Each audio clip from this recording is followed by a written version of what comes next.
said, let me first introduce some members of this commission and their hometown.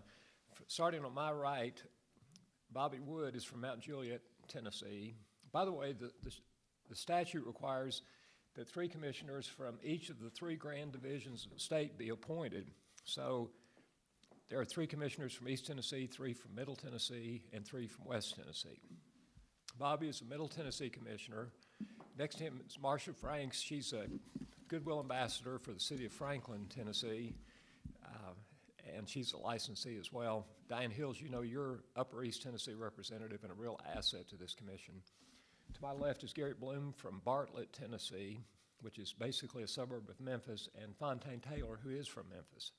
So these 2 especially drove a long way to get up here today. They didn't drive today, but some took 2 or 3 days to get here, I think, but I'm not sure. But we're pleased to be here. We appreciate the hospitality.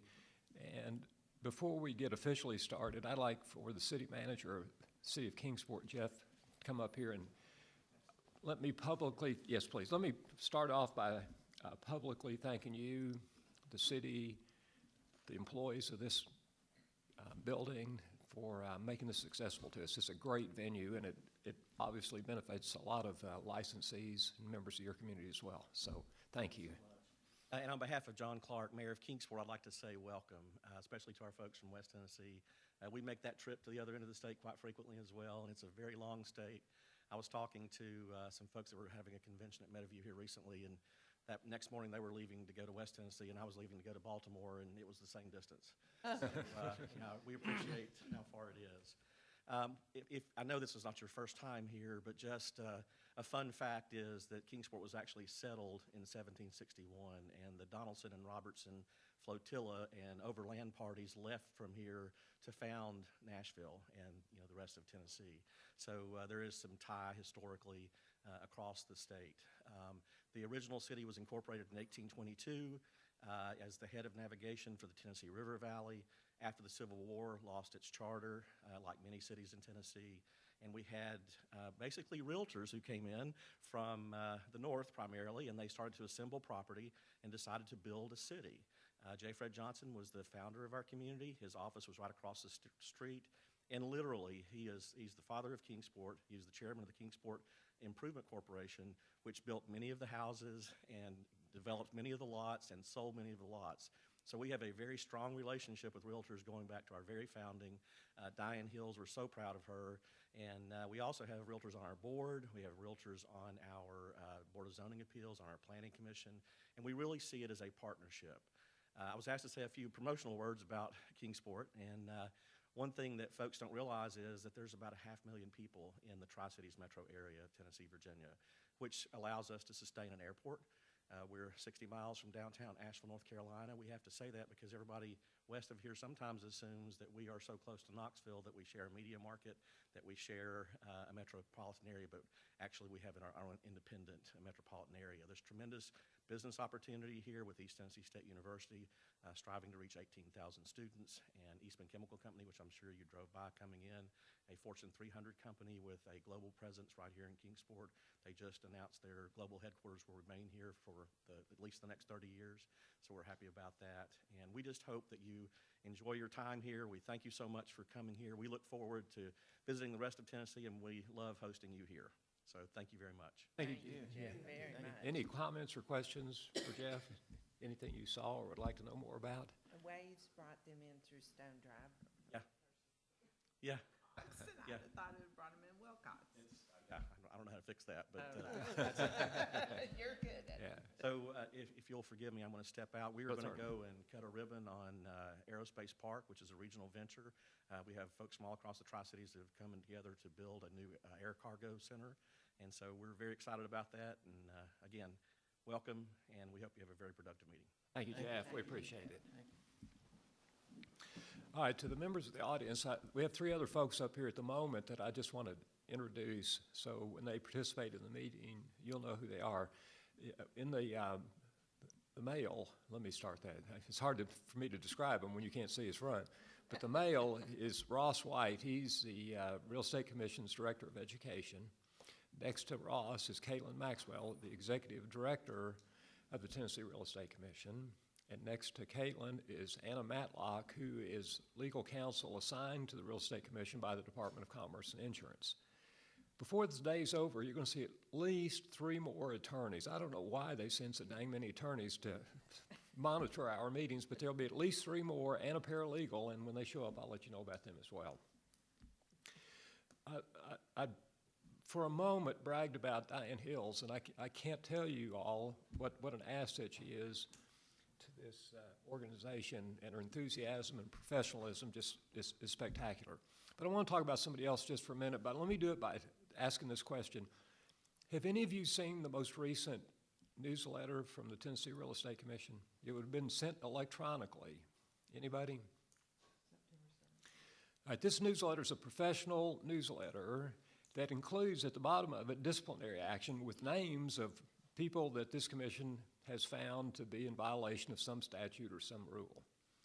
But what I want to mention in that newsletter, at the very top, at our last meeting, we awarded a Bill Toon Award, which is a seldomly granted award, to Karen Lowe, who's the executive, or was the executive director of, Bobby, what?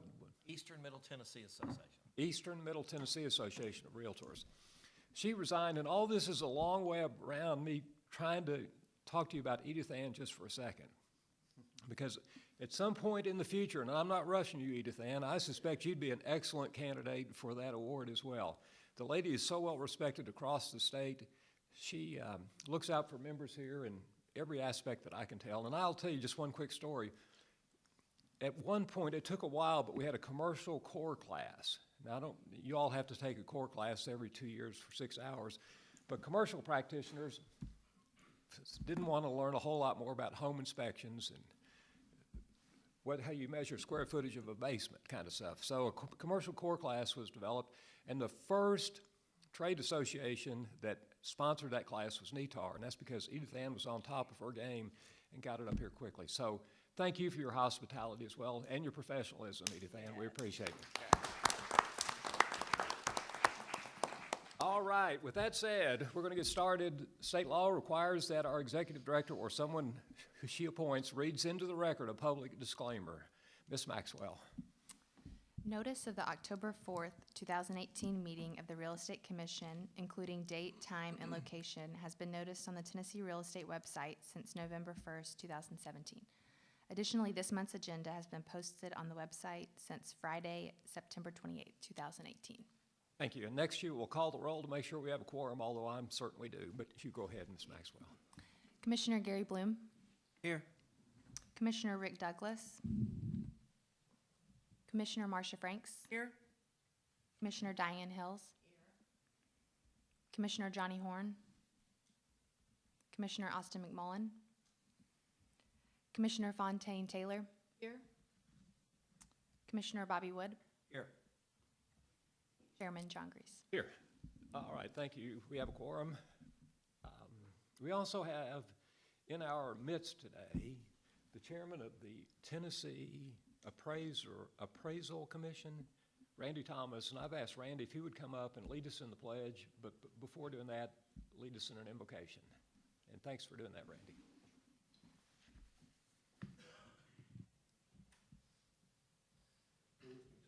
Prayer, please. Dear Heavenly Father, we come to you as one of your creatures, and we thank you for this day and the blessings of life. We thank you, Lord, for this commission. We ask that you would give them traveling mercies as they head home this afternoon. We thank you for our industry. We ask that you would look over each one of us, deal with us according to your will. We thank you, Lord, for the country we have. We ask that you would continue to bless America. And all these things we'll ask in your name and for your sake. Amen. Please stand. I pledge allegiance to the flag of the United States of America and to the republic for which it stands, one nation, under God, indivisible, with liberty and justice for all. Thanks, Randy. I appreciate it.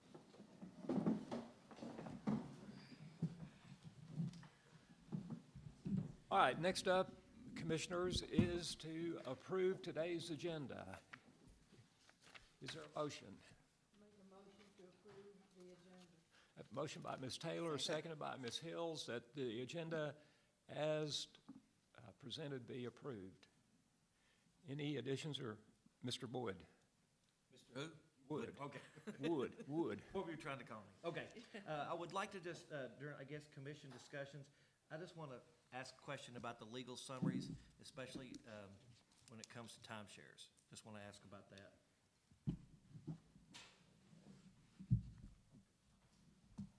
Anyone else?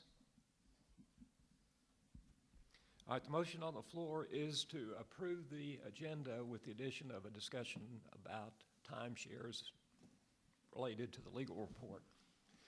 Let's vote on the motion. Those in favor of that motion vote aye. Aye. Those opposed, no. The motion passes unanimously. Next up is the approval of our September meeting minutes. Move to approve. Second. I have a motion by Ms. Taylor, seconded by Mr. Wood, that those minutes be approved as submitted. Discussion. So, Kaylin, I have one question about those. So the minutes that we got had no attachments to them. Yes, so you're talking about the director's report? Yes, and- education report. Yes, those can be added. They're typically added, and if I go back on the website, I can find those for Yes. future meetings. Perfect. All right, the motion is to approve the minutes. If you have any other discussion, let me know now. If not, let's vote. Those in favor of the motion vote aye. Aye. Those opposed, no. That motion passes unanimously. You couldn't tell by the minutes that you wish you had been? I wish I had been. All right, Mr. Bloom recuses himself on that vote. Next up is the Education Director's Report. And for the commission's, for visitors and guests' information, most of this information has been presented to us before. So we've had a chance to review it, but at this point, Mr. White will make a formal recommendation on instructors and courses to be approved or not to be approved, and commission will have the right to ask him questions about particular courses or particular instructors. Mr. White.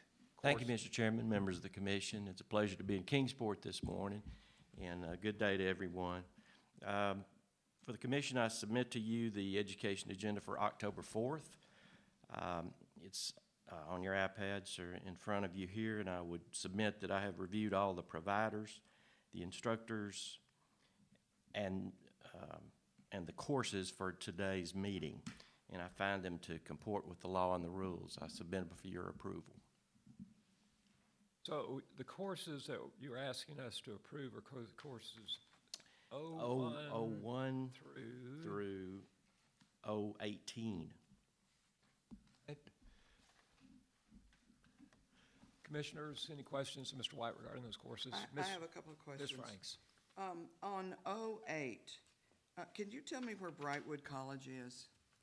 Brightwood College is an additional name or a working name for the Kaplan industry that puts on the courses and that develops a lot of the real estate and other professions, their educational courses and so forth. On 012, I noticed that the instructor is a mortgage broker, and this class emphasizes best practices for a reviewer when developing opinions and conclusions regarding the quality of another appraiser's work. So I'm wondering why we have that instead of the appraisers. Well, of course, it's apples and oranges as far as our courses and appraisers' courses. But this was submitted to us by the Columbia Institute, an approved provider. They saw fit that this was something that would be of interest to the real estate licensees as well. And the quality of another appraiser's work, as I'm not an appraiser, no one up here is an appraiser. Randy is. Randy is. I'm just wondering why we have this when we can't review another appraiser. I mean, we wouldn't have the ability to do that. That's correct. And then also the person that's teaching the class is at a mortgage company. And so, I have a real problem about people being led by someone wanting to get their business too. So I'm just wondering what your thoughts are on that. Well, Commissioner, that's good points. They should realize that, they can't be promoting their business at the courses. That would certainly be prohibited. But as far as the information itself, I think it would be of interest to our licensees, and I think that's why they promoted it here, so that just broaden the horizons and the knowledge of the real estate licensees about standards as it relates to appraisers' work. Okay, let's go to 015.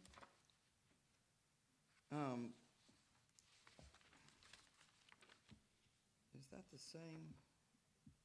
No, it's not. Are we approving that course? Not yet. Would you like, let's go to Gary's point. Do you want to pull that course out of a motion at the moment? I want to pull 012 out and 015 out. All right, before we discuss those courses particularly, are there other courses that commissioners would like pulled out of? Mr. Bloom? Well, I don't understand the last entry in my notebook here. It seems disjointed. Her name is Charity Bailey. Yes, sir. And What course is she teaching? Commissioner, she is offered by Success Real Estate School. She came before the commission last month, but they had offered her up for a course, our Principles of Real Estate. She didn't have 5 years of experience to teach that. You would have to have that in order for her to be able to teach the 60-hour course. However, the 30-hour course, she would not need the 5 hours, and some other elective courses she would be eligible to teach. And so I just put her back on this month to be clear that she could teach these courses that she was qualified for. However, she was not qualified for the 60-hour course. So it's for discussion. And So don't we yeah. typically approve a teacher with a class? Because, I mean, this person is obviously an interior designer. Let me interrupt for a second. So we're talking about just the courses at this point. We'll Right. get to instructors in the next motion, so we'll get to Charity at that point, if that's okay. Other courses, Ms. Hills, 016, you want to pull that out? please. Okay, we'll Just take have a Ms. question. Steve. Other courses that people would like to discuss before we take one and get the balance of courses approved? All right, the motion, the chair, I don't know if we already entertained a motion on this. Okay, good. I'd like to get a motion from a member of commission to approve courses 01 through 018, with exceptions of courses 012, 015, and 016. Motion to approve. Second. Motion by Ms. Hill, second by Mr. Wood, that those courses be approved. Is there further discussion on those particular courses? If not, let's vote. Those in favor of that motion, vote aye. Aye. Those opposed, no. That motion passes unanimously. Let's go back to course 12, October 12. That's the one with the appraiser. Do you have a motion, or do you want to discuss that further? I'll make a motion that we not approve that class. Second. I have a motion by Ms. Frank, seconded by Mr. Bloom, that course October 12, 012, not be approved. Discussion on the motion. Are you ready to vote? I sense you are. Those in favor of the motion, vote aye. Aye. Those opposed, no. That motion passes unanimously. Course 015. 015 is the one where the mortgage person is going to be teaching this class. And if you'll look at his qualifications, they only have to do with mortgages. Do you have any other information? Has he taken the class, the teaching class already, Ross? He has taken the manual, of course, that's on our website and gone through that and submitted the affidavit, which would show that he would be eligible to be an instructor. And I just add that we've had in the past, we've certainly passed other title companies and their mortgage folks to have to be approved as providers and their courses be approved and as instructors as well. So this is not out of line from other things that we've seen. Okay, well, I'll make a motion that we approve it, but I would ask you to kind of watch that and make sure that there's not products sold in that class, please. Yes, ma'am. And I would just add to that that since the commission's last meeting, I've had several discussions with those that are submitting courses to us about that very thing. So I think the word's getting out, and we'll probably want to put that maybe on the website as well. Is there a second to Ms. Frank's motion? I'll second that. Okay, the motion's properly made by Ms. Frank, seconded by Mr. Bloom, that the course 015 be approved. Further discussion? Let's vote. Those in favor of that motion, vote aye. Aye. Those opposed, no. The motion passes unanimously. Course 016. I'm just not familiar with this master certification negotiation expert. Are you familiar with that, Bobby? I've seen it, I've not taken it, but, I mean, I think it's like a 2-day class, and it teaches you It's 14 hours. how to 14 expert, hours. yeah, or how to negotiate. Okay.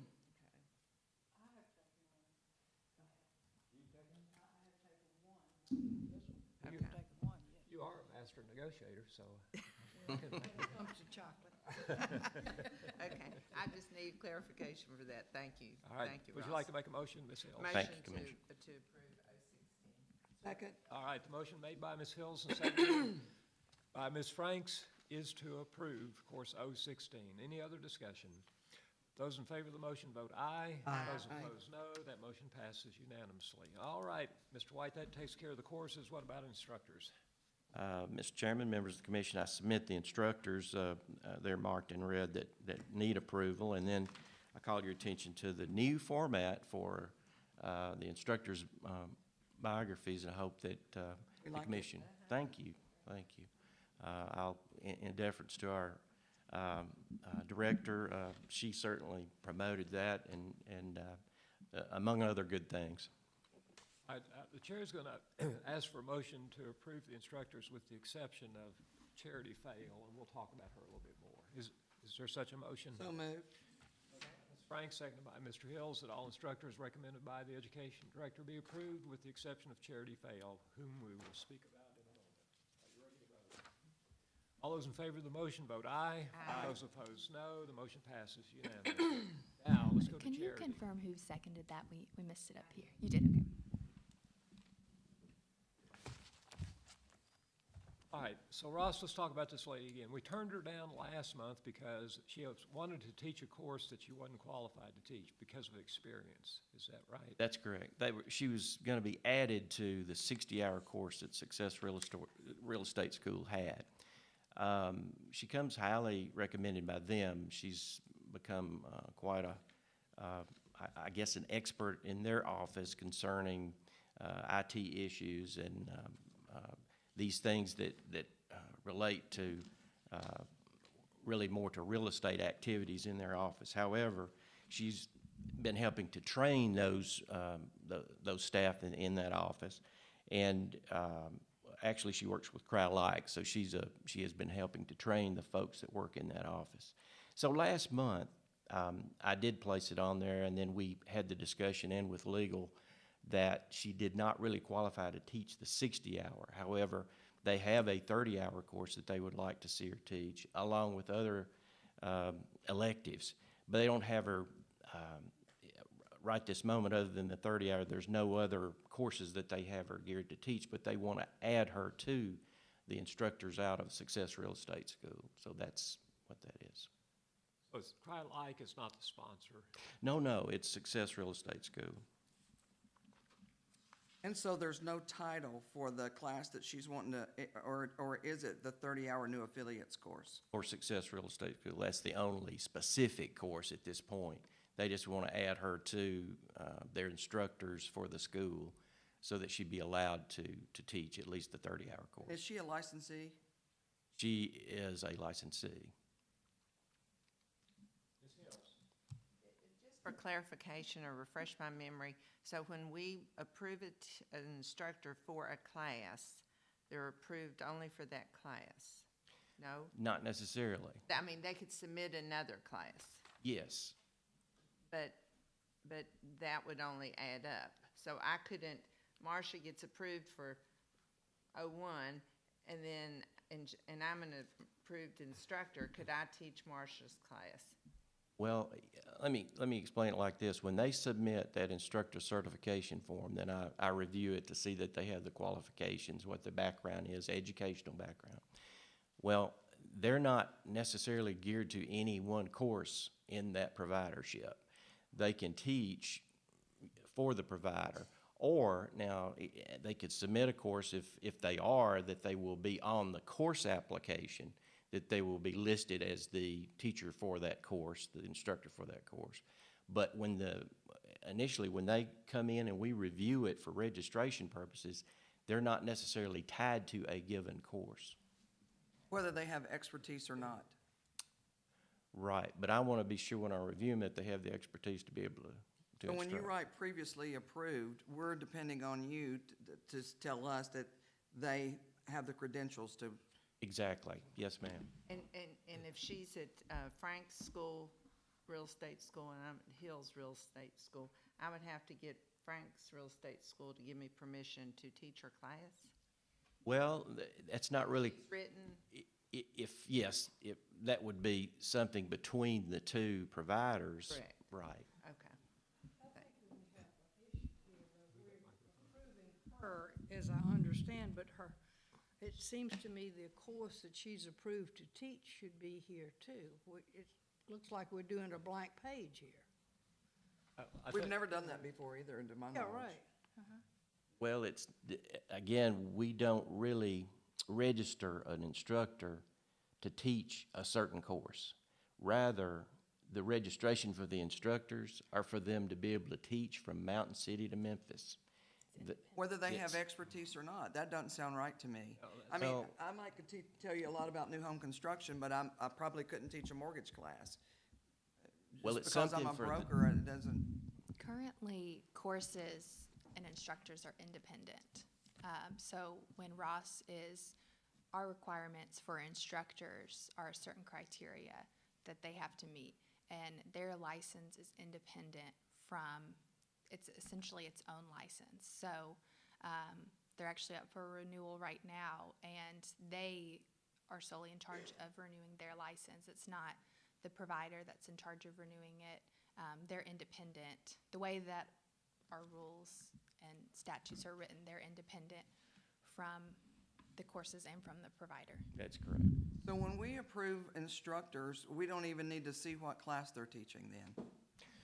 Not necessarily. Now, Something wrong with that picture to me. it's been this way, and I again, deferential to the commission. It's a good discussion topic, but that's the way the situation is at present. So is this statute or is this policy?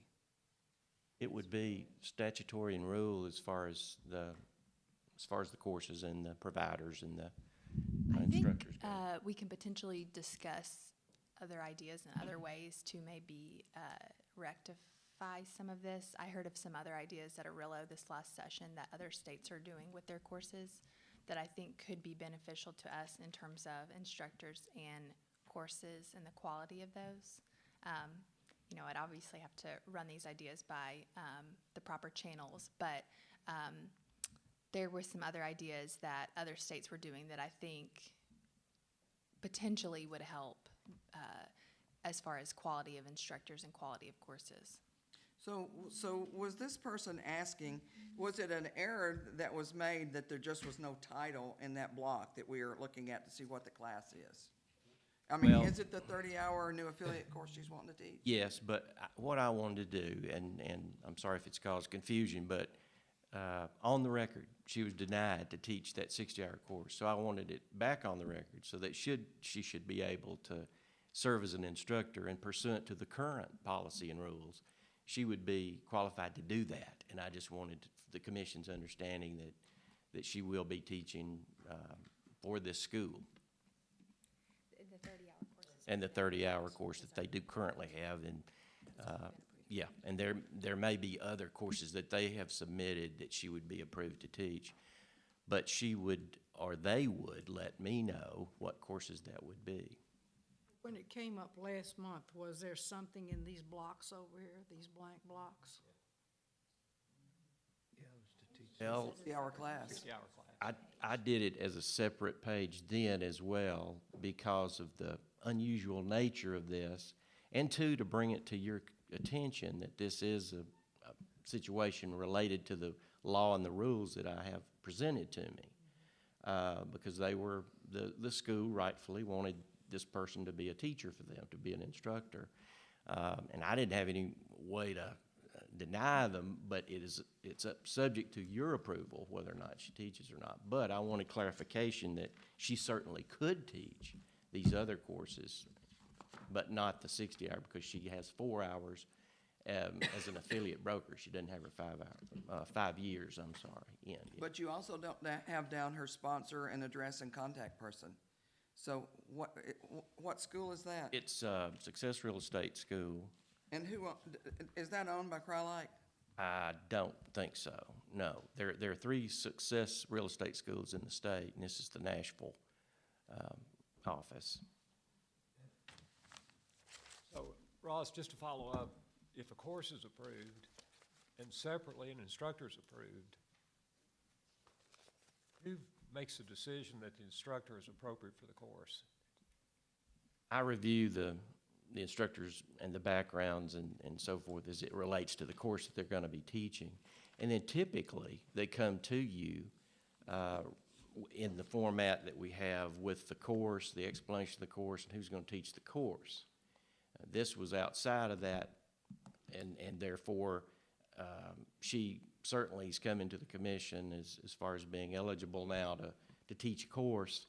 And I just wanted it clear from the last time, of course, she couldn't. And to be clear, she can teach these other courses if the commission approves.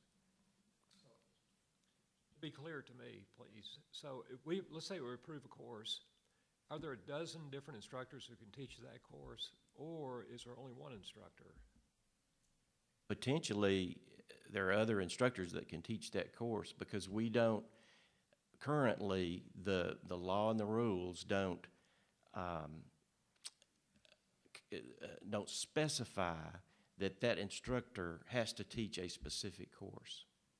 Rather, if they're an instructor for a specific school, then there are courses that they could be asked to come in to teach. Now, typically, the schools send the educational director, we want to add so-and-so, this person, to this course, and I get that information. But that wasn't done in this case. Well, this person came to us, or the school came to us and said, would you please consider adding this person as an instructor? She's not approved yet. And initially, they thought they wanted to have her teach the 60-hour course. But, you know, she did not qualify to teach that 60, and that's last month's discussion. I have a problem still, and I would make the motion that, well, I'm not going to make the motion at all. I think we need to have a sponsor and a title here before I feel like I can go forward with doing this. And you need the synopsis of what their class is going to be that they're going to teach, don't you? It's been approved, so we've received that. Okay. We approved the class last Okay. And that's my question. If the class is approved, can just any instructor show up and teach it as long as they've been approved by commission? Essentially, that is correct. I think we need to work on, do a little working on this. I don't like us, I like us to always do the same thing and treat everybody the same. This one is a little bit different than that. But I think it's more something that we need to work on more than what this instructor probably needs to work on. Absolutely. Bobby? Kind of how we have it right now. The control is whoever owns the course. I mean, whoever provides the course, they control it. Right. And so that provider, sometimes the provider, I mean, like there's 2 or 3 classes that I got approved, they're my courses. I could ask anybody who's an approved instructor to teach it, but I control the course, it's mine. But like in our situation here, like in a local association, there are courses like core and different things that our state association has got approved, and then they'll allow the local associations, and then the local associations get to select someone that they feel is competent to do it that is on the approved list of instructors. So, I mean, I don't think it's this wild freewheeling thing. I mean, whoever is putting the course on or owns the course, they're selecting the instructor, and then you know, the free market takes care of this thing. If you bring somebody in and everybody's like, that person doesn't know what they're doing, they're not coming back. You'll find somebody else on the approved list. So it kind of self-polices itself. That's well said. That's correct. So, we get that compliment there, Bobby. So, Ms. Taylor kind of threw out a motion, then she kind of took it back. Is there a desire by any member of commission to make a motion, Mr. Wood? I'll make the motion that we approve this charity, what was her last name? Bale. Second. Motion made by Mr. Wood to approve. Is there a second? Shouldn't we identify the course she's approved to teach? Well, we don't do it for anybody else. You're just either approved or not. Now, I think the people who own the course would be in trouble if they hire her to teach a course that she's not qualified for. That's correct. I don't think we've got anything, I mean, because really all we're doing is approving the instructor. We're not approving a course. It's already approved. So we actually just approved this mortgage banker to teach any real estate class he wants to teach in the state of Tennessee, correct? Yes, essentially, he is approved as an instructor to teach real estate courses in the state of Tennessee. But to Bobby's point, We the gotta do sponsor, better than the that. sponsor of the course better match the right instructor up with the right course. Yes. And that's the free market that you're talking Yes. about. But we don't have the ability to monitor that even, do we? The real estate school, we have no purview over, right? I mean, the only time I would say, I mean, Ross can't go to every class to sit in on all of them, but what he's gonna do if somebody calls in and says, hey, this is not right, this mortgage person is doing this class, and all they're doing is saying, handing out their business cards and saying, bring me business, that'll quickly, the whistle get blown on that, and that'll get stopped. I mean, That is correct. All right, So we're back- just depending on whistleblowers for any of this, it's for us to get, if there's any problems, really. isn't that how everything else we got in the state is with our All right. associations? Back to the business at hand. Mr. Wood has made a motion to approve Ms. Charity Fail. Is there a second to that motion? I'll second it. All right, the motion is properly on the floor. Now, further discussion. I Ms. have Hills? One more question, just to be clear. Yes, ma'am. So it'll be up to her to know she can't teach the 60-hour course. Yes.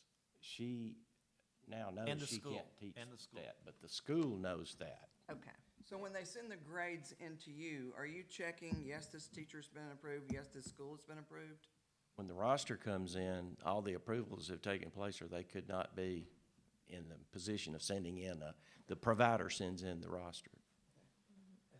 In addition to that, PSI sends us the percentage passed based on the school that they came from, and that's what's posted on the website. So, like successful. That's another good thing to put in the newsletter, too. It was in the last Okay. newsletter. Yeah, it was in the June newsletter. But that's posted on the website. So like Success School, for example, the people that went there for their pre-licensing, we post what their percentage of pass students is. So. All right, the motion on the floor is to approve Ms. Fail. If not, let's vote. Anybody want a roll call on this, just to change it up a little bit? Let's vote. Those in favor of the motion vote aye. Aye. Those opposed, no. No. Chair rules, motion passes on a 5-aye, 1 no vote. Ms. Franks votes no. Thank you for the discussion. Thank you, Mr. White, for your report. Anything Thank you, else Mr. Chairman, members of the commission. That's all for today. Stand by, we'll figure out something. We're up to the executive director's report. Ms. Maxwell, how many people in the audience have been able to hear Ms. Maxwell clearly when she's spoken so far today? I think so. Use your cheerleader voice. Okay. Thank you. So today I have your, typical numbers.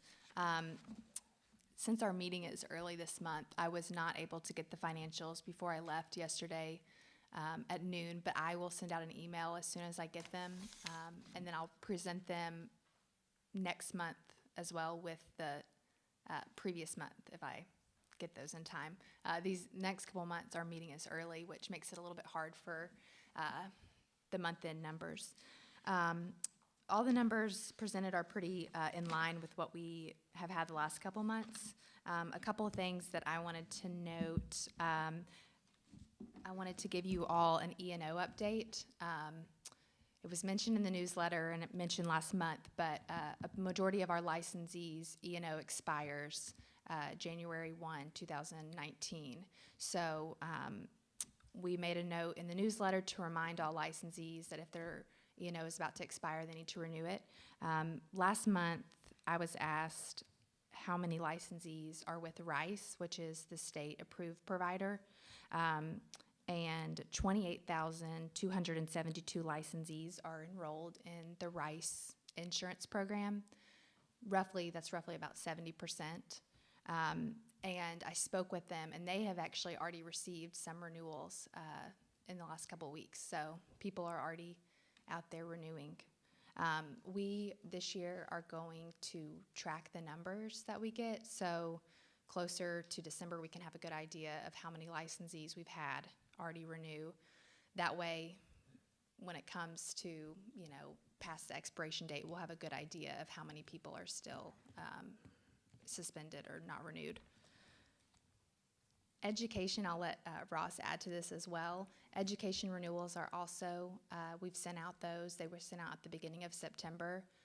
We did a little bit of a different model this year, sending out a spreadsheet to the providers of the courses that they currently have approved. And I think so far we haven't gotten any negative feedback. So for the most part, I think it's been positive. And I think it will help us clear up any discrepancies from years past to make sure that all providers, the courses that they want to be active will be renewed. And we are going to start tracking those as well, so we have an understanding of how many providers have renewed their courses. And instructors are online this year. And we also, and Ross can speak to this as well, but we used a new function for education renewals called MyEmma. And it's something that we potentially hope to use in the future. We used our provider licensee email addresses. And the cool thing about MyEmma is they can tell us exactly how many people opened the email. So at the 24-hour mark, they let us know that 82 people had opened the email, and then they can even let us know how many people have clicked on links within the email. So it's a good resource for us to use when we're trying to figure out how many people are actually seeing the content that we provide. So does that, so that's only going out to people who, like, say, I renew in August. So I didn't get one of those because No, that was just for education. Just for education. We just did this for education. We were kind of testing it. Since we were doing a new process this year, we wanted to send out extra communication in addition to the renewal notice that went out in the mail. Right. And so it's a little bit, we couldn't do it with all renewals because they're so spread out. It's kind of a one-time thing that goes to all licensees, but I would like to use it in the future for other, maybe the newsletter, that sort of thing. So,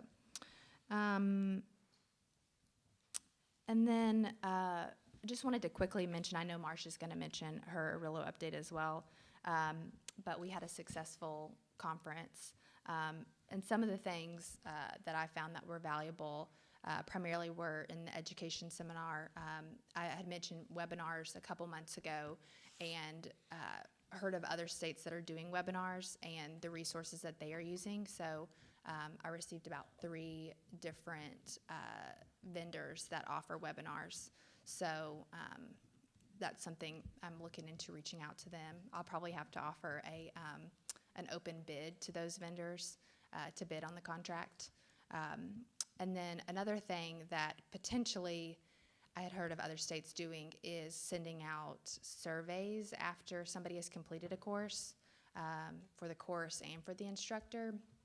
I'm not sure if that's something that we can do or not, but that was a big topic of discussion in the education meeting to kind of quality control instructors and courses. Could we require the instructor to send out that survey? So I think in order for us to get it, that would require them You're right. to. You're right.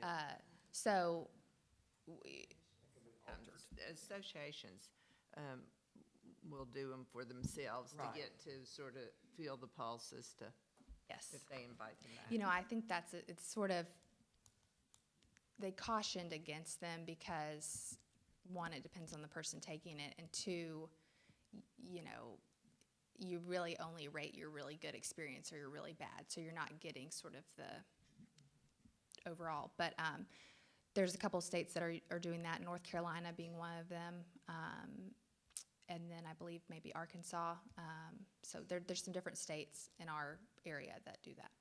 One thing that I have heard that is an issue is that when you take a class and they turn out the feedback form, it's tied to the person too much, that some people don't feel like being free in their comments if the teacher's going to read over it and know who said it.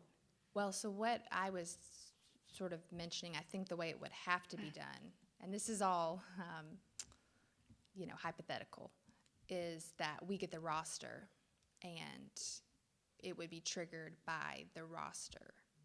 So it would be automatically sent out based on, you know, we get a roster that you took the 30-hour new affiliates course, and then once the education is added to your license, that would somehow trigger. I even think it would be a great idea if the associations or the schools that taught could get the feedback to them, maybe at education part, and then feed it back, give a synopsis back to the person that taught the class. Because I think people would be a lot freer in their comments Well, if and it weren't tied to the person, Anonymous. anonymous.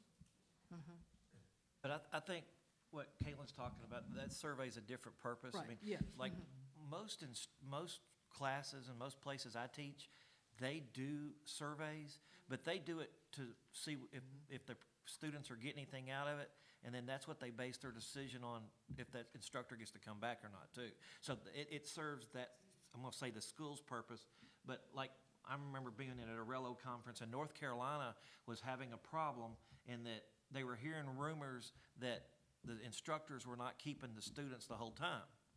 And so they would get the roster in, and then they'd send out an email, and the one that I heard was they'd say, hey, you just took this class, tell us what you think, and if you fill out this survey, we'll give you 1 hour of free CE. And they started getting these filled out, and then after a while, students would start saying, well, by the way, I'll go ahead and tell you, it was a 4-hour class, but he only kept us 45 minutes and said we were done.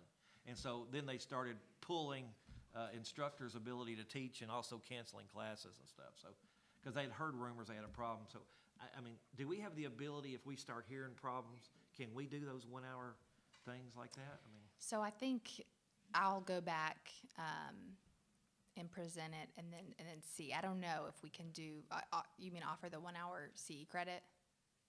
I think that's the only way you're going to get the survey Able to back. do it? Yeah. We'd have to approve it. Yeah.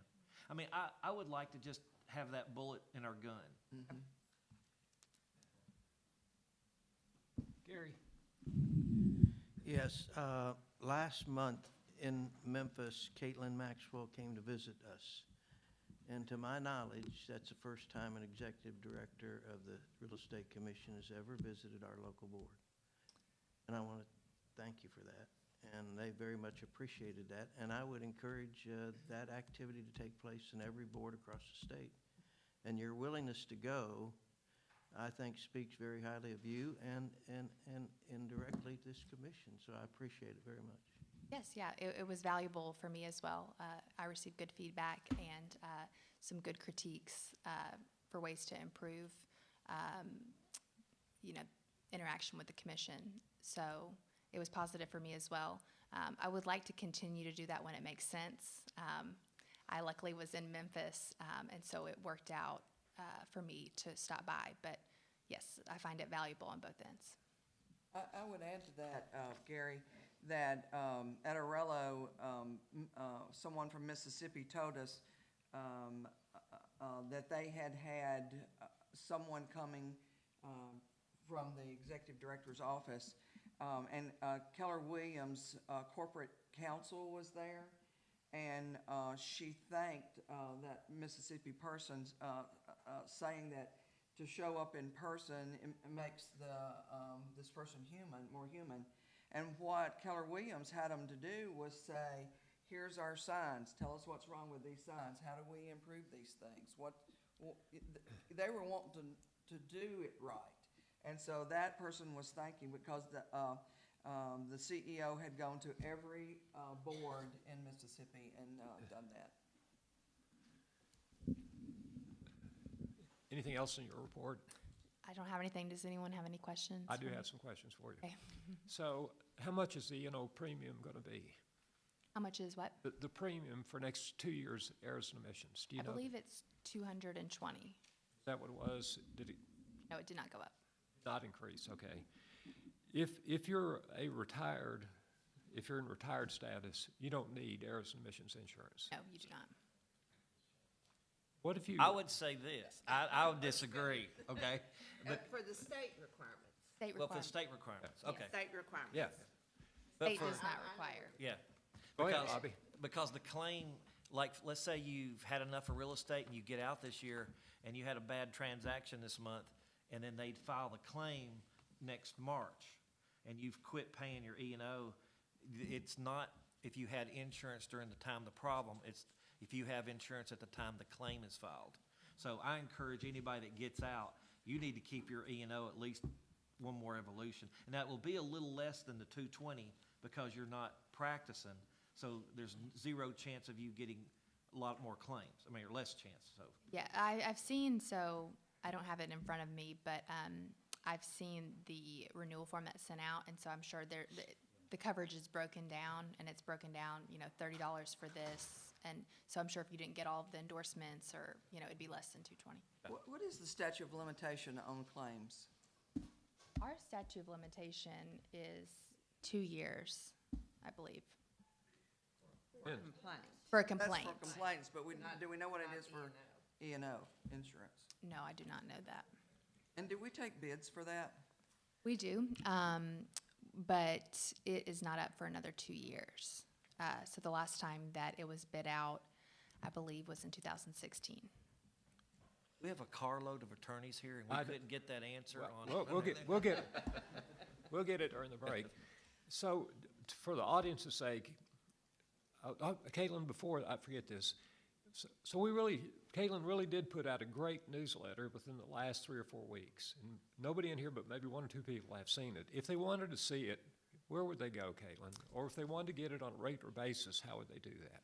So it's posted on the main page of the Real Estate Commission website under news. There's the first one that was sent out in June, and then there's the second one that was sent out in September, and they're both linked there. And then also, if you sign up for Notify, and I did a little plug on Notify in this current newsletter, that's the system that we use when there's rule changes or updates, or we're in the rulemaking process, but then we also use it for the newsletter. It is not junk mail. It's only about maybe 4 or 5 emails a year. Where do you go? Is it notify.gov, or what's that? How do you sign up? So it's linked at the top of our website. It's under Contact Us. There's a Notify, so it's a drop down there. I still have to Google Tennessee Real Estate Commission every time, because I can't remember how to get into it. Yeah. So for the audience's information, Caitlin Maxwell, our executive director, has been with us somewhere at some amount of time over a year. Is that about right? About right. And she's been a spectacular addition to our comfort level up here on this commission. She's a professional. All I have to do is get her to talk louder every once in a while, but other than that, she's got it down. And so we've got one more piece of business she's going to walk us through, and then we'll take a break. So stay with us, Caitlin. If we can go to medical waivers, please. So the first one was previously presented to you in August, and you elected to move it an additional month last month. If I can get there. It's the licensee is Tony Miola.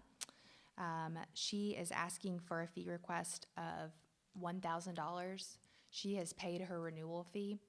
She's currently, or she was previously in retired status, and so her request is to maintain that status with the fee waiver. Previously, you had asked for, the note that she had submitted was from her nurse practitioner, and the commission had asked for a more specific note from her doctor.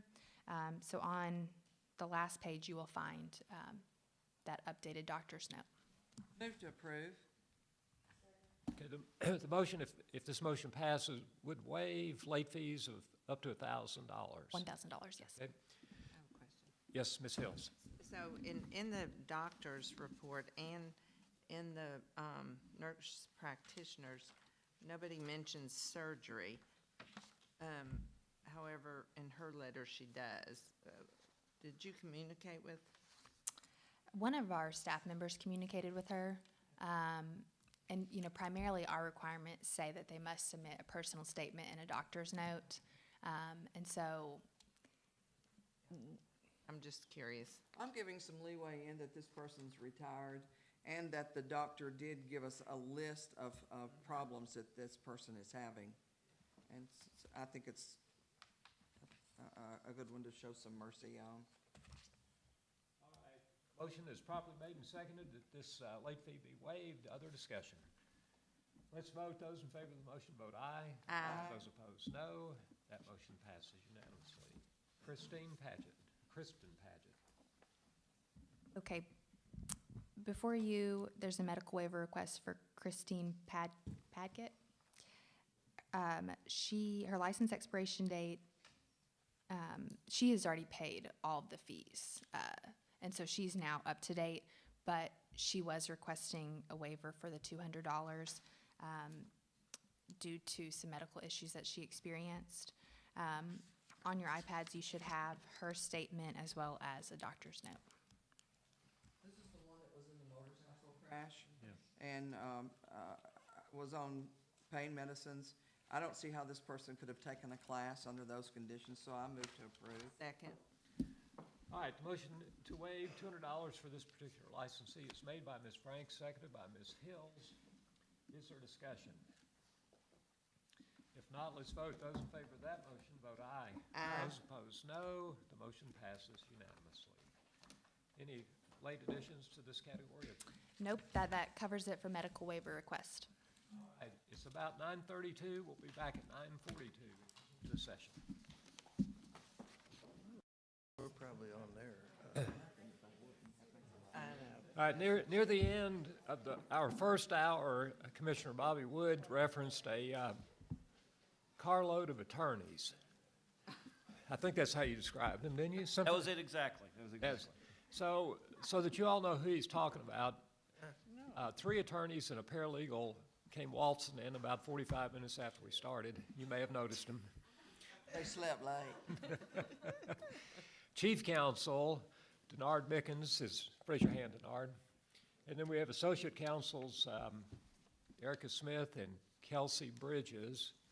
And Amanda Dean is a paralegal who is in charge of details. All right, these other attorneys, they just look at her whenever they need a question answered. Most of the time, perhaps. All right. Thanks for being back on time. Let's move on. We have a couple of informal appearances to deal with. Is Brandon Kennedy here? All right, Brandon. Does he have a broker, or is this the acquisition? He has a supervisor. Has what? A supervisor. Oh, a supervisor. All right. If you all are associated with this discussion, if you all will come forward. So there's no principal broker? He is applying for an acquisition agent license. They don't have principal They broker. do not have principal brokers. All right, before we get started, our law director, Ms. Matlock, is going to ask you to raise your right hand and see if you agree to tell the truth. Raise your right hand, please. Do you swear and affirm to tell the truth, the whole truth, and nothing but the truth? All right, Ms. Maxwell, give us a little background, please. Before you, you have applicant Brandon Kennedy. He is applying for his Tennessee acquisition agent license. He has taken and passed the exam. His supervisor, John Hancock, was first licensed with an acquisition representative registration on 9/11/2002, and is currently the acquisition manager with Wyndham Resorts. Mr. Hancock is responsible for supervising acquisition licensees, and there have been no disciplinary sanctions. Mr. Kennedy has completed all terms of his sentencing and probation, and his statement can be found on your iPads.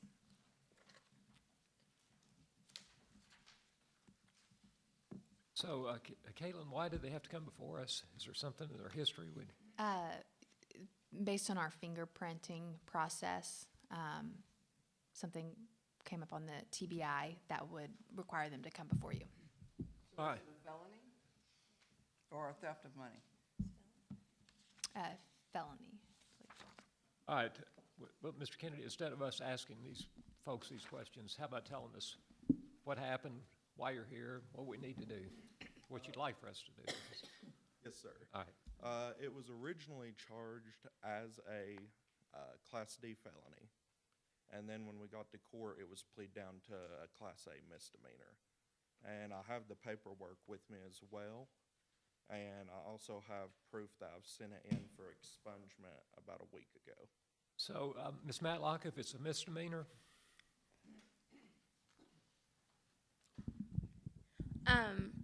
So it was originally a felony and it was a misdemeanor, but the reason is because I believe that we are, excuse me, 2 years out of the probation period.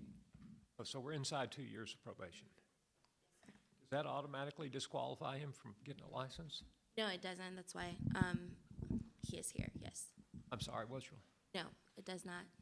We just have to give special dispensation, or? Well, if you remember last meeting, we had an issue because prior to, our rules would deny, someone would be denied a license based on 2 years outside of the probation period, but the Fresh Start Act requires us to look at that rule is a little bit too broad. So if anyone is going to apply within the 2-year probation period, they would just need to come for an informal appearance. All right, and so when does your probation period officially end? It was June 10th, 2017. So the 2-year probation period end for us would be June 10th, 2019. All right. June 9th. June 9th, 2017. Yes. So by our rules, we're not allowed to deal with this. However, new legislation passed in Nashville allows us to consider applicants who have not yet finished 2 years of probation. However, if the record is expunged, where does that come into play?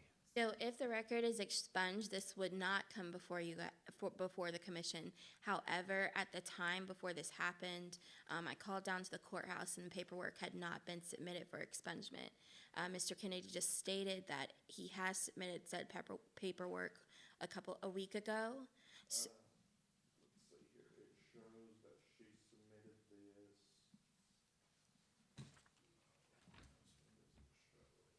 I think Mr. Kennedy, when this all happened, his lawyer told him this would be taken care of. It was dismissed per court ruling, but it was never expunged. As soon as he found out this was still on the record, he immediately went to get this expunged. So, did you find the date that the expungement request was filed? And it wasn't dismissed, right?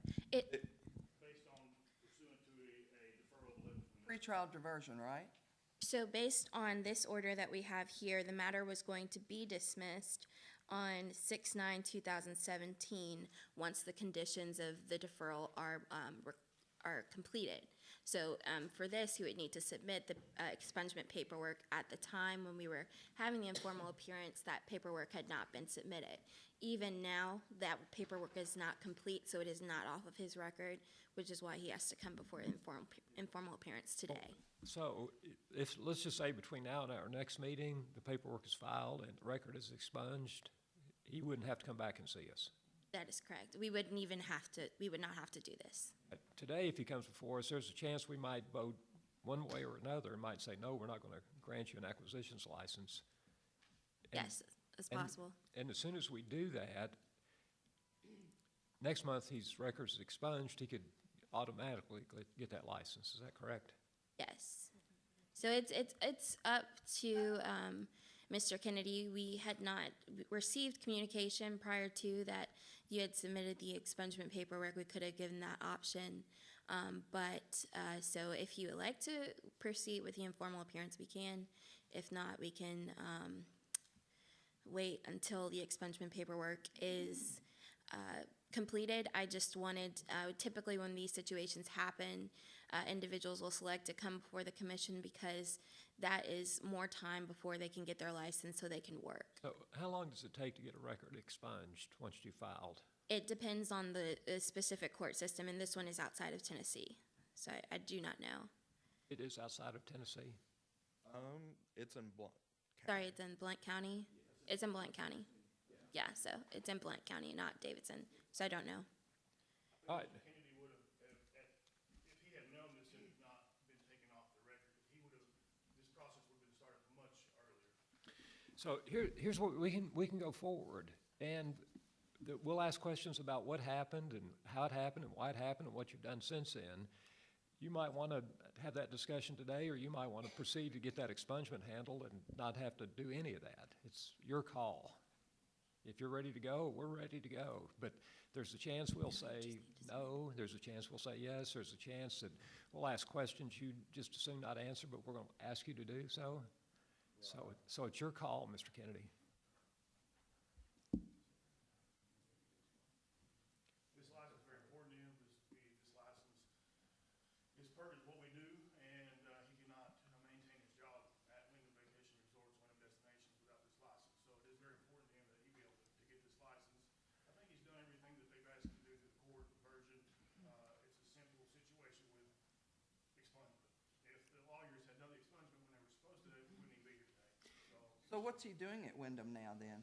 He is a community marketing agent, basically solicitates for ownerships of timeshare.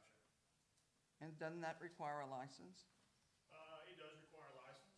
But he's already doing that? Right, we have a certain grace period to get a license. What is that grace period? Well, we don't know, we've never been told that. Can we ask our attorney what the grace period is?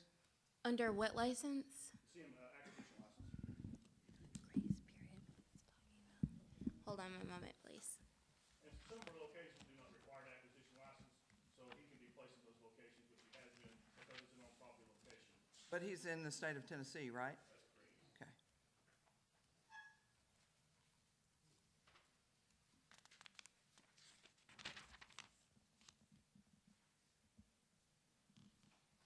This is one of the hard things about going forward is if you've been practicing real estate without a license, that could give you a problem. Well, we're not practicing, I think. I'm talking to him though. So if you're soliciting about property, let me just wait till the lawyer tells us. Yes. And Mr. Kennedy, would you mind, Any of our lawyers tell us? I'm unaware of a grace period for acquisition agents in our statutes and rules. Can anyone tell us what the statute says?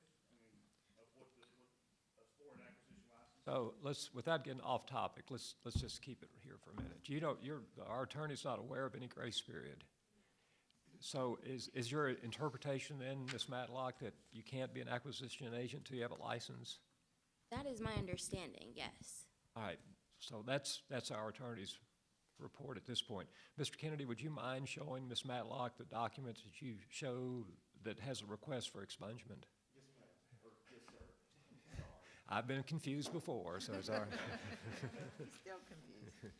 So this is where my lawyers submitted that in. And then the original documents are behind there somewhere. It was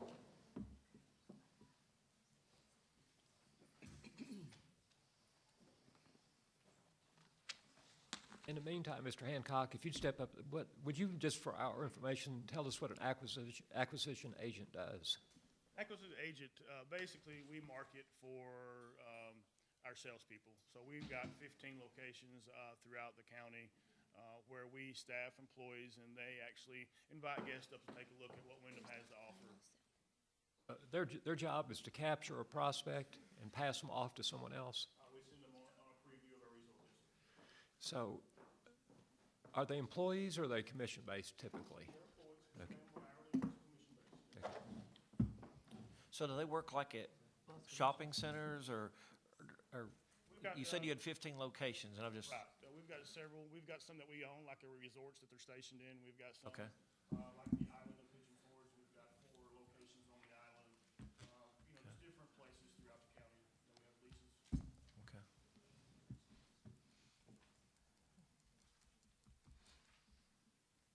And the type of work is he doing?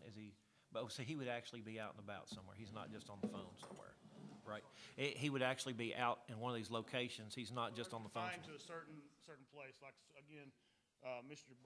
Kennedy, we have certain locations that we own that we're not required to have license, but every CMA is stationed or confined to 4 or 5 locations and is broken into a zone.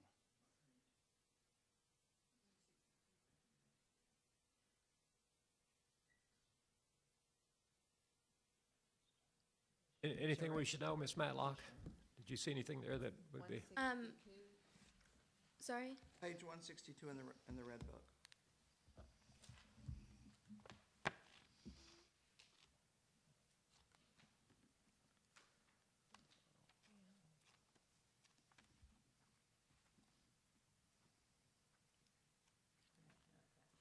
Yeah, there's a statute for registration of acquisition agents, but there's no statute for a grace period.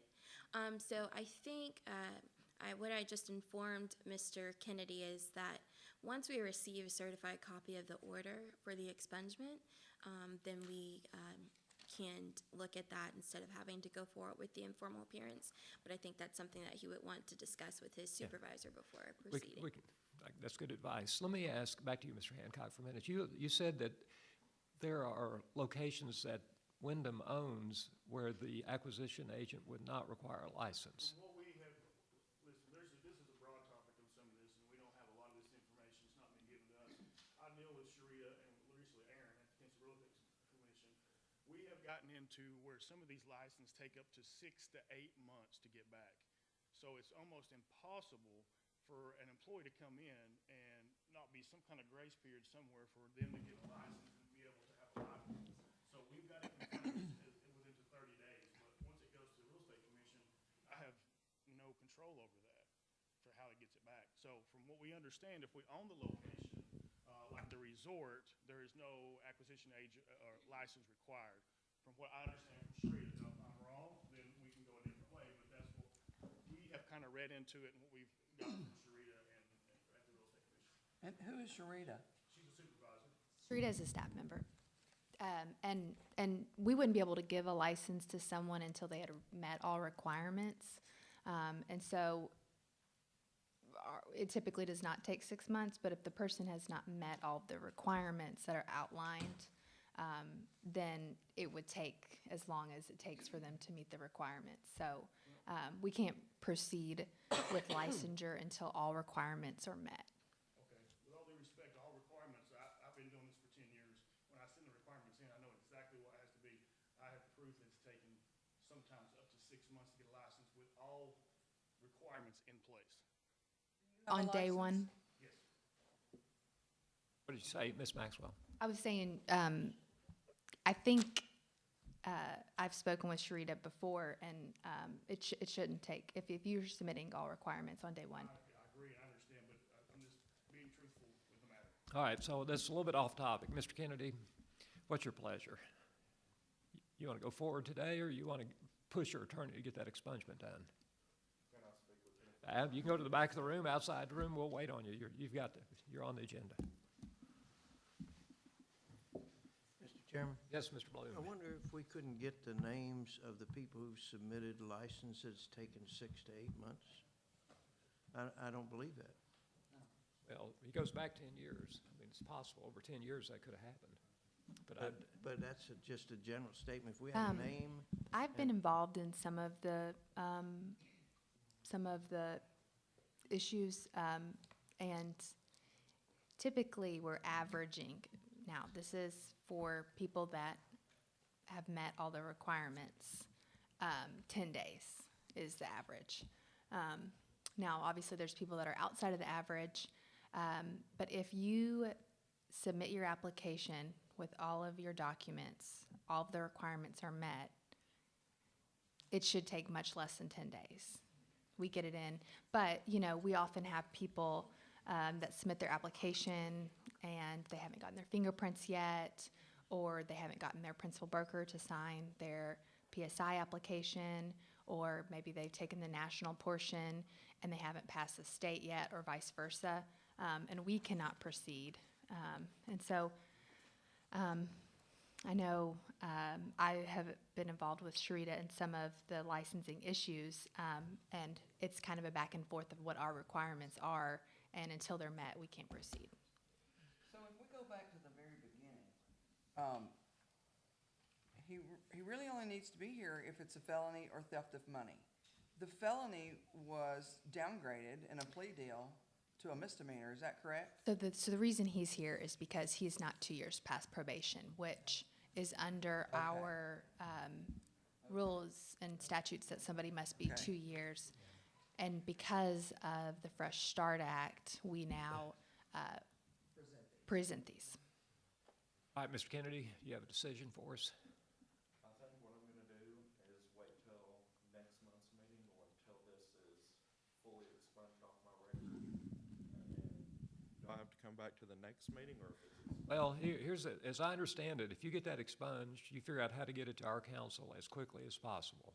Is that right, Ms. Matlock? Once you receive the expungement order, please send a certified copy to the Tennessee Real Estate Office, and then they'll send it up to me for review, and we can go ahead and continue with processing your application. And because this man is already working, does it have to go through the Trek mail system? Can it go straight to you, or? He probably has already been communicating with Aaron, is that correct? Aaron and Sharita, we Yes. all got stuff directly to Sharita, gets in, but again, the process, if there's a Do you quicker need way, a because copy? Is he's that gonna what get you're saying? expunged, if there's a quicker way or an address to get to somebody who's gonna immediately see it, then we can do that also. Even if you just like scan in the order and email it to us and get an email, that's just a matter of them forwarding the email up to me and then me approving it. That can take less than a day. So in theory, it sounds like to me, if you get this knocked out between now and our next meeting, you get a copy, certified copy to legal. Or just have the court system, let somebody just get a copy of it that's been signed, email it, send it to us. We can go from there. If you can email Sharita or Aaron, and then they will forward it to me, and then I will approve it, and then we will go from there. Sure, you write on there, please forward to Anna, though. Anna Matlock. So I think to answer your question, if you get that paperwork done, you will not have to come back before us. Correct. Mr. Bloom? Yes, I don't like this audience, nor I on the commission leaving thinking it takes 6 to 8 months. So could we have Mr. Hancock deliver the names of those people that it's done that? And we need to sort through that. I don't like that reputation for this commission. It's gotten much better, to the credit, but I have had some that's taken that long. Well, just give the names to who. Yeah, if you'll just provide us a list of names of those individuals, then we can look into it. And the other thing too is he should not be doing the job of a licensed person. There's no grace period. I just want to make sure that you understand that. And if you've got others, I mean, you're in jeopardy of a lot of things by doing that. So just, you need to clean house. I understand that, just like Mr. Bloom said, that getting help from the Real Estate Commission, getting these back in a timely manner would help us. If your livelihood is in, we have to have license for all these, we're probably one of the only companies in that area out of 5 or 7 that actually do this, that do the license. It's very difficult, it takes a long time, and when we hire them to get working. Well, it takes, right now, it takes 10 days to get a license to you. So if you've got others, you need to expedite those also. Well, that's assumed fingerprints have been done, all the paperwork is correct. Everything's been done, Right. it's been months.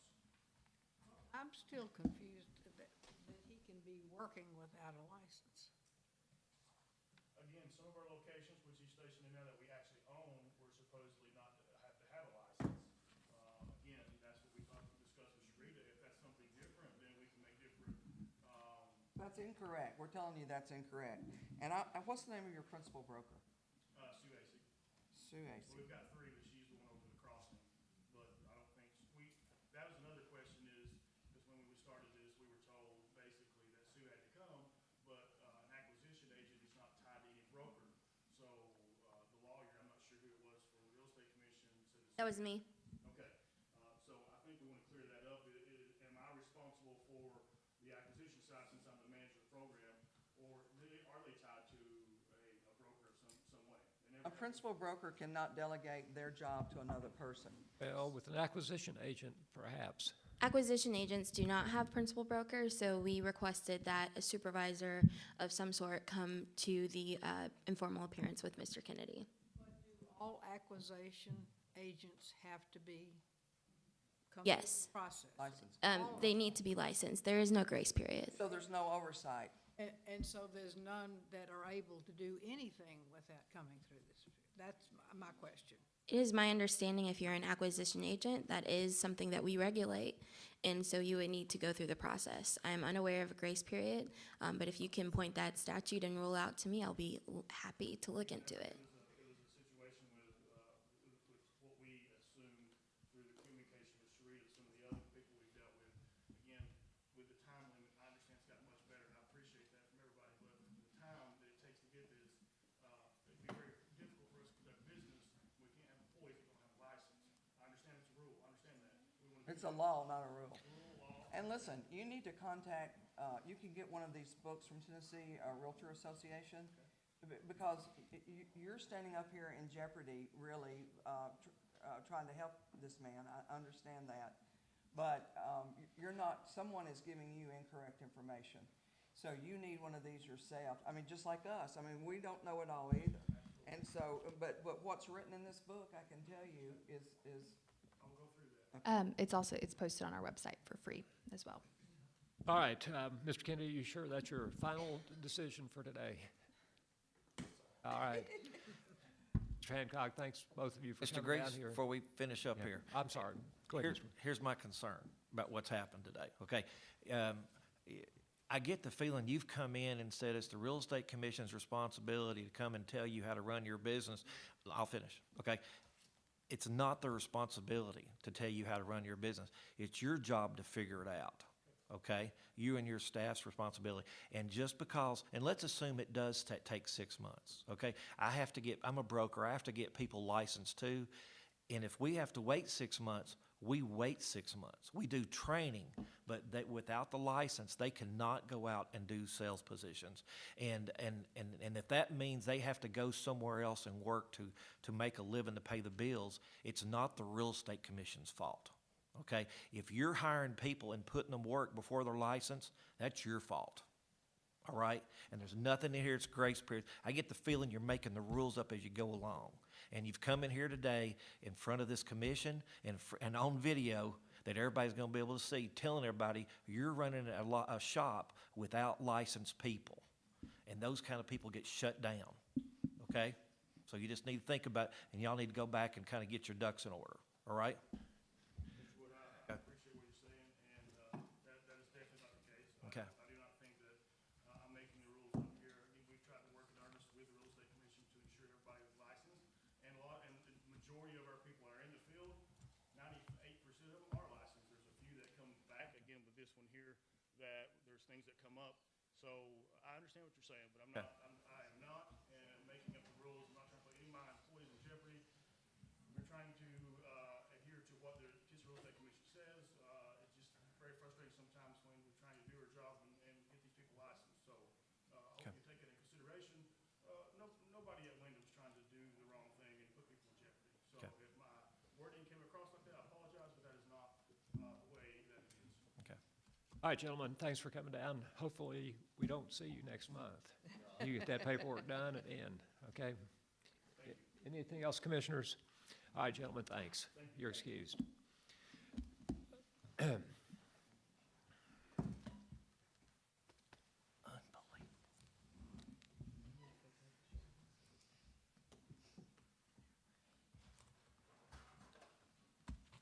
All right, Sue, so I heard your name in that discussion.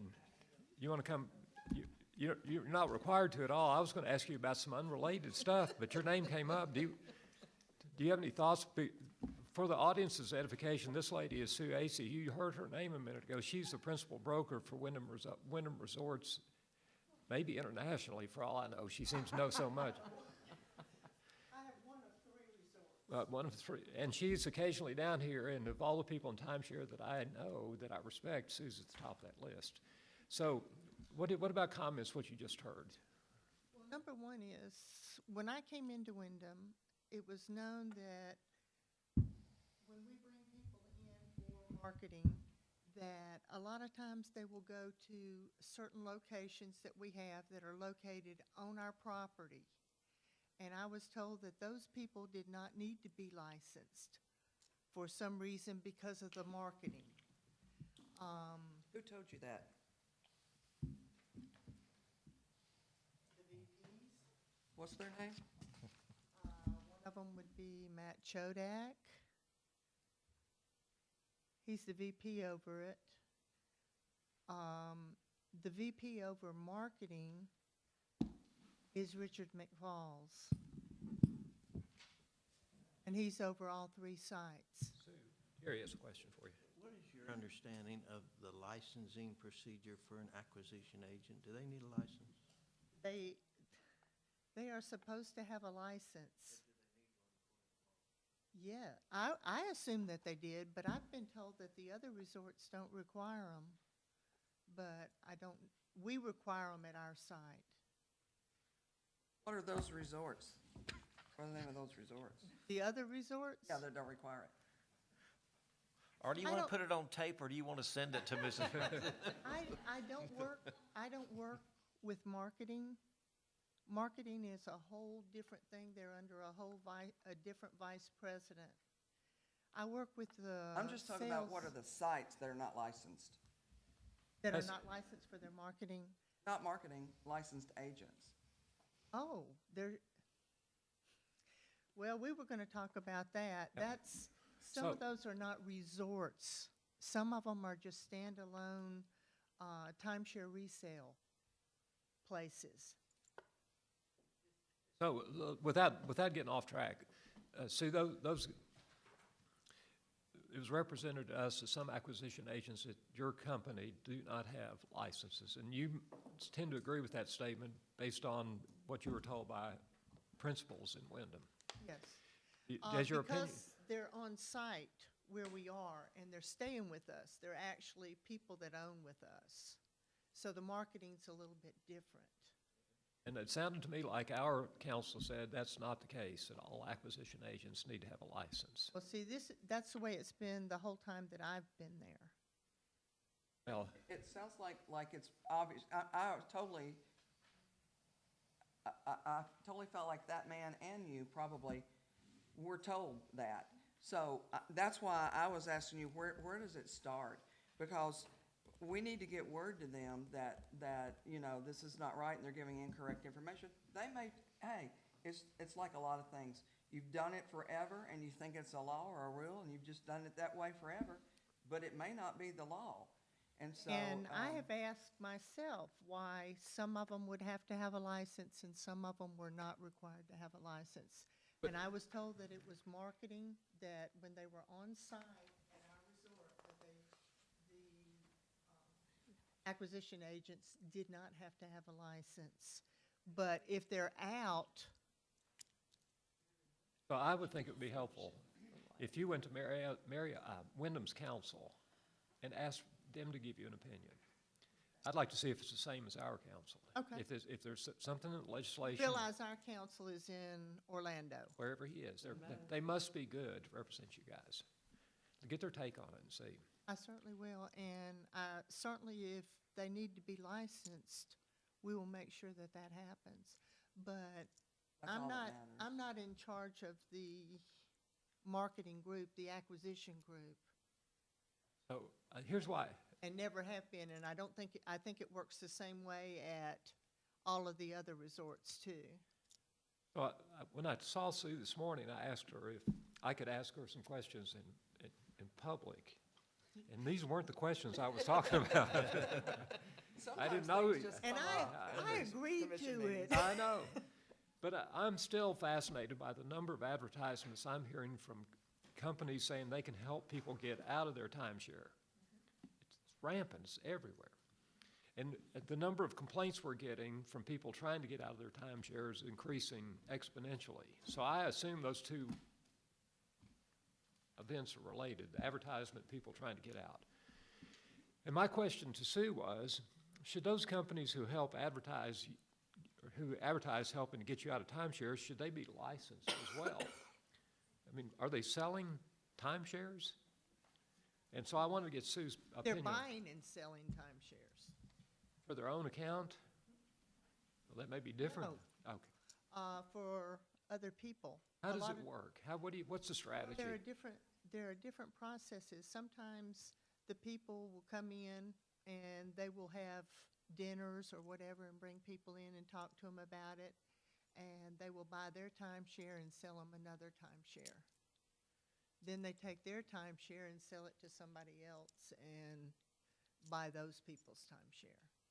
Is there a fee charged each time there's a transfer? So why shouldn't that entity be licensed is what I'm trying to find out. I think it should. All of us are required to do it. Matter where they're registered, if they're selling timeshares in Tennessee, is that all that we care about? Whether they're registered in Tennessee or not? A lot of them they call traveling companies or traveling shows, and a lot of times they will go to places that don't require licensing for timeshare sales. You ever talk about this at Arelo, timeshare? Now, I'm just wondering what states don't require it. A lot of them. Went to the timeshare meeting. I went to the timeshare meeting. Primarily, the people in the timeshare meeting are from states that do require it and that have a lot of timeshares. So primarily in the timeshare meeting with me were North Carolina, Florida, Arkansas. Those are Carolina doesn't require licensing, though. I can't speak to that, but one of their representatives was in the meeting that works at the state agency, and the meeting was generally about issues with timeshare specifically. We didn't go over who requires what. So I think at the very least this commission ought to think about it. I mean, if we got people out there acting as brokers, selling timeshares, which we consider real property apparently, because that's why we're handling it, then why shouldn't those people acting as brokers be licensed? That's my question for Sue. I think she agrees with my premise. I mean, there are probably a lot of details involved in some legalities that I don't understand. And I think it would behoove Wyndham. I have a feeling Sue's gonna take this information back. We've always known you to be very professional. And, maybe there is some misinformation out there. And so I would rather you take the information back and get it fixed than to have a parade of 100 people come in here like that gentleman just came in without a license. Because you probably could tell the minute he said he didn't have a license, but he was doing the stuff, you knew a flag went off to us. So, I say it's great that it's you that is here so that you can be a leader in your company and tell them, look, we got to address this in Tennessee. Other comments? Sue just came to watch a meeting. Bless her heart. Shorter drive, wasn't it? But on the other hand, we do appreciate your input always. Mr. Bloom. Yeah, thank you. Wait, just Sue, 1 second. Well, I'd like our council to show me the requirement that an acquisition agent has to have a license. Page 162. 162.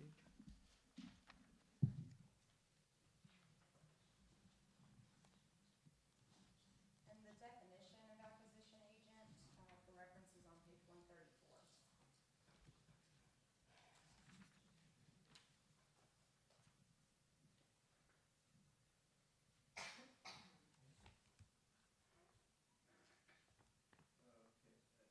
Help me.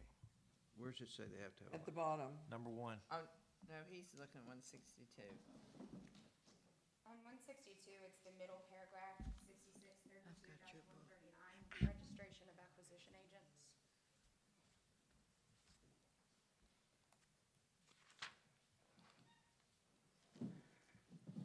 The application for registration shall be accompanied by $25. It doesn't say they have to have a license there. The sentence before, all acquisition agents and their representatives, as defined by 6632-102, shall register Okay. with the commission. Yeah, in 102, it says an acquisition agent means a person who by means of telephone, mail, advertisement, inducement, solicitation, or otherwise attempts directly to encourage any person to attend a sales presentation for a timeshare program. There's no indication there that he's leasing or selling or buying real estate. Soliciting. Their solicitation. What this person is doing is trying to get people to go to hear a presentation. That's all Yes. they do. But solicitation is in the definition, which is also within the definition of a broker. So that would be something that would fall under, that would need to be licensed. I think that's where the confusion is. Maybe from promising in the solicitation, promising, and when you get there, these are the things. 'Cause somebody's got to promise me something before I move Free to the 2 next weeks is what step. they give you. Yeah, so they're giving me details in soliciting. That's how I interpret it.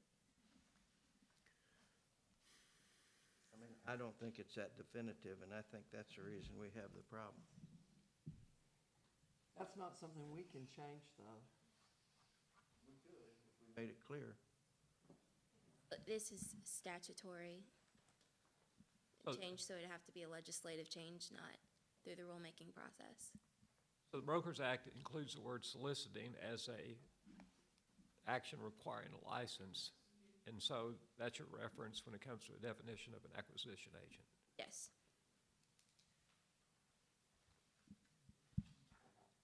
I'd look forward to hearing your council's review of that and see what they say. Anything else, Gary? No. Other commissioners for Ms. Acey? Are you staying? Back to the point where y'all were saying that the acquisition agents needed to be under a broker. I'm No, I panicking. asked. Which to me, that's a big, big loophole. Who's watching them? Who's taking care of them? Sales agents do have to be supervised by a principal broker.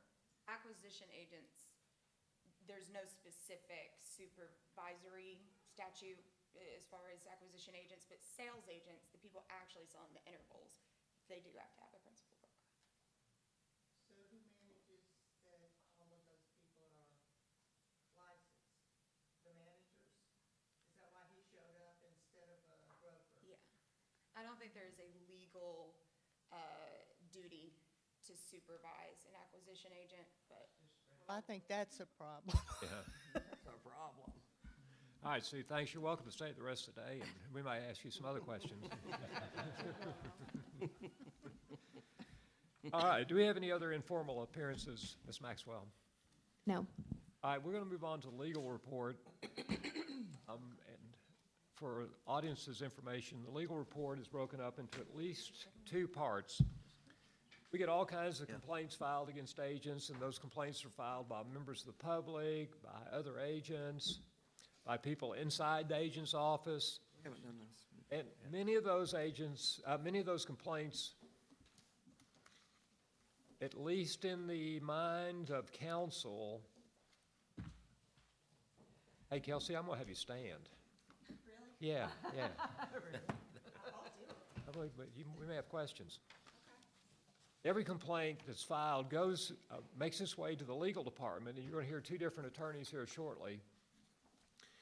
And legal takes the complaint, researches it, writes a narrative, and makes it as anonymous as possible. So you should not ever hear the name. Should not ever hear the name of a company We don't know what part of the state the complaint was filed in. If these attorneys have done their job perfect, we won't know whether we're talking about a he or a she. Okay, it's strictly an anonymous complaint. Those complaints are compiled and they've been provided to us. We've reviewed them previous to this meeting. And those complaints are broken into two parts. There's a consent calendar where council, after review, has decided these complaints are not worthy of a long discussion. And so these attorneys that you're about to see and hear are making a recommendation that those particular complaints be put on a consent agenda, which we're going to handle first. And then they've also decided that some complaints are worth spending some time talking about, and we'll get to those at some point as well. All right, Ms. Bridges, are you up first? Yes, but do you really want me to go to the podium to read the numbers? Why would I have said that if I didn't mean it? But if I do have to answer questions, I'll need to sit back at the Want computer. to take some out first? Now, let's read them all into Ms. Bridges' cases into the record, and then we'll do that. Okay, my numbers for the consent agenda are, number 1, 2018-032361, number 2, 2018-031381, number 3, 2018-032231, number 4, 2018-032381, number 5, 2018-032661, number 6, 2018-033841, number 7, 2018-034191, number 8, 2018-033691, number 9, 2018-034771, excuse me, I think number 9 is 2018-035881, number 10 is 2018-034771, number 11 is 2018-034341, number 12, 2018-034671, number 13, 2018-037861, number 14 is 2018-035141, number 15, 2018-036161, number 16, 2018-036201, number 17, 2018-036781, 18 is 2018-036421, and number 19 is 2018-043111. All right, in each of these cases, council has recommended, well, it's not true. Let's pull this, just the chair's going to pull out number 9 just for starters, okay? Now, other commissioners want to pull stuff out? I have a question on 4. Okay, we're going to pull 4 out. And 10. 4, 9, 10. Any And other? 14. 14.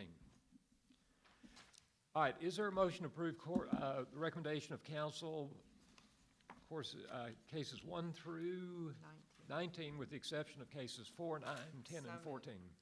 12. And 12. 4, 9, 10, 12, and 14. Ms. Hills makes that recommendation. It's seconded by Ms. Franks. Ready to vote on the motion? All right. Let's vote, then the chair has an announcement. Those in favor of the motion to approve courses 1 through 19, with the exception of cases 4, 9, 10, 12, and 14, say aye. Aye. Those opposed say no, and the chair recuses himself on number 2. All right, let's go to case 4. I can already tell I'm going to need my red book for this one. You want to sit? All right, you can sit there. Well, I think I got spun around, like in the second paragraph when it says the complaint states the firm's sole office. So is there one office that we know, and are there agents licensed to that firm? Yes, we know of the office location. It is a real office. There are affiliate brokers assigned to that office location. Now, whether or not they perform much of their work from that office, I do not know, but there is a principal broker, and there are affiliates under that principal broker's supervision. We just check to be sure that there are agents that. Yes, there are many assigned to that firm and that office location. My question was, in that same paragraph, it says that some of the other agents have opened their own office locations. So when you say office, are we talking about they're working out of their house, or they've rented space and they're calling it whatever their real estate office is, or? I'm actually not sure that was alleged by the complainant, Oh, but it's alleged. Okay, yeah, we okay. didn't have any evidence to suggest that is true. Okay. They didn't provide, the complainant didn't provide? No, they backup. just Okay. made this bold statement, didn't back it up. Okay. Help this one at number 6. Yeah. All right, I'm- is there a motion? I make a motion that we accept council's recommendation. Okay, the motion by Ms. Hill, seconded by Mr. Wood. If passes, would accept council's recommendation to dismiss this particular complaint. Discussion, those in favor of that motion vote aye. Aye. Those opposed, no. The motion passes unanimously. Number 9. The only- Move to accept council's recommendation to send a letter of instruction. Right, I only wanted to pull that out because the motion for all of them was to dismiss, but that's not the case on this one. That's true. Thank Yeah. you, thank you. All right, the motion by Ms. Frank, seconded by Ms. Hills, is to accept council's recommendation and send this licensee a letter of instruction. Discussion? Ms. Taylor? I think it should be more than that. I don't understand how somebody could deposit earnest money 29 days prior to acceptance of the offer. Would you mind if we read this into the record so the audience Sure. can hear what we're talking about? Sure. Okay. Okay, so again, this is number 9, 2018-035801. This complaint was filed administratively following receipt of an audit report which revealed 2 errors in respondent's accounting. Respondent is a licensed real estate firm. The auditor found that on one occasion, respondent did not disperse earnest money funds for nearly 42 days on property A, and on a separate occasion, respondent's records showed that an earnest money payment was deposited 29 days prior to acceptance of the offer, and that's property B. These 2 transactions involved the same buyer. The buyer originally contracted to purchase property A with a binding agreement date of January 5th, 2017. The transaction was voided due to financing issues, and an earnest money release form was executed on February 14th. The buyer thereafter directed respondent to apply their earnest money payment towards the purchase of property B. The auditor's findings note, since the money tied to the original deal with this buyer was never dispersed, the deposit date for the original contract on 1/5/17 holds true for this contract dated for February 15th, 2017, meaning that the money was deposited 29 days in advance of the binding contract for property B. Conversely, this also caused the delay in disbursement for property A. According to respondent, the transaction for property B closed on March 27th, and the money was thereafter transferred from the firm's escrow account on the 28th. Respondent's answer to the complaint confirms the auditor's findings. Respondent included copies of the purchase agreements as well as the email requesting respondent apply the earnest money payment to property B. All right, Ms. Taylor? Well, I see how it happened, but I just think that's sloppy bookkeeping about a lot of things, and I think that those 2 things, that the earnest money for one was 42 days to return, and the other one should have been returned and a new earnest money given, as far as I'm concerned, to have good accounting practices. So I'm thinking that we need better than a letter of instruction, which would mean that I think we need to put something in their file. So what about a principal broker core class? That would be a good one, within this, what are we doing, 180 days? On that. I would note, if you want something in their file, if that is a particular concern, we could do a letter of warning, which would not necessarily constitute formal discipline, but that would be kept in their file. Well, I just do feel with anybody that's making sloppy stuff with their earnest money, and They are, I mean, I agree with you. There is a technical violation here. I don't know that I would say it was all that sloppy. They did have records to show why the error happened, like why it technically produced an error in their accounting log. I agree, again, it is technically a violation, but I felt comfortable with their explanation. I can also see that, the person, now what was it? It was Oh, okay, it was an audit. I can also see that buyer saying, I don't wanna write another check, just, you know, you got my check. The check's in the bank account, just use it. I mean, I can see that happening. See, that's the direction I went, rather than thinking there's a problem. I mean, I've seen buyers go, just hang on to it, we're gonna go find another one, hang on to it, and you got it. So I was thinking, not even a letter of instruction, just to dismiss it. Well, I mean, at this I didn't have a problem with it. At this point, Ms. Taylor has the floor, so if you'd like to make a motion, Ms. Taylor. I would like to have a letter of warning.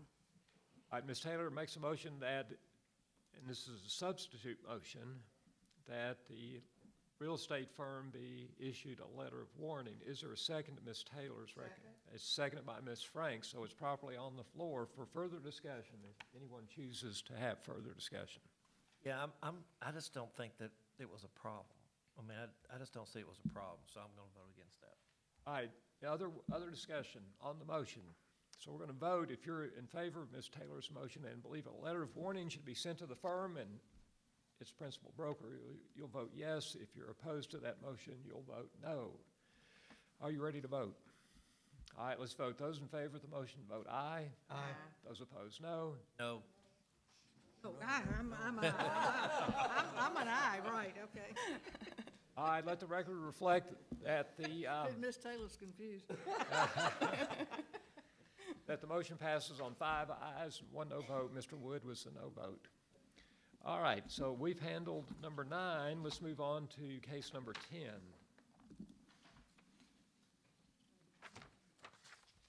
I don't recall who pulled that one. I did. Okay, Marcia, tell us. Okay, my problem with this one is the complainant states they paid $635 deposit and learned 8 months later the complainant's age and credit score disqualified complainant. Okay, and so, so they didn't get their money back. They did not. And was it when they made the deposit, had they signed any legal document that said it was non-refundable? No, it was an unsolicited phone call. They did everything over the phone. Okay. Yeah. Okay. It's unfortunate. All right, so, and then you're saying you don't have the respondent's location, owner, or any other additional information. No. Is there a name at all of this person? There's a name of the company. It's extremely generic and similar to other more legitimate companies in Florida. We were unable to identify this actual company or who owns it. Somebody just got scammed. Somebody got scammed, yeah. So, okay, so there's no way to find anybody to even have an unlicensed activity With on? our means, no. At this point, Just we've exhausted. so I understand how this worked, the complaint was filed with the Florida Division of Consumer Affairs. Yes. How did it get to us? They filed another complaint because Florida was also unable to locate the respondent, so they tried with us. It is a Tennessee citizen that purchased or, that was subject to the scam. They initially filed in Florida, and they were as unsuccessful as we were. Mr. Bloom, anything? Okay. Other questions or comments? All right, Ms. Franks, do you want to make a motion on this case? I make a motion to dismiss. The motion by Ms. Franks is seconded by Ms. Hills, and that's to accept council's recommendation and dismiss this complaint. Those in favor of that motion, vote aye. Aye. Those opposed, no. Motion passes unanimously. Case 12. Is that you, Bobby? No, was you, Gary? Oh, yes, it was. But, it was just more of a comment. They were saying that their company policy was that they couldn't dual represent, which I understand that, but every day that you wake up, your broker wants you to sell what's listed. So there's ways that Tennessee law says you can do that. I was just pointing that out, and I thought that he was using that as his reason for the complaint, but it was far different than that, really. You have a motion on case 12? Yeah, that it be dismissed. Mr. Bloom moves that number 12 be dismissed. Ms. Franks seconds that motion. Is there further discussion? If not, let's vote. Those in favor of that motion, vote aye. Aye. Those opposed, no. The motion passes unanimously. In case number 14, Bobby, was that you? Was me. All right. That was me. I'm trying to quickly remember the whole case. The part that I marked that concerned me is the third from the end paragraph. It says, according to respondent, They never mentioned this phone call to complainant because they were not certain that the house was actually going to be listed again, and complainant was already under binding contract. Do you recall what this meant? I can't remember the case anymore right now. I do, and I almost recommended just a discussion on this one. Essentially, the complainants found their dream home. They really wanted this house. Their agent very much knew they really wanted this property. Unfortunately, at the time that they were buying, the sellers were not selling. But the sellers told complainants and their agent, if we decide to sell later on, you will be the first person, the agent, that we contact. Now, they did eventually later on contact the agent, but the complainants were a week away from closing on another property, and according to the respondent, they didn't state definitively, we're listing our house. They said, we're thinking about listing. Have your buyers, are they already under contract? What's their deal? Then 2 days after complainants close, the dream house goes back on the market. And then we get a complaint. So it wasn't listed in the MLS anywhere? It was In the beginning? At the beginning, I think it was listed, but then the sellers backed out.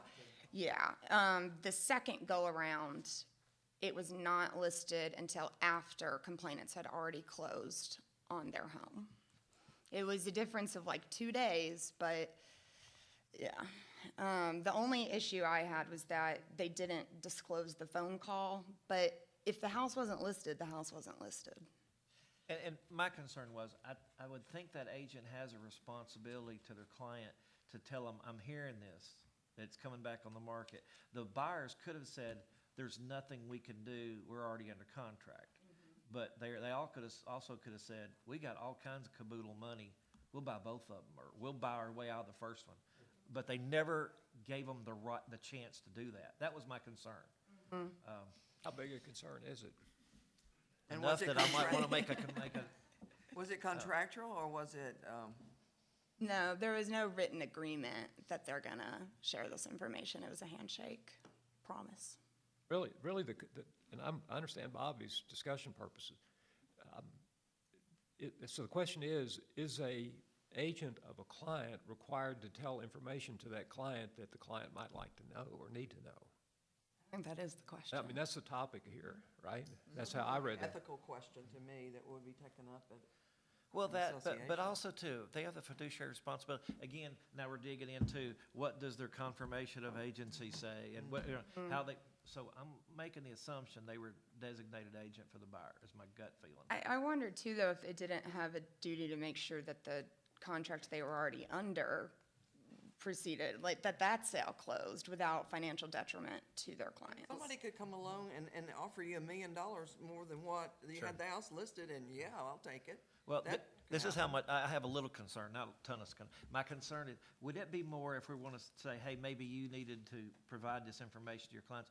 Would that be more of a letter of warning or a letter of instruction? What do you think? Well, and see, that's actually why I landed on dismissal, because to me, it's not a clear violation of 403, which I think is the only one we could consider. And 403, to remind you all, is they have a duty to exercise reasonable skill and care towards their client. I don't know that this would constitute unreasonable skill or care. We don't know if they had the knowledge even. Yeah.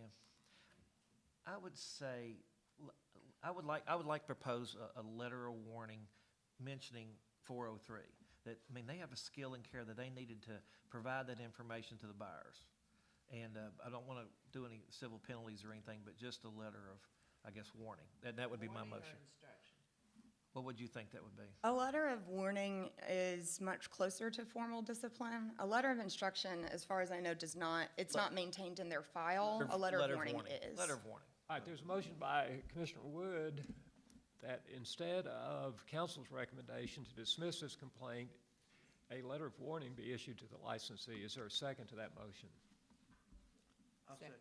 All right, seconded by Mr. Bloom. So it's on the floor for discussion. Ms. Franks? I just don't have enough information to know what this series of events were, because this agent could have known nothing about this other agent selling. I mean, just because you would like to be able to get that information, doesn't mean that there was any reason that the first agent had to tell the second agent.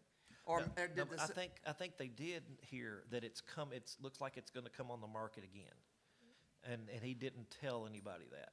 I mean, I think the whole thing was, he knew about it ahead of time, then it closes, and after closes, that helped his clients buy something, he goes, man, dang, you know, I heard about that. I knew this was coming, and the buyers are, why didn't you tell us? Yeah, so the complainants say that their agent knew definitively this house was coming back on the market. Do they have proof?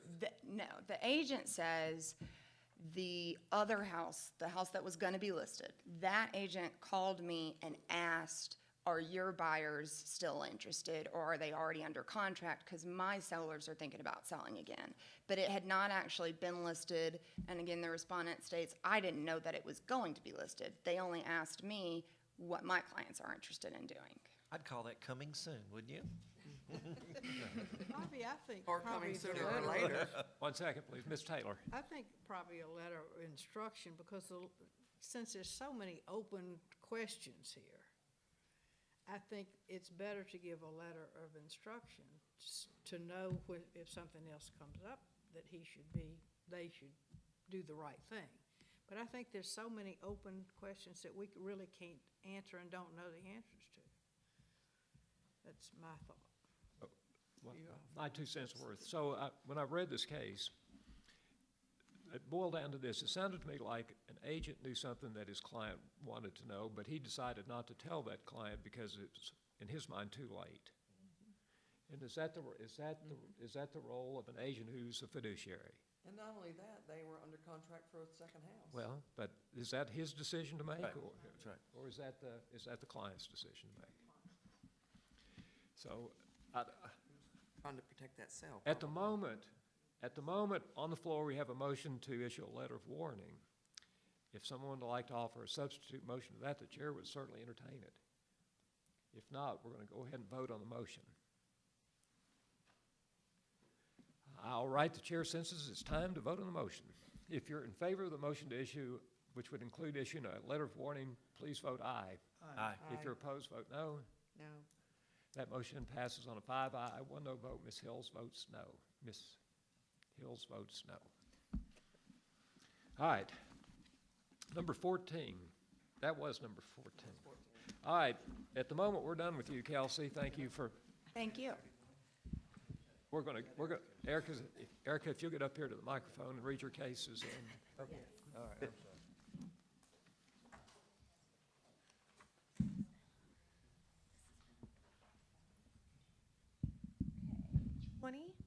2018-014-161,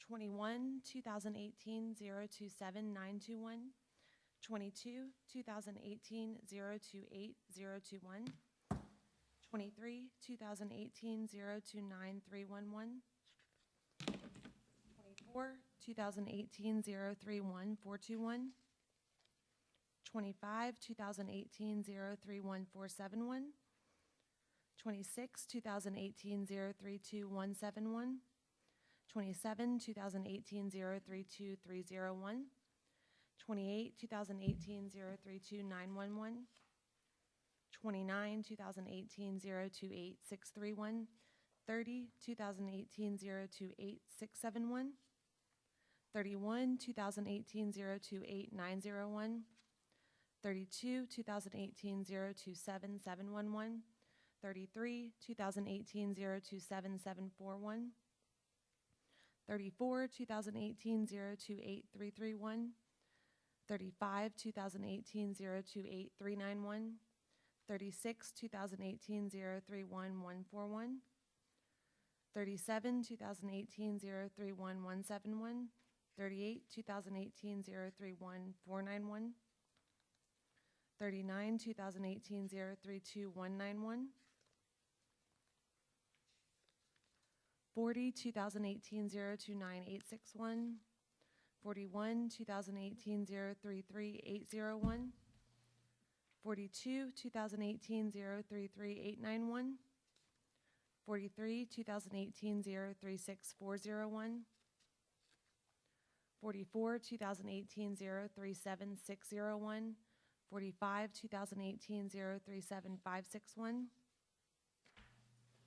46, 2018-037-621, 47, 2018-037-841, 48, 2018-038-981, 49, 2018-039-961, 50, 2018-043-151. Thank you, Ms. Smith. You may be seated or you can stand. I would love to sit, if that would, if that pleases the chairman. Precedent's already been established. All right, Commissioners, Mr. Bloom, are there cases you'd like to pull out of this? 31. Number 31 is removed. Others? 36, 37. 36 and 37. Any others, Commissioners? If not, is there a motion to approve council's recommendation on cases 20 through 50 with the exception of cases 31, 36, and 37? So move. I have a motion by Mr. Wood, seconded by Ms. Taylor, that those cases be approved. Discussion. All those in favor of that motion vote aye. Aye. Those opposed, no. That motion passes unanimously. And I abstain on number 39. And let the record reflect that Ms. Hills abstained on number 39. All right, number 31, Mr. Bloom. Well, the end of the first paragraph says, the end of the second paragraph says, respondent has not responded to this complaint. And I would like to just add that I think that they should be charged with failure to respond. I have the same question, Gary, but it's They're not licensed.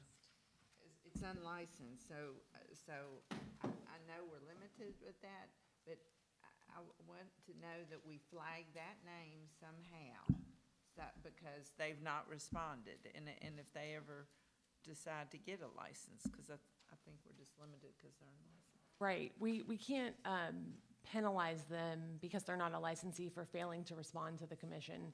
And I don't have any kind of allegation, well, there's a very general allegation, but I have no proof of unlicensed activity, which is what, we could discipline them for.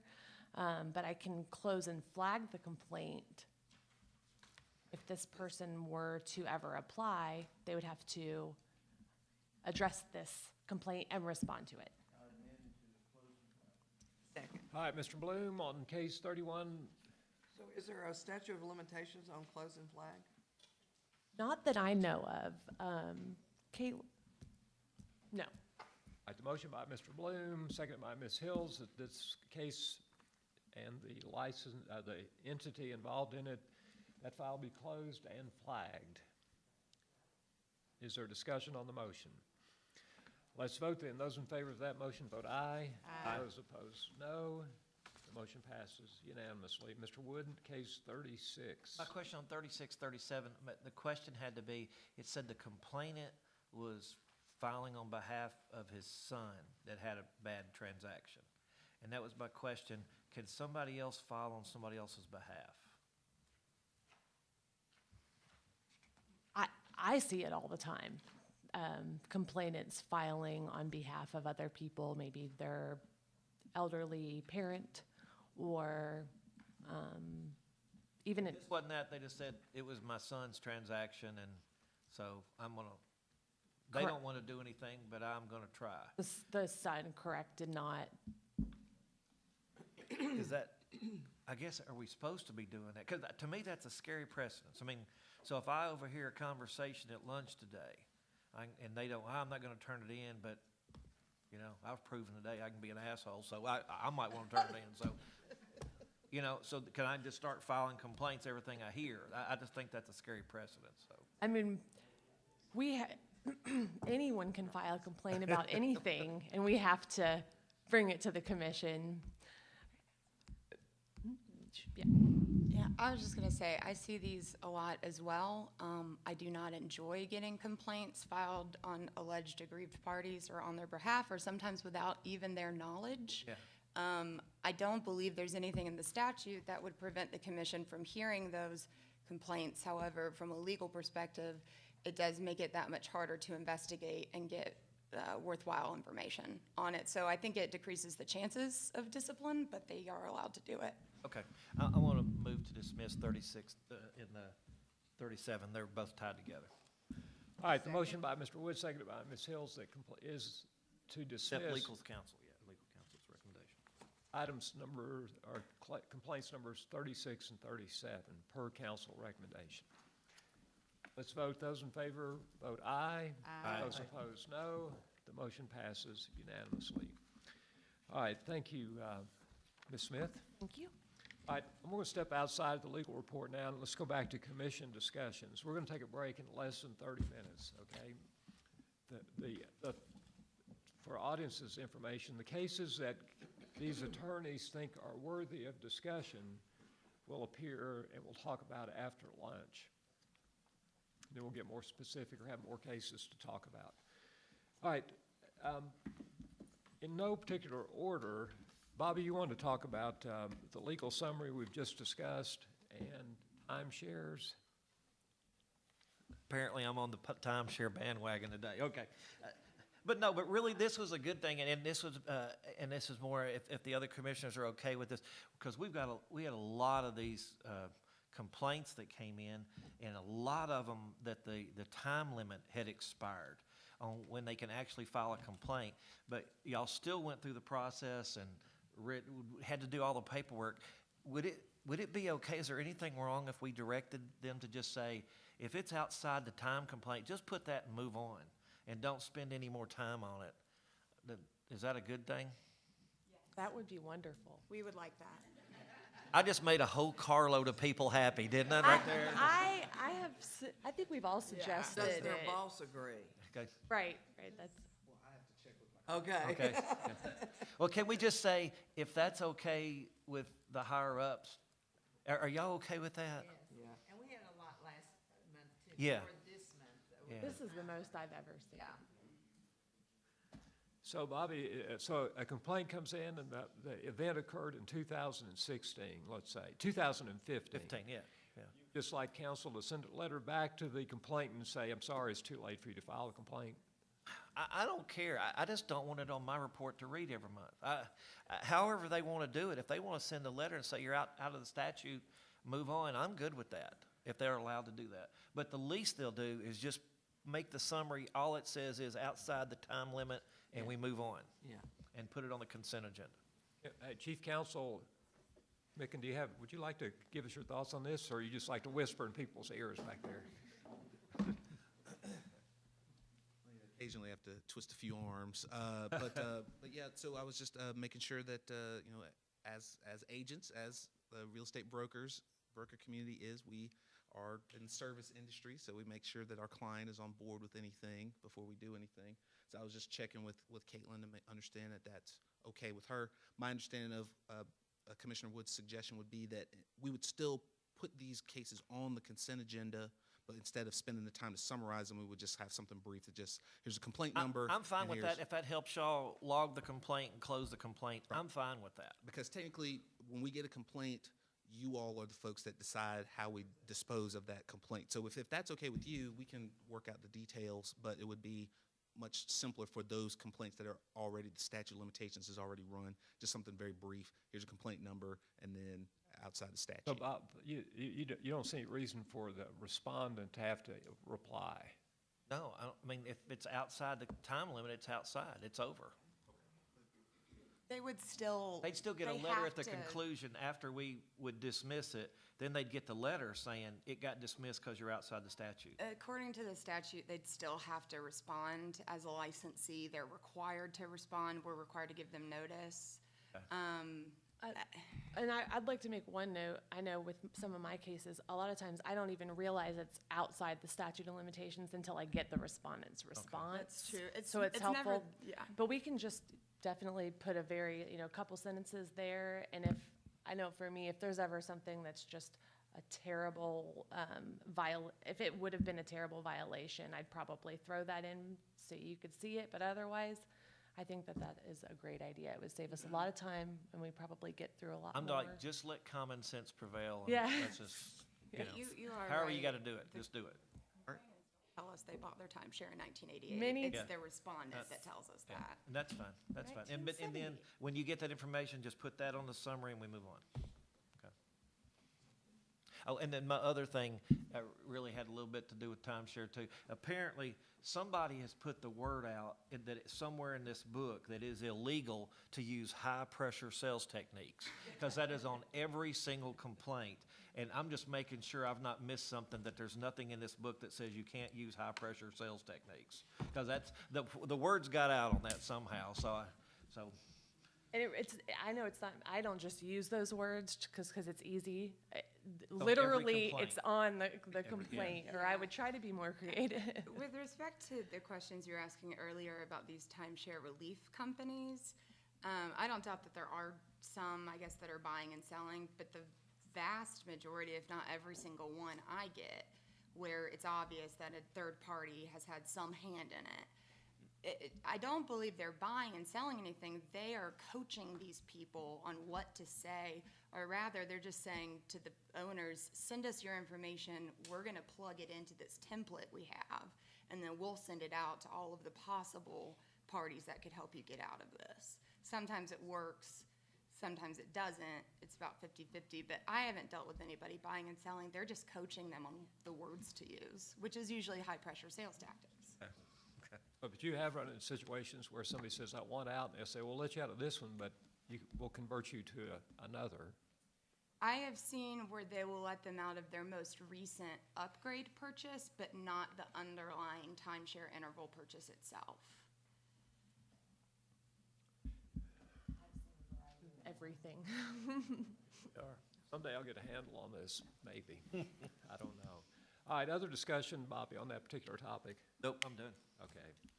So if I understand what everybody's agreed to, a complaint comes in, you guys have to notify the respondent. The respondent replies, and that's and after hearing from both parties, if it's outside the statute of limitations, you don't need to spend much more time on it, nor do you have to write a long narrative. Just tell us it's outside the statute of limitations. Perfect. All right, I'm working from the bottom up on our commission discussion topics. The next on the agenda is election of chairman and vice chairman. Is there a motion to defer that till we have a full commission?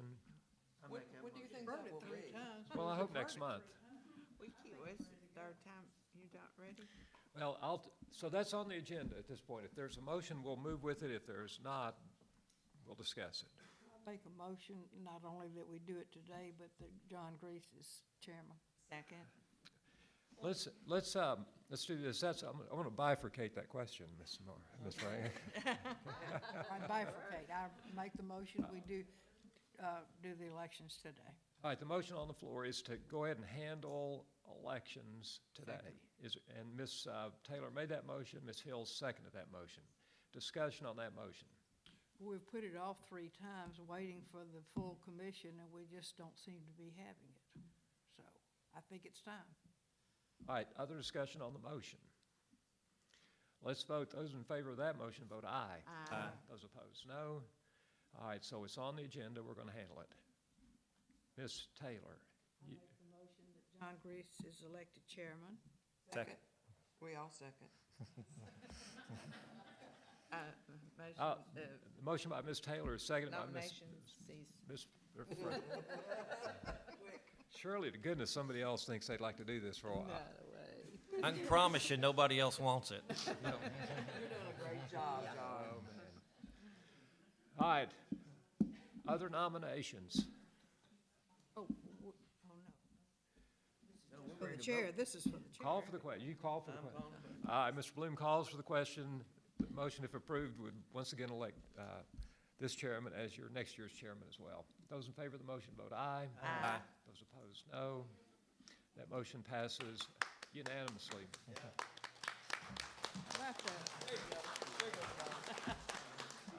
So to members of the commission, first of all, I appreciate your confidence. Second of all, I can't tell you how much I enjoy working with all of you. And Bobby, now that you'll be leaving the commission after that last remark you made, I appreciate you. I told y'all at the very beginning, I'm not convinced I'll make it the whole 5-year term. Anyhow, now vice chairman.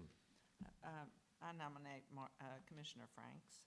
Second. I have a motion by Ms. Hill, seconded by Mr. Wood, that Marcia Franks be next year's, or this year's vice chair of the Real Estate Commission. And that motion is properly on the floor. Are there other nominations? I sense we're ready to vote. So Mr. Bloom calls for the question. If you're in favor of Ms. Franks being vice chair of the Tennessee Real Estate Commission, please vote aye. Aye. Those opposed, no. That motion passes unanimously. Congratulations, Marta. All right. Marcia, among other things, is our representative to the Association of Real Estate License Law Officials, or more commonly known by its acronym, Arelo. And both Marcia, Anna, and Caitlin have just returned from the annual conference. The annual conference. And I'd like for each of you, if you're inclined to do so, to give us a report at this time on what did or didn't happen. Vice Chairman Franks. We went to St. Louis for the annual meeting. I'm trying to get an overview here. We had something that's called the Commissioner Resource Committee, and that's a place where we could all go and sit and say, what are you doing about this? What's happening in your state? What changes there are? And one of the things that we're doing is the Commissioner College, which Rick attended. Rick attended the Commissioner College, and that happens every year at the annual meeting, always in September. And there's two parts of it, and so Rick has completed the first part. I've also done the Commissioner College, and so one of the problems is not everybody can come to and stay that many days. So Arelo has started the process of getting this online. They finished. There's going to be 6 different parts to it. The first one is complete. So that first section will be coming out real soon, so that we can have more of our members maybe take that class. We talked about coming soon. That coming soon seems to continue to be a problem, but it appears that most people think that it's an MLS problem. In West Virginia, they require written permission, just as we do. In Nevada, they're requiring that listing be notarized if it's a coming soon. And it's just a way of people trying to handle what some of the problems are. Several of them were interested in our principal broker core class. Tennessee is the only state that has that opportunity, but they all loved that. Auditors remains a big problem nationwide, and also Arelo is the United States Commissioners, and it's also Canada and some other countries. And everybody is having a hard time with auditors, being able to pay for auditors. So that continues to be a problem. In Florida, 75% of their companies do not have escrowed accounts. Almost all is going to title companies now. Arkansas doesn't allow earnest money anymore. You have to go through an attorney or title company. Doesn't allow the real estate firm to hold earnest money? No earnest money held by real estate firms. One thing interesting, in North Carolina, when there's it's usually commercial, but not always, but when there's a due diligence period in a contract, North Carolina allows the seller to put in a 9% due diligence fee, which is non-refundable. So there were a lot of moans in the room about that. But 9% is pretty big when you're talking about a commercial property too. So tell me what that means. If there's a 45-day due diligence period, before that period starts, he has to put up 9% of the purchase price? If you want to have your due diligence, you gotta pay for it. Is there- Non-refundable in North Oh, Carolina. hey, I wouldn't do business there. I know. Let's see, Florida is now requiring their principal brokers, if you do have an escrow account, remember I said only 25% due, they have to monthly send into the Real Estate Commission an escrow reconciliation.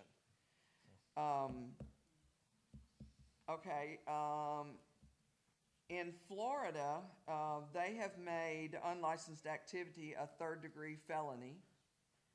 A lot of unlicensed activity everywhere. In Arkansas, they are rewriting their advertising laws, and they're requiring CE for brokers, and it's mandatory. So a principal broker. So they're requiring a principal broker to have 7 hours extra over and above anything else if they're going to be a principal broker. In Arkansas, they now have included in their core class safety.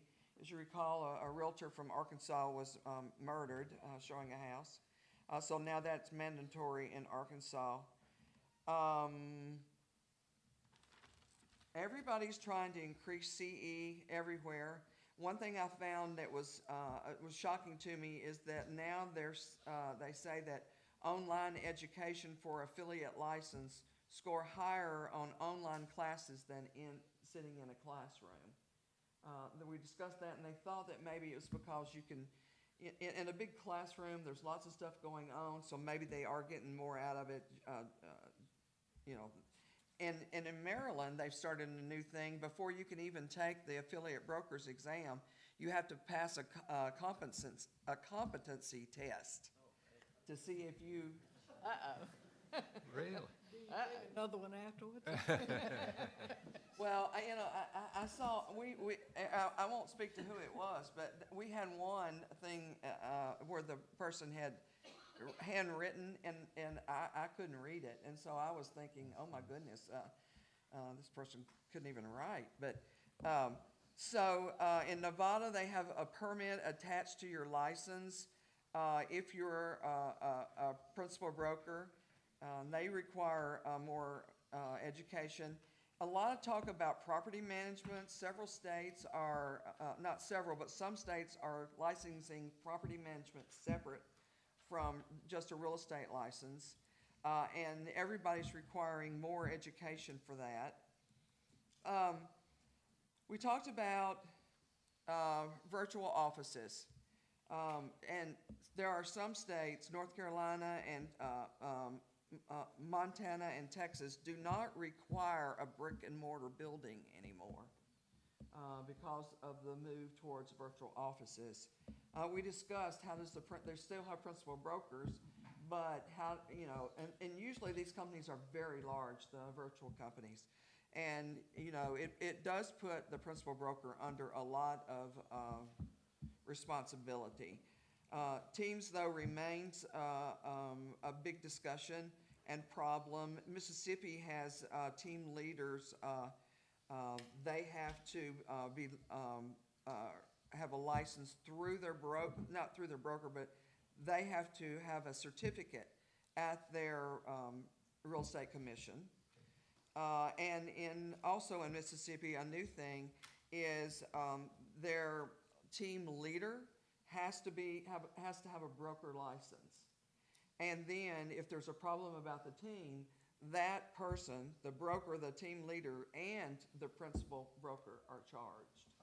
We were one of the few states that don't automatically charge a principal broker, and I told them that we had just recently changed that because we had so many coming in that weren't really guilty.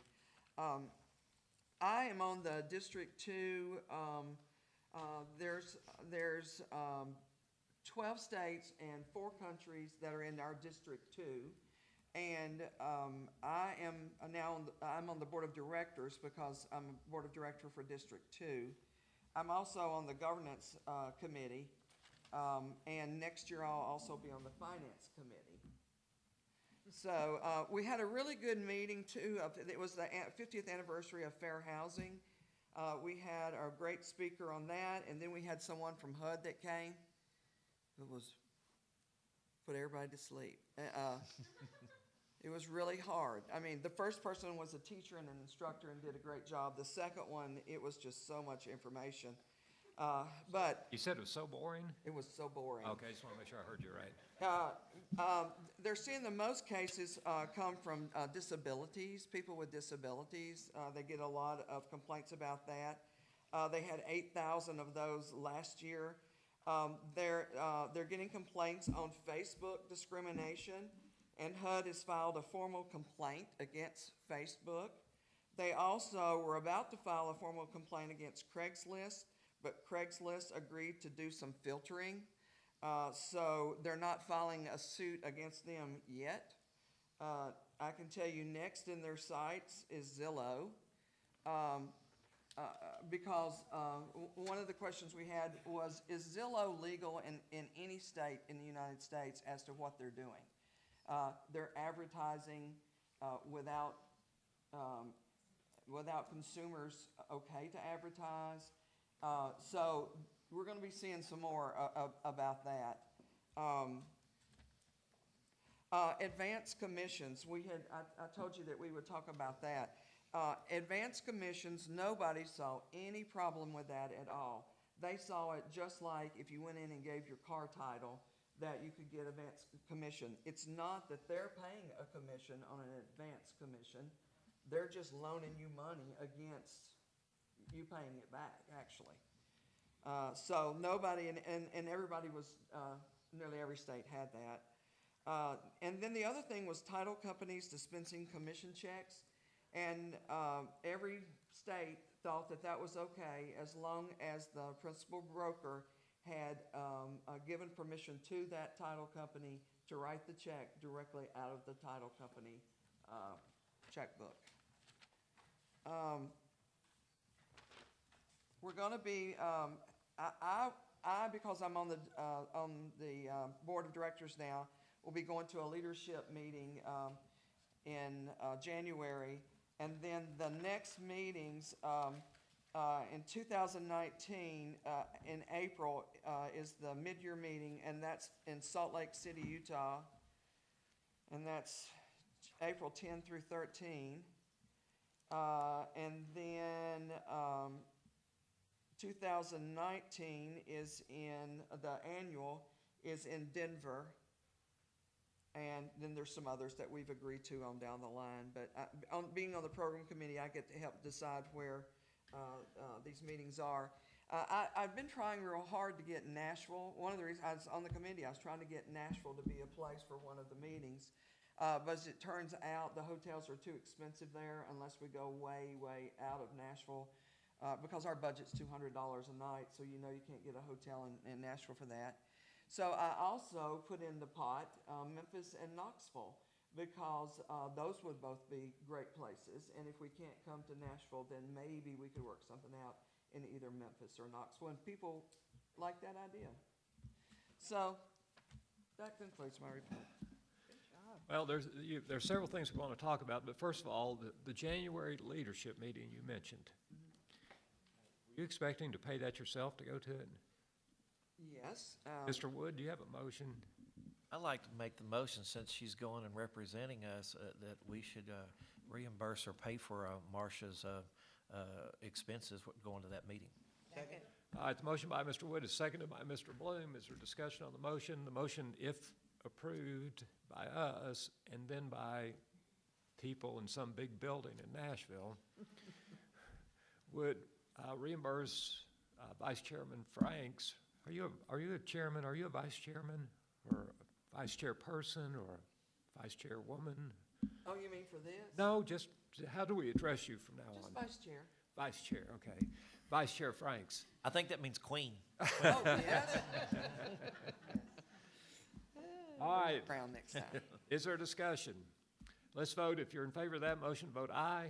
Aye. Those opposed, no. The motion passes unanimously. Thank you, Jim. Thank you for all you do to represent us. Yeah.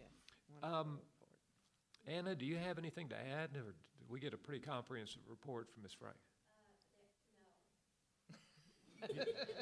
No, we No didn't. on the report or no, nothing?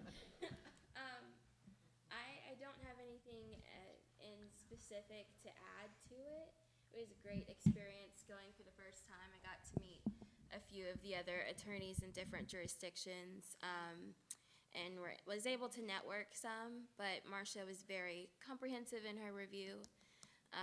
And just, it's good to see that some of the other jurisdictions are having the same issues come up that we are too. And not everybody has I guess, a blanket way to address those issues. So it was a good learning experience. Had a great time with Marcia, Rick, and Caitlin though. And we divided up, the four of us, and went to different meetings so that we could cover as much ground as we could. Caitlin, do you have anything to add? And you can't do it from there if you do.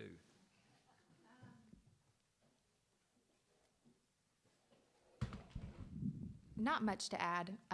Sort of like Anna said, a lot of people are having the same issues.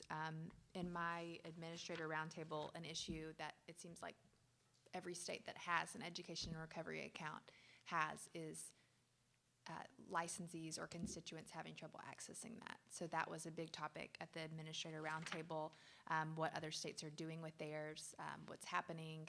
Some states, their account has gotten completely swept. So it's gotten taken from them. But that was one big topic at the administrator roundtable. Occupational licensing is always a big topic at that as well, and what we're doing to, it seems like a lot of states have a target on their back as it relates to occupational licensing. So discussing that. And then I mentioned earlier the education roundtable, which I found very valuable to see what other states are doing as it relates to education. So, and I mentioned some of those things earlier, but some states are offering webinars, which seem to be a good way to get licensees throughout the state access to education. And then I mentioned the surveys earlier as well. Thank you. Appreciate you all taking time to go. Anything else, Caitlin? I was gonna say, if y'all are interested and if you would read it, I can send out my report on Arelo. I didn't have time to type it up. We just got back Sunday. And Anna and I can follow this up, but there was actually in the case law session, there was, I think it was a state versus Zillow, and whether actually Zillow should have an appraiser license because they're valuing homes on their website, and Zillow it was determined that they didn't need an appraiser license. So, speaking of that, just reminded me, Mr. Wood, you're on a committee. You were gracious enough, a subcommittee related to appraisals. Auctioneers. How's that going? We've not, I think they canceled this last month meeting. Everybody had a lot of conflict, so we've not met since the last time. All right, just checking. Well, under the topic, we're on commission discussions. We have one topic left that has been touched on, and that's virtual offices. Does anybody want to follow up on any particular discussion at this point? I have one question for you, Marcia. You say that virtual office, or 3 states have no requirements for brick and mortar offices at this point. What about a phone number? What do they do? Where do you call? How does that work? In a virtual office, most people don't even call. It's mostly email. And I don't know that they don't have to have a phone number. I would imagine they would have to have a phone number. And I would say it would be at the principal brokers, or she might delegate that to a secretary or something. But the principal broker is just floating around, right? There's no office. Right, they all are. So are states handling this concept well, or are they trying to figure out how to handle it at this point? No, everybody's still trying to figure it out. Some have, there's some, I forget what you call it, but there's some office buildings, and you can go in and you have shared, there's a secretary and you have shared office space. Several of them were handling it that way, that they would just, pay a monthly fee and they'd have a drop box there. And if somebody needed to drop something off, they could. And that's how some of them have been handling it. But they do everything totally online. Everything's, authentisign, and all contracts are online. Everything is online. Well, is that why they like the commission to be paid to the agent at closing? So they don't have to physically cut a check to the agent? There is one company that's, I don't know about the rest of the state, but it's pretty large in Nashville now. And it is a virtual office, but they do have a little 10 by 10 room, that is their brick and mortar because they're required to by statute in Tennessee. But they probably have, I don't know, maybe 1,200 agents now. And so a lot of people are leaving that. If you bring somebody with you, you get part of their commission. It relieves the principal broker of having to physically take checks and, to the closing. No earnest money. They don't have earnest money. So all earnest money would go to that closing company. And usually these companies have their own closing companies and their own title companies too. So, yeah. Well, it's an up-and-coming business Yeah. model for sure. Yeah. Other questions of any of our three Arelo participants? Anything else under commission discussions? So I can tell commission and the audience that we're going to take a 1-hour break. We're going to come back and finish the legal report. And once that legal report's done, unless something shows up, we'll be finished, okay? It may take a couple hours depending on how many questions we have here, but it might. You never know. All right, so back at 12:30, please. Ready to go? You want to sit down this time? Move that microphone to you? It appears there's no longer a microphone at the podium. Yeah, pull that one to you. So I guess I'll have to sit. We can make it. What happened to it? We could make it happen. Lunch break, No, we should get this Look all going. about her. She stayed in here during I lunch, know. so. All right, are we ready to begin? Let's do it. Okay. Number 1, 2018-017331. Complainants are an anonymous group of property owners, and respondent is a vacation lodging services firm that oversees the short-term rental of complainants' properties. Complainants' alleged checks made out to complainants by respondent have bounced on numerous occasions since 2017. Complainants also state payments have been late, and on some occasions, respondent requests complainants wait a few weeks before depositing checks.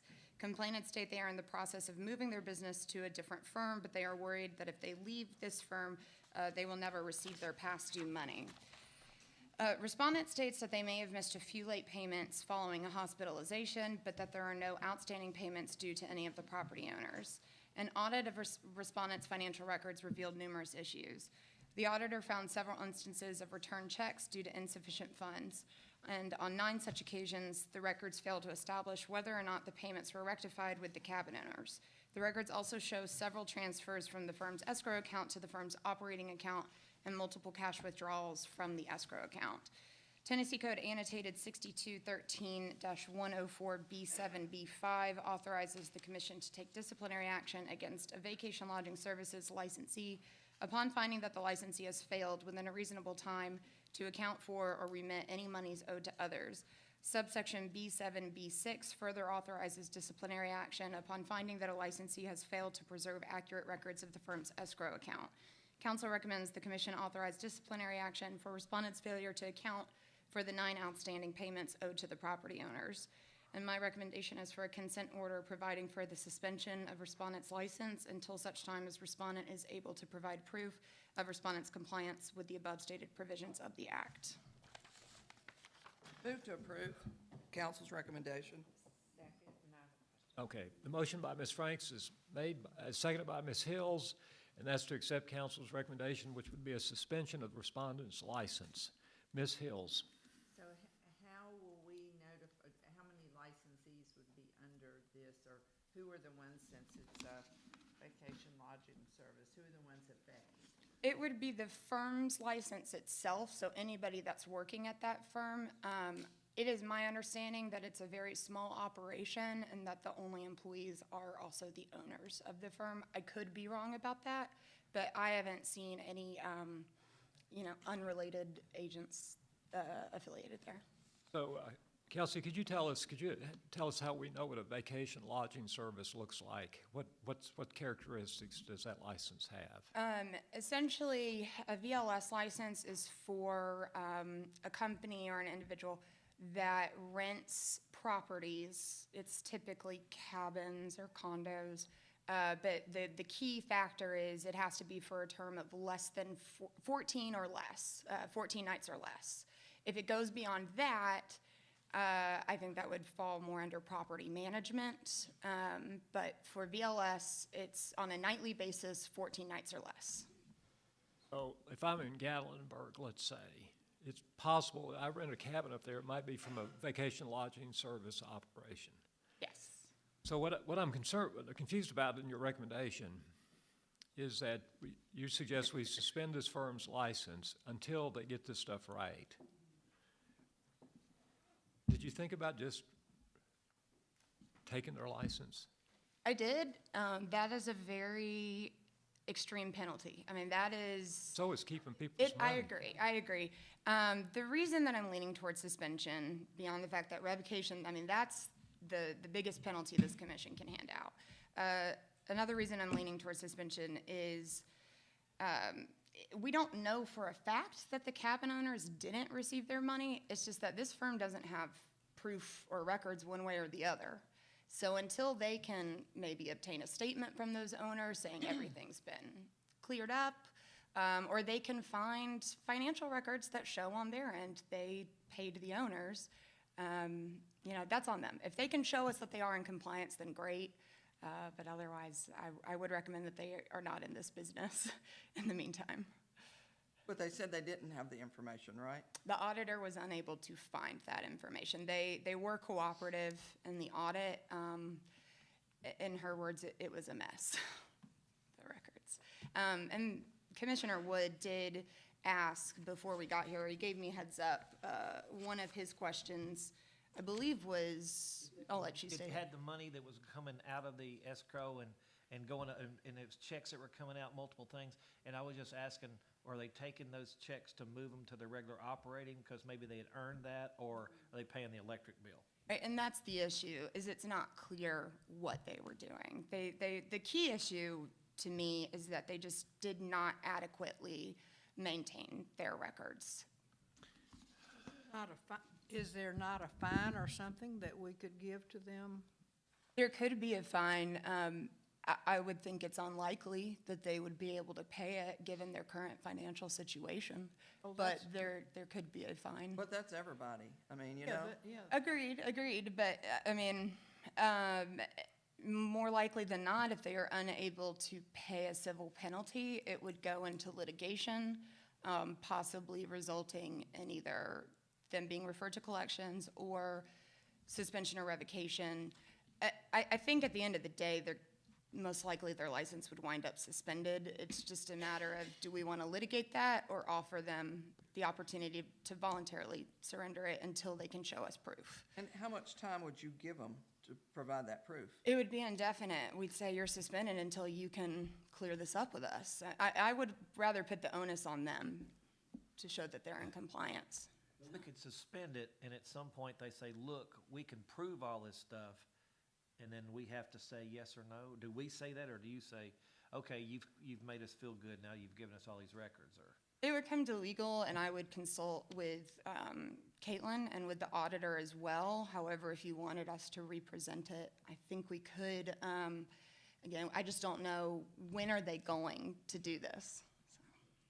Well, it looks like it'd be, if there was a time length that, I mean, they either have it or they don't have it, and they can go look in the barn or wherever they keep their records and bring them back. I don't like it just dangling out there, because suspension, in lieu of a revocation, I mean, that would only be for, in my mind, a short time until they could prove they have the information or not.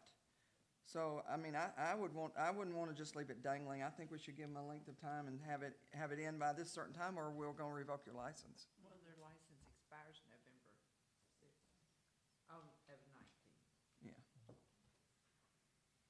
So no time soon. So if the current owners are afraid they're not gonna get their money, and so they're afraid to transfer to another vacation lodging service to manage their cabins, should they also be afraid that we suspend the license of this firm and not get their money then either? Or do we care about that? I mean, the complainants are anonymous, so beyond what they wrote in the complaint, I have no idea how they feel about it. They are anonymous. They're that's good. anonymous, so. I don't think we should take the tack of, we're afraid that something will happen to, maybe the company can't come up with the money. That's not anything we've ever thought of before. The thing is, they've done something totally wrong, and they need to be disciplined for it. And usually we discipline them in this, for instance, like this, where the auditor is even saying that he cannot find a trail, so you know it's totally, you get the idea that it's totally mismanaged. So I think we need to do more. Chief Counsel. Just a couple of things. I think Kelsey kind of brought most of the salient points to your attention. There's a couple of things to think about. Number one, any civil penalty that we apply to them is less money in the pot to give to the public. We don't, if that money comes to the state, that money doesn't go back out to people who are harmed. That's one thing to think about. The other thing to think about is, in this particular instance, a suspension might actually be a better, well, it could be, depending on how you all decide to talk about it, could be a better solution in that if you suspend the license until they provide proof and the license expires of its own force in November, if they never bring us the proof, they are out of business until November and then they're revoked. That's 2019. Right, but if you revoke the license, there's no provision under the law that says they can't just come back and reapply. Now they could come back right away and say, hey, look, we fixed this, or we made a new business, that's the old business, and they could just come right back and reapply. But if they're suspended, then they're under kind of your supervision until they bring forth that proof that they have made everybody whole, or that they just can't do it. So that's just a thing to think about. Mr. Bloom. Well, I wonder if we could be agreeing on this wording: a consent order providing for suspension of respondent's license, period. Not setting any time limit. Suspension until when, though? Well, it's gone. Their license is suspended. And that, I think what you're speaking of, yes, would be a revocation. A suspension, I have seen in other acts, not under ours, but I've seen other programs handle it, where a suspension is typically a year or less. If it goes beyond that, you're really looking at more of a revocation. Can we state that? Can we state it's suspended for, well, you're saying till they can prove thing, but in any case, no longer than, and then it becomes revoked? Can we do something like that? I believe we could maybe propose a timeline that says it's suspended until you can show us compliance, but in no event will the, well,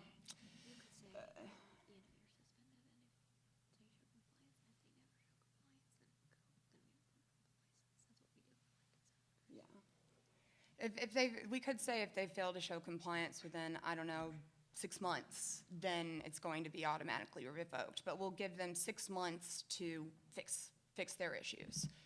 And they will be suspended during that 6 months. At the end of the 6 months, if they haven't been able to do it, revocation. Oh, I'm sorry, Denard, do you want to go ahead? One just further point going along with what Kelsey was saying. This is also, if the board were to authorize this action, would be an offer of settlement.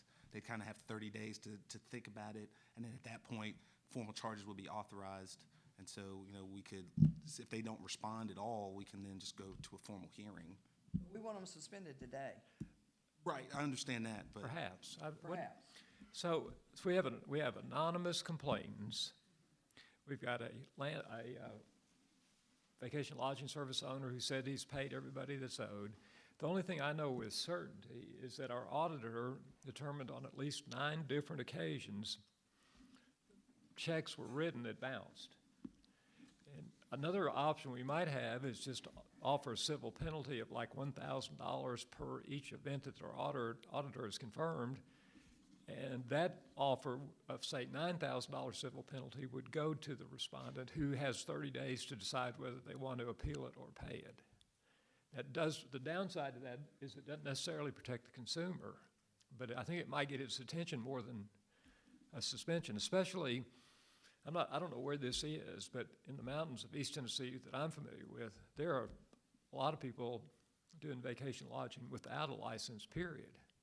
And we've had cases in the past where we've taken licenses away, and that didn't faze them for an instant. They continued to do their business. So I can't tell from the narrative whether this is a legitimate operator who's trying to get it right and just. They're moving to a different, their business to a different firm. That would be the complainant.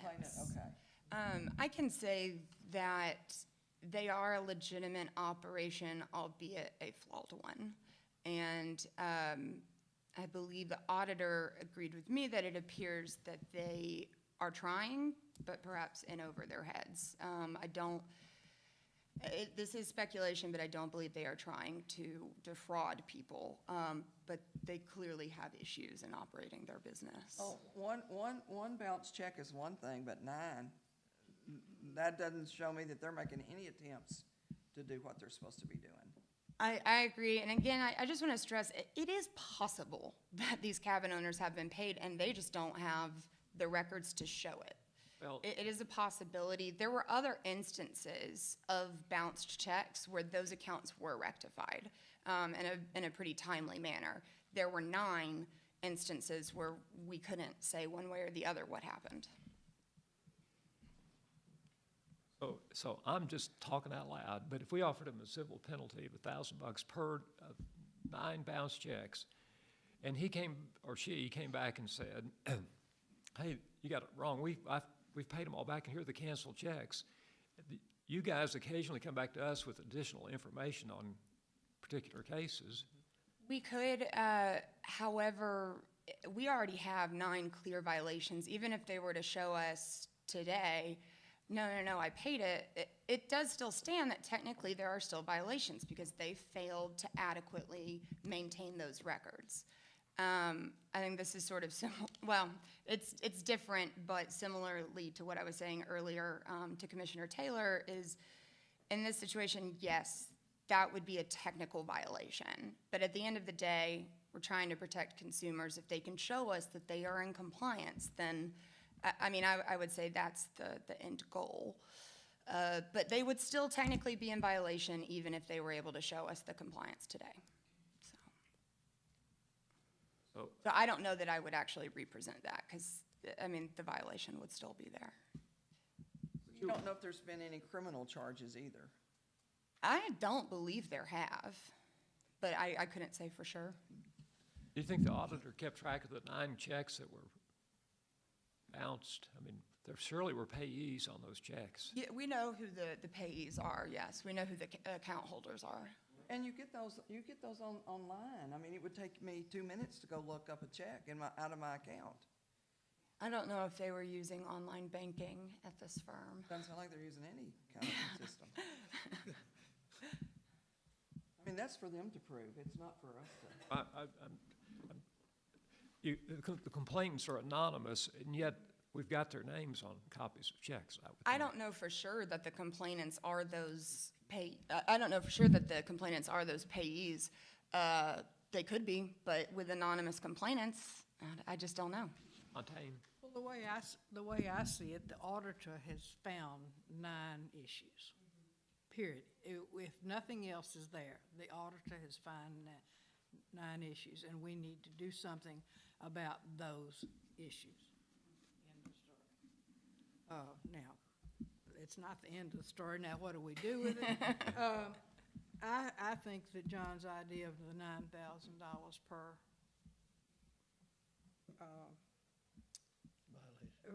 $1,000 per violation which is a total of $9,000, is what they should be charged with. And that will get their attention. What we have done in the past. Absolutely, absolutely.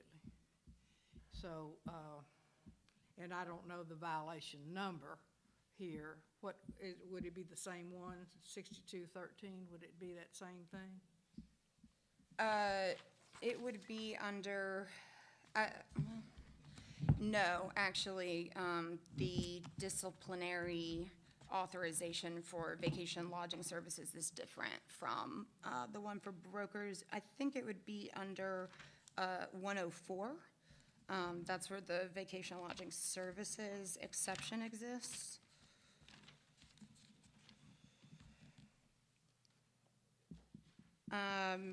And then, sorry, under the rules, I mean, I will tell you this. I know that the maximum authorization for civil penalties is $1,000 per violation. That is the same. Yeah, that's right. Yes. Yeah. I want to second that motion. Okay, Fontaine, you want to? Whatever it is, and we're waiting for the, $9,000, she can figure it. yeah, we're waiting for the code. Well, at the very least, there's, in the complaint, there's a subject section quoted that authorizes disciplinary action upon finding that the licensee has failed to preserve accurate records of All the right, firm escrow. well, if that's the proper one, we can use that one, but I think she just said it wasn't gonna be in this case, but. No, the one that's cited in the summary is correct. All right, Yeah. then that's what I wanted, $1,000 per violation, which is a total of $9,000.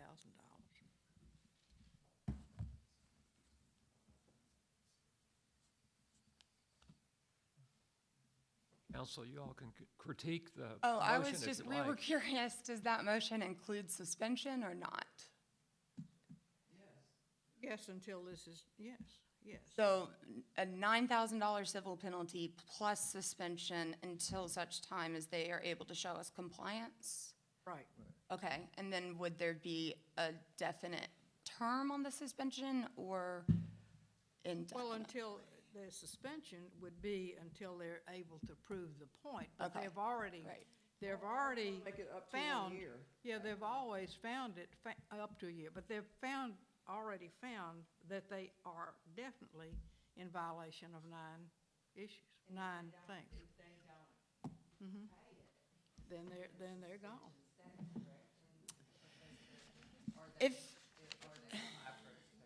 If they don't pay it, you know, I'd have to, let me think about this, because essentially when somebody's offered a consent order, they have 30 days to determine whether or not they'd like to settle the charge.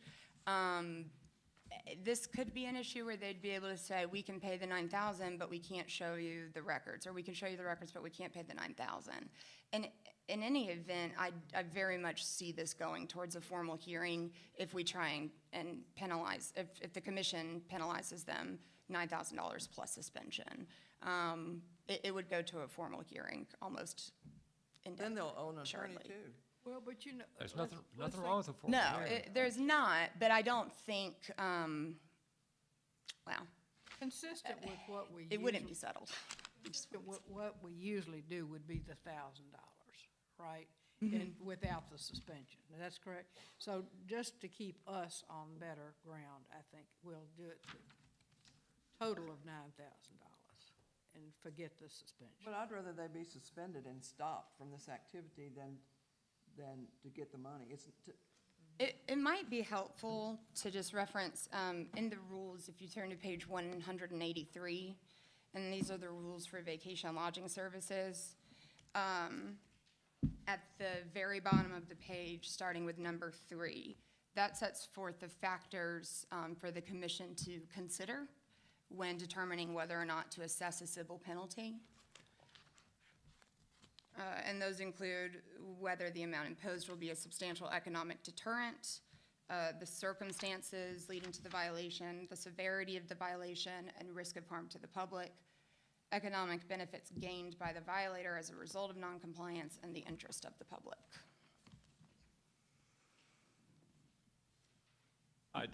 Fontaine, I'm going to make a decision and say you have a motion on the floor that would offer the respondent a $9,000 civil penalty. $1,000 per violation Right, for a nine total of ti- 9,000. Right. Yes. Is there a second to that You motion? also say suspension too? No, not yet. That back at this moment. Suspension's not on the table. It's if I get a second to this motion. I'll second it. Okay, on the floor now is a motion to offer this licensee, or is it a firm? It's a vacation lodging service firm, a civil penalty of $9,000, 9 violations at $1,000 each. That motion was made by Ms. Taylor, seconded by Mr. Wood. Now, discussion. Or, in lieu of discussion, is there a substitute motion someone would like to offer? Could I possibly amend the motion to add the suspension in there too? Well, Or is that a substitute? you're going to have to make it a substitute because I sense the maker of the motion won't agree to that change. Well, my problem with that was I think it's out of our, I mean, I think we're not treating them as what we've treated other people. That was my reason for not putting them both in my I motion. don't think we've had other people doing this. I mean, So the chair would ask Mr. Wood to make a substitute motion. that's my substitute motion, that Okay. we would take the same $9,000 civil penalty, but add the suspension. Okay, and then, before I get a second to that. Okay. What are the conditions of the suspension? Until our legal staff is made happy by their response back to them, before they would be willing to give them back their license. Okay, so Mr. Woods, Y'all help us with the wording of it. But like Kelsey said, it may be an impossible task to make them happy. It just may be such a mess that it can happen. In order, they would have to either show us the dates that the owners received the payments, or they would have to make the payments and show us that the accounts were rectified. But even at that, they still had the violation, even They if they still had the rectified it. violation, and I think suspension is an appropriate remedy based upon the violations. It sounds as though the commission may disagree with that, but, well, we're still working our way through it. Yeah. So, Mr. Wood has offered a substitute motion that would include a $9,000 civil penalty as referenced by Ms. Taylor, but include also a suspension of the firm's license. And that suspension will run until legal tells us they've cleared up all defects with all issues you have with them. Is there a second to that substitute motion? Let me ask you this. I'll Wait, second it. Okay, so it's on the floor now, and we'll vote on that first. Ms. Taylor? You said the suspended license is suspended until legal knows that everything's cleared up. Does that include paying the $9,000? That's part of the motion. Okay, so on the floor is a substitute motion, just so we keep this clear.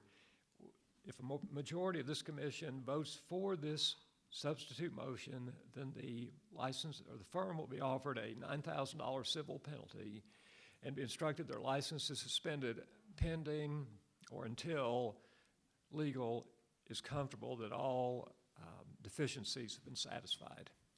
That's the chairman's words. Is that what your motion is? Yeah, you're doing Okay. good. All right, so you want to discuss the motion, or are we ready to go? Let's, we haven't done this all day, Caitlin. Let's roll call this and see how it goes. You knew that was coming. Let's do it.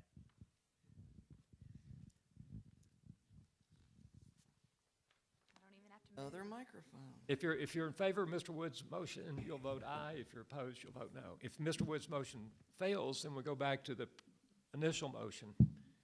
Okay. Commissioner Gary Bloom. Aye. Commissioner Marcia Franks. Yes. Commissioner Diane Hills. Commissioner Fontaine Taylor. Commissioner Bobby Wood. Yes. Chairman John Grease. Yes, okay. We didn't need a roll call after all. All right, that motion passes. Kelsey, are you comfortable with what to do with what we've just passed? yes. Okay, perfect. That's all I care to hear about. All right, next case, number 2. All right, number 2 is 2018-04178. Complainant is the Chief Executive Officer for a regional Realtors Association, writing on behalf of the association's Board of Directors. Respondent is an unlicensed limited liability company. It should be noted that Respondent is under common ownership with a licensed real estate firm, but the listings which serve as the basis of this complaint are not listed through the licensed firm. Rather, they are listed for sale by Respondent. Complainant alleges Respondent is engaging in unlicensed real estate practice. Complainant states Respondent markets properties on a commercial MLS platform, also used by Complainant, and that Respondent is not a licensed real estate firm. In support, Complainant provided an example of a listing which identifies an employee of Respondent under property contacts. Complainant also provided a deed for the property which identifies an entity other than Respondent as the owner.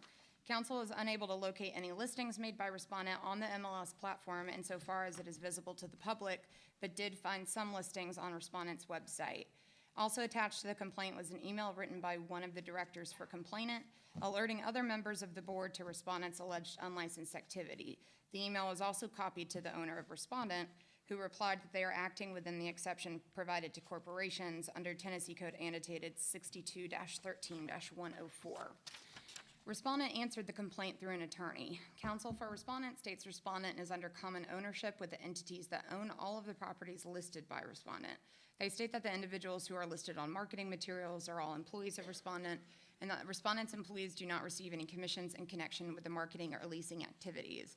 Respondent's counsel argues that it qualifies for the corporate licensing exemption under Tennessee Code annotated 62-13-104A1F, but states that in any event, Respondent can move its listings to its licensed affiliate company if necessary.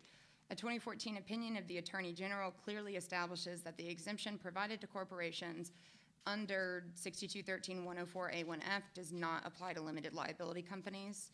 My recommendation is a $1,000 civil penalty for unlicensed activity and language directing Respondent to cease and desist. Do you have any idea how many properties there were? I looked at their website this morning, and there are 7 properties listed. Motion for $7,000. Ms. Hills? And language directing Respondent to cease and desist. So the motion by Ms. Hills, if properly seconded, would offer this unlicensed entity a $7,000 civil penalty and include language that they can't do it anymore and stop now. Is there a second to Ms. Hill's motion? Second by Ms. Taylor. So we're properly ready to discuss this. Can we word it as $1,000 times 7? Per. Yeah, per, Yeah. yeah. That we could prove, okay. I would just say, we have this every month, and it comes up all the time. About 10 days ago, I was asked to come to a sales meeting just to talk about some things that are going on at TREC. And somebody asked the question about the LLC, and so I explained to them that I didn't know it either till I was on the Real Estate Commission, and that the Attorney General had made this opinion. But this company also owned the title company, and the title company guy was in the room too, and he argued with me that that wasn't true, that that's not right, and it could be interpreted different ways. Now, I'm trying to remember, Anna, was it you that I showed that to, and we talked about it on the way to St. Louis? Yes. And so he was given the Attorney General's opinion on it. And so then he writes me back and says, oh my God, I've told all these realtors that they can all do it in LLCs, and it's a large company in Middle Tennessee with lots of offices. So, you know, we've been talking about this. I've been on the commission for 5 years, and it was one of the first things that I learned that scared the heck out of me, because I didn't know about it, even though I've been a realtor for 35 years. So I just wish there was some way that we could have better communication and you know. And I know someone who went to an attorney trying to do it right, did everything and set it up as an LLC, and it should not have been that way. So the right answer to solving this is to get a piece of legislation that includes LLCs in the corporate exemption, but nobody wants to run that bill. So until that happens, we're stuck with the ruling, or the only basis we can make a decision on, in my opinion, is ruling of the Attorney General. But I think I might just privately give Russ Farrer a call and just let him know that. He's the last person that wants to run with it. I know, he says there's no way it'll go, but just to let him know it's continuing to happen. Because I'm feeling bad, because I know this person's gonna say, I didn't know, and they're gonna honestly not know. I would also add to that, their answer was provided through their attorney. There you have it. So they are receiving bad legal advice. All right, the motion on the floor is to offer this, what is this, a firm, unlicensed individual, an unlicensed entity, a chance to pay the Real Estate Commission a $7,000 civil penalty and agree not to continue doing this practice. So further discussion. Do we have a motion on this? Yes. We have a motion and a second. Diane moved it and you second. Right, Marcia? I did. Okay. All right, we're legal. You ready to vote? Those in favor of the motion, vote aye. Aye. Those opposed, no. That motion passes unanimously. Number 3. All right, number 3 is 2018-023431. Respondent is an unlicensed company possibly engaged in the real estate business. Complainant's relation to respondent is unclear. Complainant alleges without detail that respondent has been engaging in the unlicensed practice of real estate. Complainant provided a copy of an advertisement which states houses wanted, and we market houses for rent and sale, fast-paced call center, hire us to assist your company growth now. Complainant also provided a screenshot of respondent's Facebook page, which states respondent buys, sells, fixes, flips, and rents homes. Respondent states their company provides marketing analyses, services, and tools for licensed real estate companies. Respondent also operates a call center. Respondent states they do not show houses, but that if they have the approval of a licensed broker, they will, quote, offer to open doors for potential renters to view at their own discretion, end quote. Respondent claims the only properties they sell are owned by respondent. An investigation was requested in order to ascertain the exact nature of respondent's business. The investigator was able to locate and speak with the individual owner for respondent, but they refused to provide a written statement or otherwise provide additional information. A quick review of respondent's Facebook page shows various posts promoting the rental of properties, some of which direct interested parties to contact respondent for further information. A property records search of one of the advertised properties shows that it is not owned by respondent and that the most recent conveyance was in 2012. The facts suggest it is more likely than not that respondent is engaged in real estate practice. Secretary of State records show respondent's business is organized as a limited liability company and provides for a fixed office address in Tennessee, and it may be reasonably inferred that respondent's Facebook posts, which advertised the rental of at least one property not owned by respondent, were likely made with the intent or expectation of receiving a fee, finder's fee, or any other valuable consideration. As such, council recommends the commission authorize discipline for unlicensed activity. And my recommendation is for a $1,000 civil penalty for operating as a real estate firm without a license in violation of Tennessee Code Annotated 62-13-309. Move to accept council's recommendation. Motion by Ms. Franks, properly seconded by Ms. Hills, that council's recommendation be adopted. Does a cease and desist go with that? A cease and desist language will be provided for in the consent order. All right, further discussion. And we only know of just the one property? I only looked at one just to confirm that they didn't own it.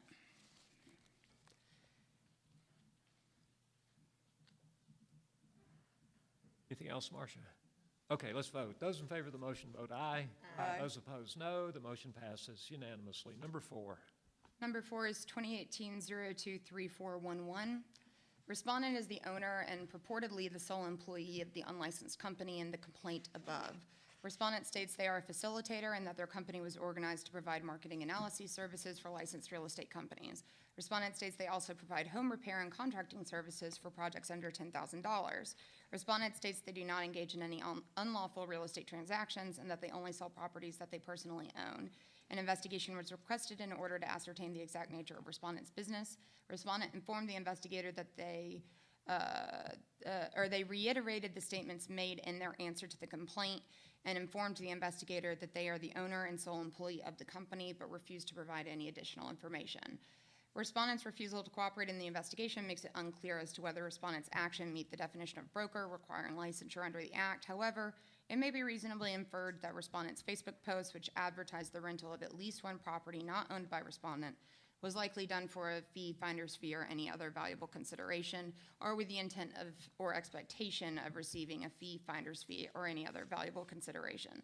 As such, counsel recommends the commission authorize disciplinary action for unlicensed activity. I'm just now realizing that paragraph was supposed to be deleted, so I apologize for reading it into the record.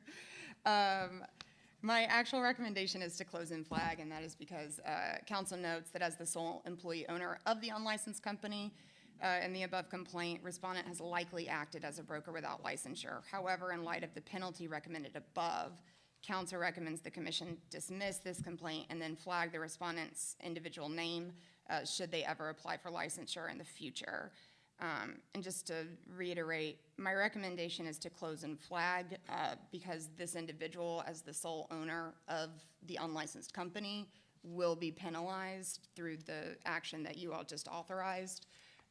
So again, with respect to the individual, my recommendation is to close and flag. This is tied to number 3. Yes, this And there's no respondent is the complainant. owner of the company in the last complaint.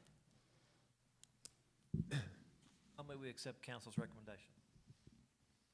Second. Okay, the motion on the floor is to accept council's recommendation, offered by Mr. Wood, seconded by Ms. Franks.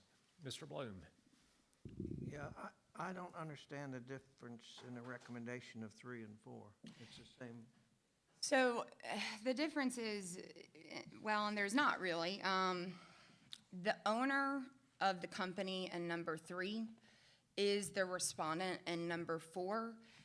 I figured if the commission were to authorize sanctions under both, it would be akin to this person receiving dual discipline.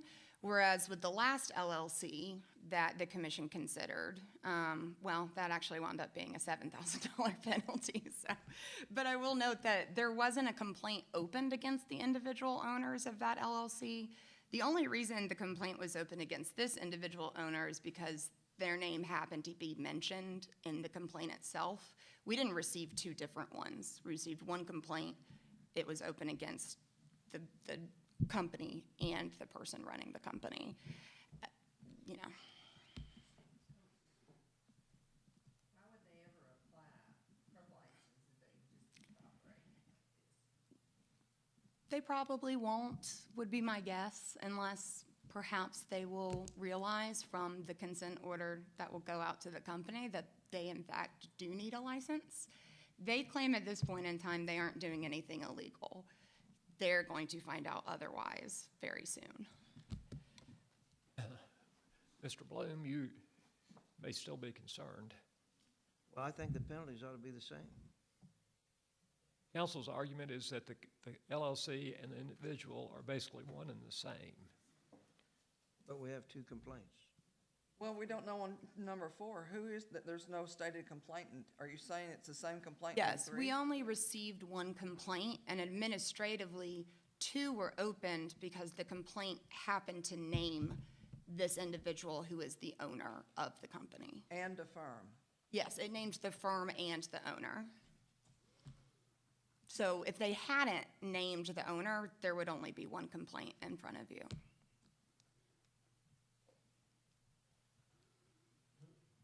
Filed the complaint. An individual, they just received something in the mail. Their relationship to the respondent is unclear.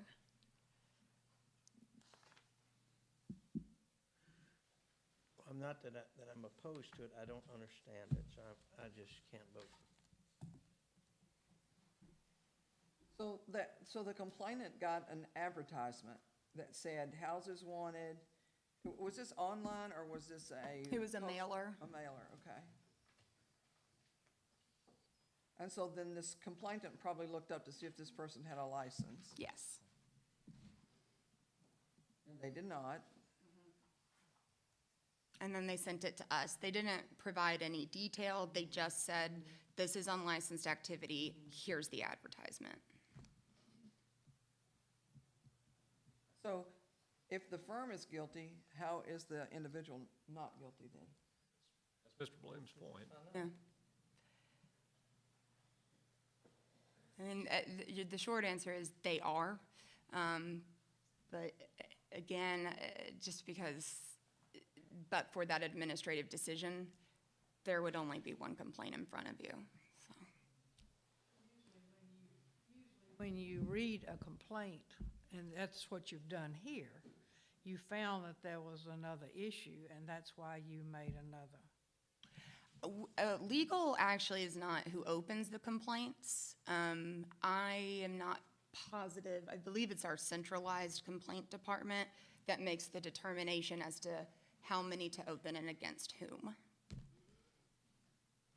Are they attorneys? Sometimes centralized complaints will refer a complaint to me, and it can have multiple individuals listed. And so I'm not sure if this one came across my desk, but if the firm was listed and the individual was listed, sometimes we'll recommend that those complaints be opened against everyone that's listed on the complaint. That's how it works usually. So I'm trying to gauge the pleasure of commission. Mr. Bloom's brought up an interesting point, but you haven't suggested an option to the motion we have on the floor. Well, this person, though, this this unlicensed person, if we just close and flag it, they're not gonna get a license, they're just open up and do another one. So the firm, this person can open another firm. Right? It's an unlicensed firm, so we have no control over it. No, but if this is just close and flag, he can do this again. They would still have to, we'd still know the owner. If they ever came before us, we would know their association. So, I mean, yes, This one's tied to the name. Number 4 is tied to the they're both tied to the name, yes.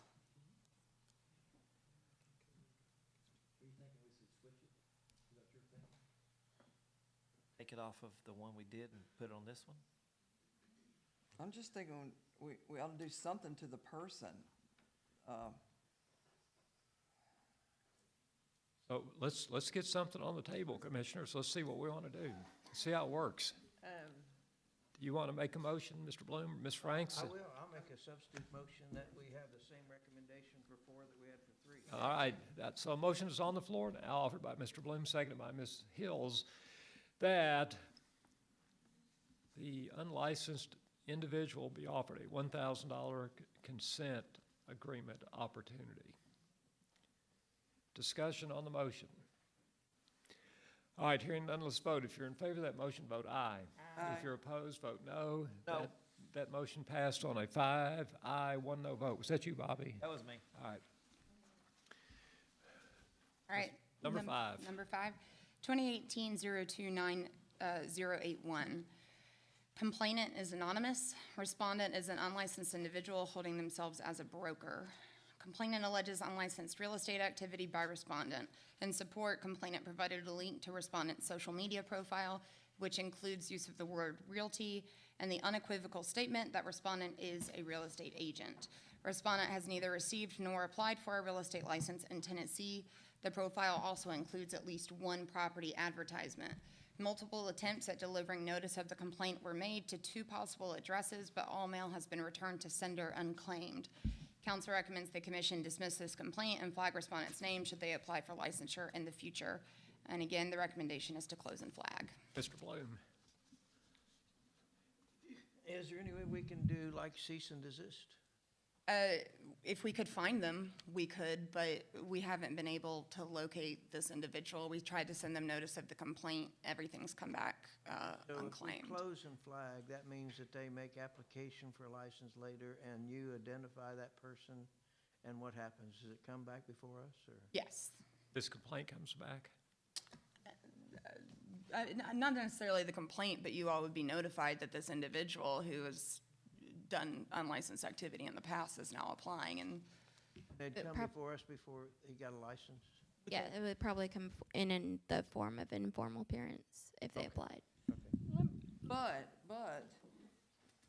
you have a name, you know who the person is, right? Just can't find them, or they We won't cannot sign find for them. it? We submitted, well, the first mail to their purported address came back, they don't live here. Then we submitted what we call a clear request, it's like a background check, and then we sent mail to the address that search produced. It came back saying this individual doesn't live here. So at this point, we've pretty much exhausted all of our options to try and find them. So you don't even know a county? No.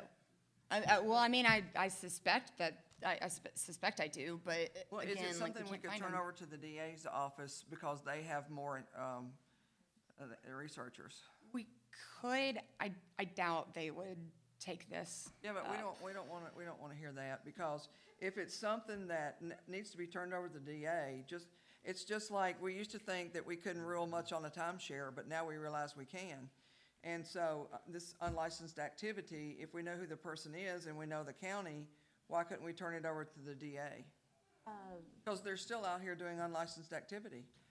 Agreed. I will leave it to our chief counsel to determine whether or not we could refer that to the DA's office.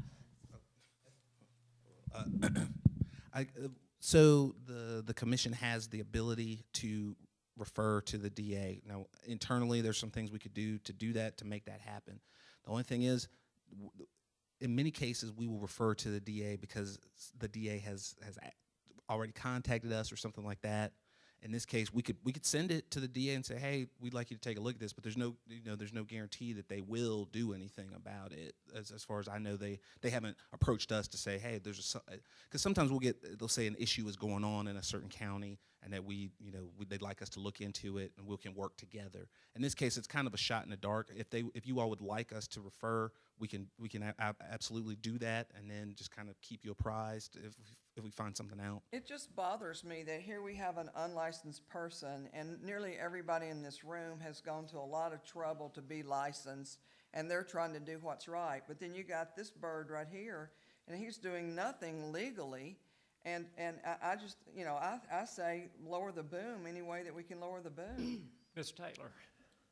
Well, my thought was kind of on that question that we've been discussing here. If he has something on the website, does he not have any contact information on the website? He did. That was the first address that we attempted to reach him at. But he has no phone numbers or anything on the website? No. Well, how does It's not a very good website. I would say. Okay. All right. Well, that was. Is his mama on it? Sorry? Is his mama on it? Oh, that I did not look for. All right, let's keep moving here. Ms. Franks, you want to make Marcia, you want to make a motion? 4 out of 5. We have a motion, don't we? Or do we? We had a motion. Okay, closing flag. You want to make a substitute motion? I'd like to make a substitute motion that we turn it over to the DA in the county where we think this person's from, and to also close and flag. All right, do you think we know that county, Kelsey?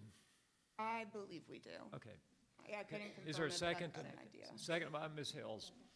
You've heard the motion. Let's keep moving on this one. If you're in favor of that motion, vote aye. Aye. If you're opposed, vote no. The motion passes unanimously. Number 6. Okay, are we ready for number 6? We are. Okay, thank you. Number 6, 2018-029131.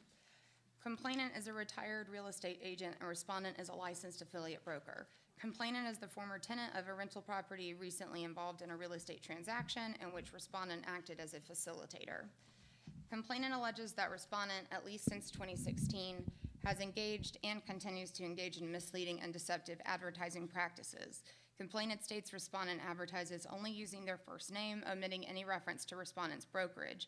In support, complainant provided 2 screenshots, which appear to be Zillow listings, but the images are so blurry that the contents of the ads cannot be discerned.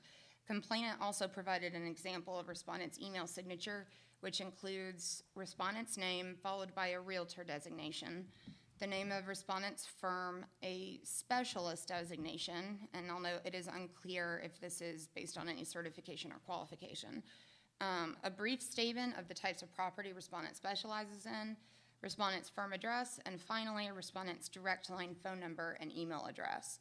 The font size and style is consistent throughout. Respondent's email signature does not include respondent's firm telephone number, but otherwise appears to be in compliance with the advertising rule, and that's 1260-02-12.12. Respondent's answer to the complaint largely focuses on issues not relating to advertising. According to respondent, the complaint arises out of a transaction in which respondent acted as a facilitator. Apparently, the property's landlord declined to extend complainant's lease, and complainant was unhappy with the advertisements posted online by respondent. Respondent states that they did include their brokerage on the Zillow posting and provided a copy of an email from a Zillow customer service representative explaining why it may not have appeared that the appropriate designations were listed online at the time complainant viewed the post. This appears to have been, at worst, a technical error beyond respondent's control. The circumstances preceding the filing of this complaint would suggest that it is rooted, at least in part, in issues beyond advertising, the alleged advertising violations. Nevertheless, counsel notes that respondent's firm's telephone number is not included in respondent's email signature. Counsel recommends a letter of instruction advising respondent of the requirements of Rule 1260-02-.12, and again, that recommendation is a letter of instruction. We have a motion by Ms. Hills, seconded by Mr. Bloom, to accept council's recommendation. Is there discussion? I just wonder, is this a place where we could file charges against Zillow? I don't think so, because like I noted, the screenshots that this complainant provided, they actually took a camera and took a picture of the computer screen instead of just copying the screen. I couldn't tell you at all what those posts But Zillow's read. the one that put the information on there? That's true, but I can't confirm how that information appeared, and I checked the Zillow posting now, and it's under a different brokerage. It's totally different, unrelated parties, so I have no idea what the original post I had. don't think we should go after anybody that's got more attorneys than us. Doesn't scare me a bit. All right, let's, I've got a carload. other discussion on the motion. Is there a reason that we didn't maybe do a civil penalty for maybe $500 or something? I mean, I just kind of look at this. I don't see any advertising violation except for the one phone number issue. They do have their direct line. I think they just did that in an attempt to make it easier to reach them. I don't really see this as beyond requiring anything other than, hey, you need to have your firm number listed. Everything else is there. But earlier, they were supposedly not using their full name either, but we didn't prove that, right? We only proved that they weren't using the office number. Like if they did this on a sign, that'd be a penalty, wouldn't it? A civil penalty for $500? I don't know, would it? I mean, I don't know what my recommendation would be if it were a sign. I'm not sure, but as an email signature, it's not a big deal. All right, the motion on the floor is to accept council's recommendation. Is there other discussion? Let's vote. Those in favor of that motion vote aye. Those opposed, no. The motion passes unanimously. Let's take a 9-minute break. Was And we'll that come for a back. letter of instruction? Yes. And at 9 minutes, we'll come back and finish up. Administratively, following receipt of an audit report which revealed an error in respondent's accounting. Respondent is a licensed real estate firm. The auditor found that on one occasion, trust money from a transaction was deposited in the firm's escrow account 1 day prior to the actual offer acceptance date. No other issues were identified. Respondent states the buyers delivered their earnest money payment to respondent's office when the parties first entered into verbal negotiations. Thereafter, the buyers signed the purchase contract on August 2nd, 2017, after reaching a verbal agreement with the seller. The seller did not sign until the next day. Respondent states that they were in a hurry to deposit the buyer's check after having held on to it for a couple of days, so they went ahead and deposited the check before putting together the rest of the transaction file. Respondent states they finished putting together the file the next morning, and then in doing so, they filled out the binding agreement date portion of the contract 1 day after all parties signed the purchase agreement. Respondent acknowledges that they should have completed the binding agreement date provision on the 3rd. In light of respondents' acknowledgement of their mistake and lack of disciplinary history, counsel recommends a letter of warning. Move. Second. So the motion on the floor is to accept council's recommendation, which is to send A letter of warning. A letter of warning. Ms. Why Hill, why not just dismiss it? I mean, it's a day. well, you get your chance here in just a second. Thank you Let me for just that. tell you that on the floor right now is to accept council's recommendation. The motion was made by Ms. Hill, seconded by Ms. Franks. Mr. Wood, you have the floor. I'd like to make a substitute motion to actually just dismiss it. Is there a second to Mr. Wood's motion? Second. All right, that motion is now considered a substitute motion and is the motion we'll vote on first and maybe last. Discussion on the motion to dismiss. All right, hearing no discussion, let's vote. Those in favor of that motion vote aye. Aye. Those opposed, no. No. It sounds to the chair, unless somebody wants to dispute the ruling, that the motion passed on 4 ayes and 2 noes. Ms. Taylor, Ms. Hills voted no. Next, number Number 8 is 2018-033761. Complainant was a potential buyer and respondent was the listing agent. Complainant states, or actually, I'll go ahead and add, because Commissioner Wood did ask in advance of this meeting, was the complainant represented by anyone? They were. They did have their own agent in this transaction. So complainant was a potential buyer and respondent was the listing agent. Complainant states they contacted respondent on March 24th, 2018. After viewing the property, respondent advised complainant that they could act as an agent for both complainant and the seller, and complainant accepted. Complainant made an offer on the property the following day and submitted a $1,000 earnest money payment. Complainant states that there were 2 counteroffers and that they were asked to scan an email. I'm sorry. I shouldn't keep going off record. It was number 9 that you had asked about. So forget what I said about Commissioner Wood's question. That's going to be on the next one. I'll stick to the script. Complainant states they were contacted by respondent on March 24th, 2018. After reviewing the property, respondent advised complainant that they could act as an agent for both complainant and the seller, and complainant accepted. Complainant made an offer on the property the following day and submitted a $1,000 earnest money payment. Complainant states there were 2 counteroffers and that they were asked to scan and email the final offer to respondent. Complainant states they then proceeded to obtain financing, which was secured within 2 weeks. Complainant states they were then informed by respondent that the seller was backing out of the transaction. Complainant further states that respondent advised they did not get the seller's signature on the final counteroffer and that the seller had ceased responding. Complainant asked respondent for a copy of the final agreement on 3 occasions and states they were told respondent's scanner was broken. Respondent states that the seller verbally accepted complainant's second and final counteroffer, which included a financial contingency. According to respondent, when they contacted complainant to ask for proof of financing, complainant informed them that it wasn't going very well. Respondent informs complainant that the seller wanted to place an offer on a separate property, assuming their current property was as good as sold, and complainant advised that would not be a good idea at the time since there were some difficulties. Complainant informed respondent that they were going to look elsewhere for financing. Respondent states they advised their client that complainant was unable to obtain proof of financing. At the same time, the property seller was interested in the property the seller was interested in purchasing went under contract, at which point the seller decided to back out of the transaction. Text message records provided by respondent include a message sent from complainant stating they obtained financing on April 12th. However, by this point, the seller had already backed out. The final counteroffer, again not executed by the seller, was delivered to respondent on or about April 10th. It is unclear why respondent A never provided the final written counteroffer to the seller for their signature, B, why respondent accepted complainant's earnest money payment prior to entering into any written agreement, and C, why respondent informed their client that the complainant was unable to obtain proof of financing after only 2 days following receipt of complainant's counteroffer. Council recommends the commission authorize disciplinary action based upon a failure to exercise reasonable skill and care to all parties in the transaction. My recommendation is for a $500 civil penalty for the violation of Section 403.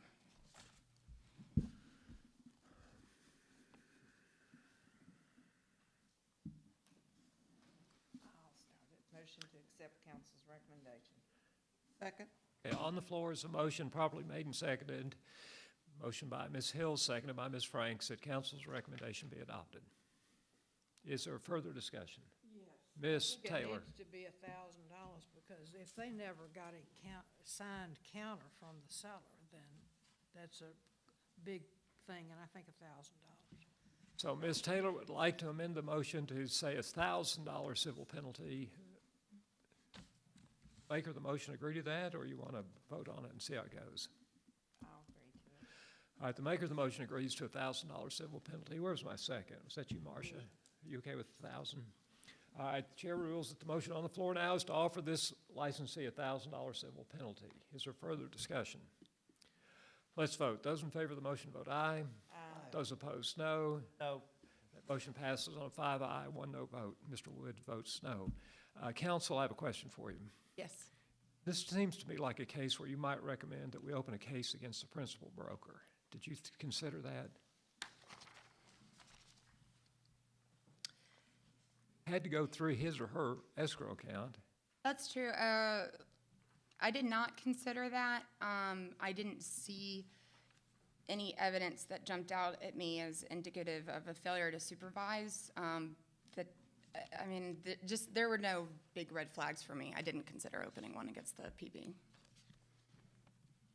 Listed 3 or 4 items that could have fallen under principal broker supervision for your recommendation.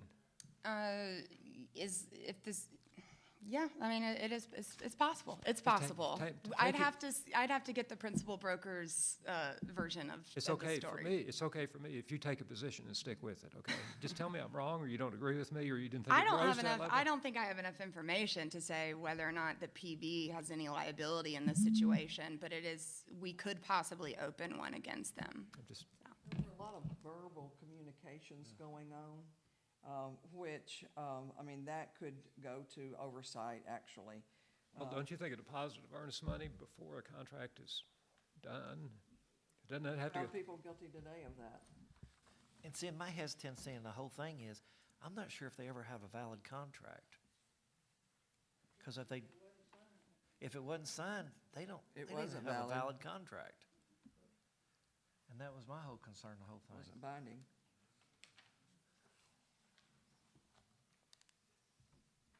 All right, we ready to go to the next? If there's no further discussion, number 9. All right, number 9 is 2018-028131. And again, sorry about the confusion with that last summary. On this one, Commissioner Wood wanted to know, was the complainant represented in this transaction? And they, in fact, were represented. So, complainant is a buyer and respondent is the seller's listing agent.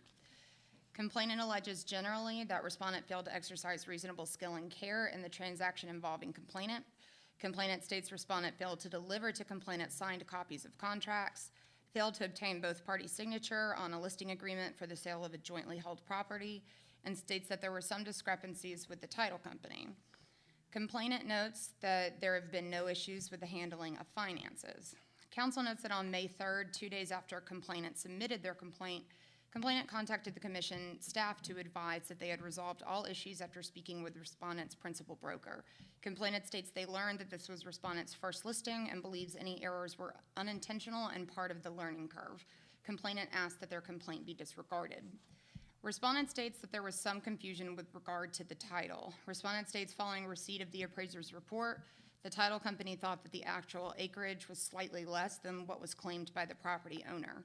Respondent states complainant's agent sent an addendum with a reduced sales price to reflect the difference and asked if the seller would share the cost of a survey. Respondent states the seller initially agreed, but wanted respondent to double check with the title company before moving forward. Respondent states that on follow-up, the title company found that the acreage was in fact accurate.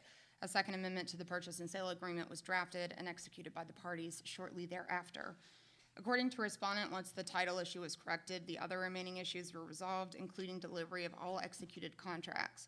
Respondent states they are working towards a closing date of June 22nd and that all parties are satisfied. Counsel notes that on May 3rd, 2 days after complainant submitted their complaint contacted commission staff to advise that they had resolved all issues after speaking with the principal broker and requested that the complaint be disregarded. Complainant states they learned, and you already know this information, but complainant states they learned that this was respondent's first listing and believes any errors were unintentional. Nevertheless, complainant still submitted a rebuttal to respondent's answer in which they identified additional issues with the transaction, namely that respondent failed to reflect the property was under contract on MLS within 24 hours and that the listing made by respondent still indicated the property was for sale rather than contingent while the parties were working out the title issue. As noted above, twice complainant stated this was respondent's first listing and attributes any errors to their inexperience. However, council notes that respondent was first licensed in 2015 and affiliated with their current firm the same year. In any event, there are concerns regarding respondent's alleged failure to obtain both owner signatures on the listing agreement and deliver executed copies of the sales contracts to all signatories thereto. In light of complainant's request to withdraw and the resolution met by the parties, council recommends the commission authorize disciplinary action in the form of mandated education to be completed by respondent above and beyond what is required for the maintenance of their license. And that recommendation is for 4 hours of core continuing education to be completed within 180 days. I'd like to say this first. They're going to have to take the core class regardless anyhow, so there's not a second core class for them to take. But I would change that recommendation to 4 hours of contracts above and beyond what is required for the maintenance of the respondent's license to be completed within 180 days of execution and entry of the consent order. That would be my motion. Okay, you've heard the motion. It's 4 hours of contract as opposed to 4 hours of core class. Now, would you think there was a typo when it said this is the first listing this licensee had in 2.5 years? That is what the complainant was told. I think it's a little unusual that they've been licensed for 3 years and they're saying this is their first one, but I don't have any information to suggest otherwise. So I wanted to make a note of it, but it is unusual. Unusual, and it was very nice of them to let it go at that too, really. Well, it was strange because they did let it go, but then they still submitted a rebuttal after they said they wanted to let it go, so I'm not sure how invested in this So they they worked it are. out, but this person who's had a license for 3 years obviously needs a little bit more Yes. studying and contracts. Agreed. All right, you've heard the motion offered by Ms. Franks. 4 hours of contract courses with other conditions that we typically apply. You ready to vote? Let's do it. Those in favor of the motion, vote aye. Aye. Those opposed, no. That motion passes unanimously. Thank you, Ms. Bridges. Thank you. Good job. Ms. Smith, number 10. Yes. Okay. Do you mind if I move this over just a bit?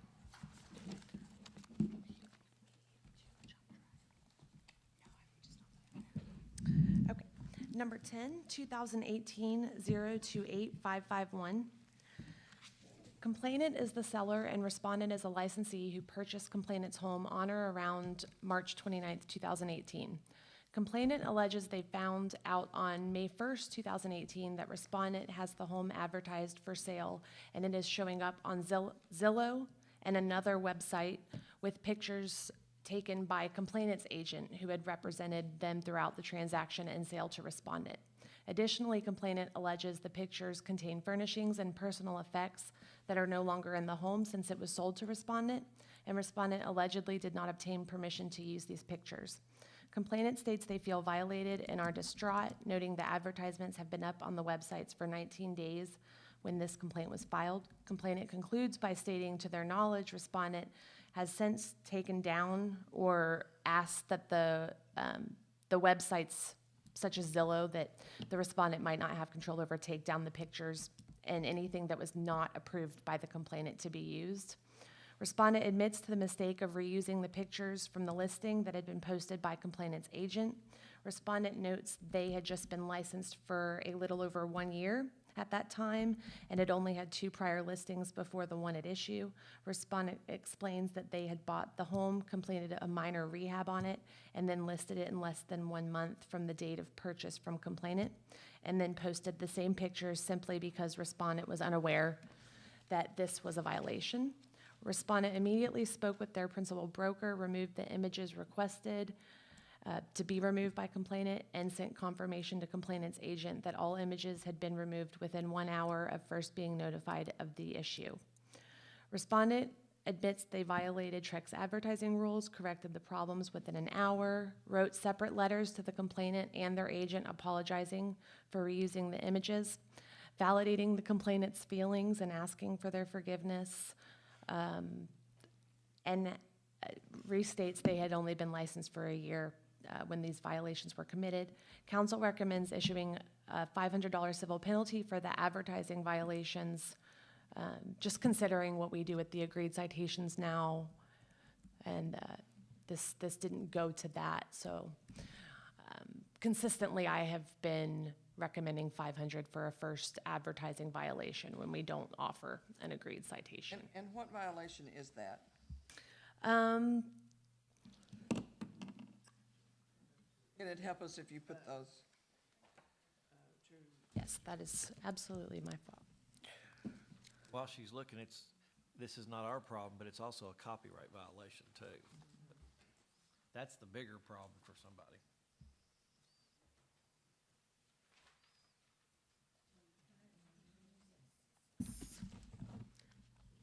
Okay. Happen a lot, but I haven't seen it a lot. Okay, I believe 12, it's Rule 1260-02-.123E, which reads, "No licensee shall advertise property listed by another licensee without written authorization from the property owner." Now, I know these are pictures. Yeah, that's okay. But I figure it's part of the listing, and they admitted to it. I move to accept council's recommendation of a $500 civil penalty. Second. Motion by Ms. Frank, seconded by Ms. Taylor, that council's recommendation be adopted. Is there further discussion? Let's vote. Those in favor of the motion vote aye. Aye. Those opposed, no. That motion passes unanimously. Number 11. 2018-028611. Respondent is the principal broker for the affiliate broker in the complaint above. Respondent states they are very disappointed in the new affiliate, and first, not having the common sense that reusing pictures would be a rule violation, and second, that is just not the right thing to do. Respondent prides themselves on explaining how important the rules and code of ethics are, requiring new agents to take certain basic courses, and personally mentoring new agents, and did so extensively with this affiliate, noting they had countless questions about the compliance of their first two listings. Respondent thought they had established a good track record of complainant understanding of respondent of the affiliate. Just is it okay, since it's basically the exact same Yes. thing, it's just the broker? So I'd like to go ahead and say that we make a recommendation to accept council's recommendation of a $500 civil penalty for failure to supervise. All right, the motion on the floor offered by Mr. Wood, seconded by Ms. Hills, is to accept council's recommendation and offer this principal broker a $500 civil penalty. Is there discussion? Those in favor of that motion vote aye. Aye. Those opposed, no. That motion passes unanimously. Number 12. 2018-027521.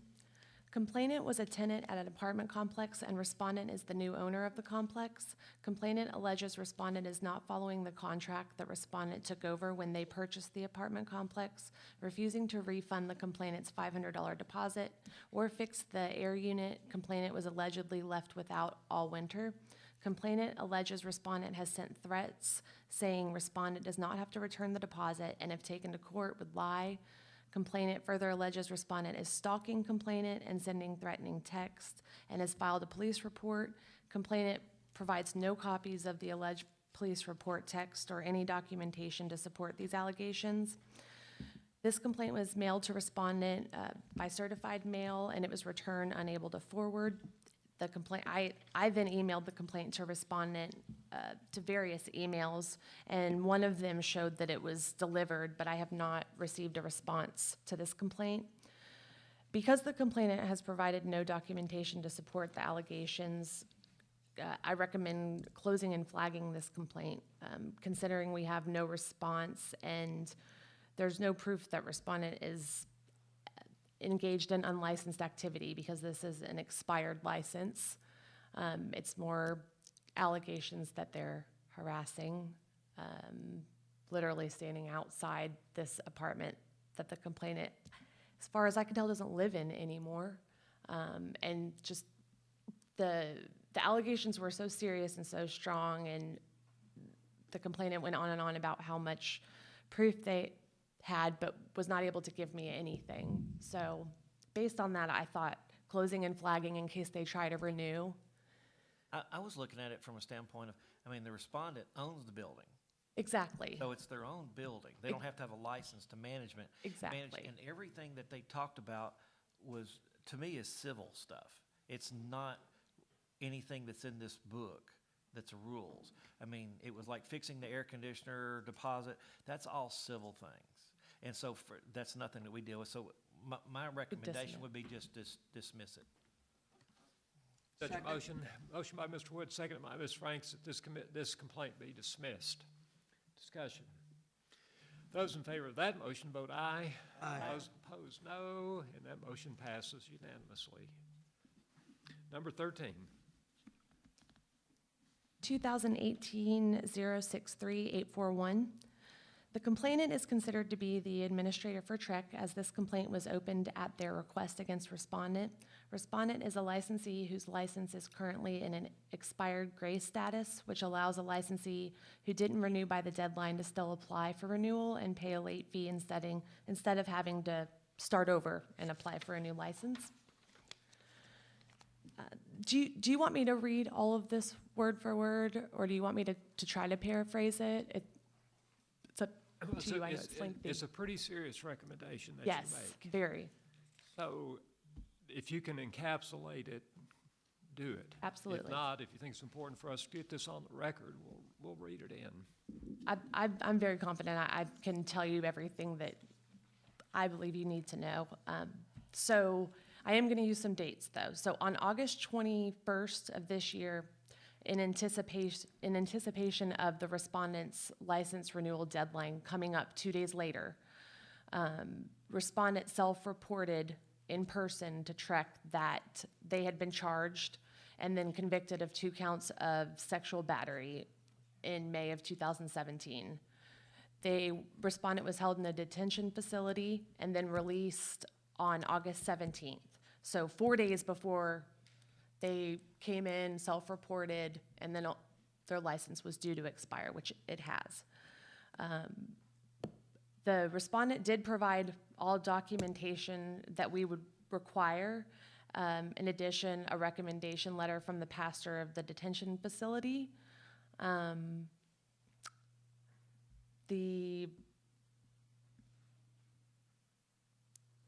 Basically, the TREC administrative side, the licensing side, and all of legal reviewed this and discussed it at length and felt that the 2 felony sexual battery convictions against respondent, even though respondent fully disclosed and gave a recommendation letter from a pastor, it does not qualify as satisfactory proof that they should be granted renewal of their license under our qualification statute, which is TCA 62-13-303A1.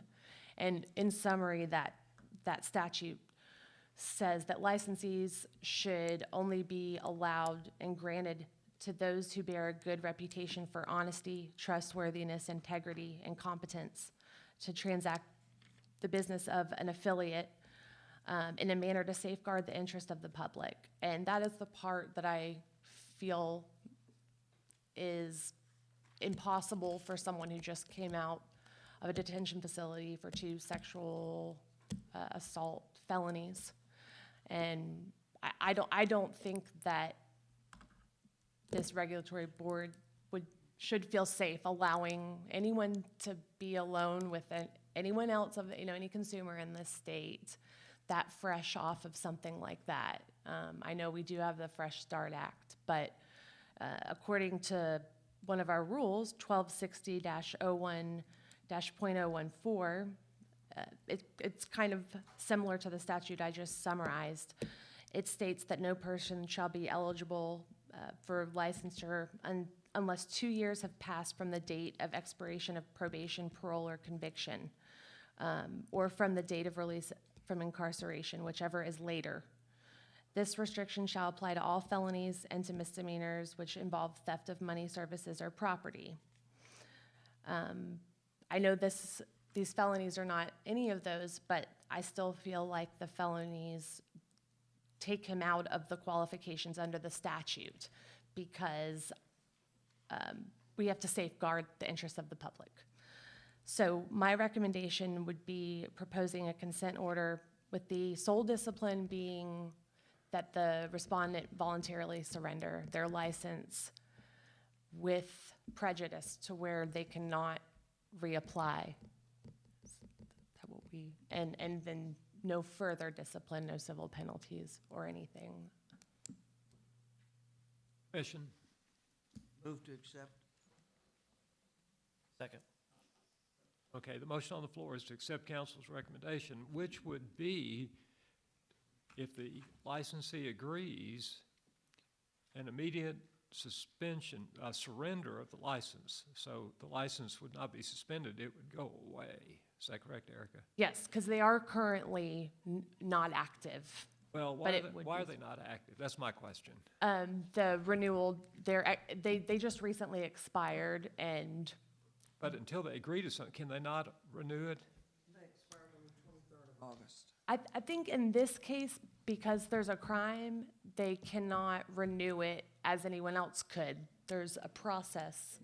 There's a process, but I bet you they can renew it. There's a process as well, but also this individual was broker released. They have not completed their education, so they do not have the necessary prerequisites to renew their license anyway. Just out of curiosity, when did the broker release that license? I believe the broker release occurred right after he was incarcerated, so over a year ago. Just to let you know, because depending on your vote, whatever your decision makes, this would fall within the Fresh Start Act, so there are certain procedures that we will have to go through once you guys make your motion. Like what?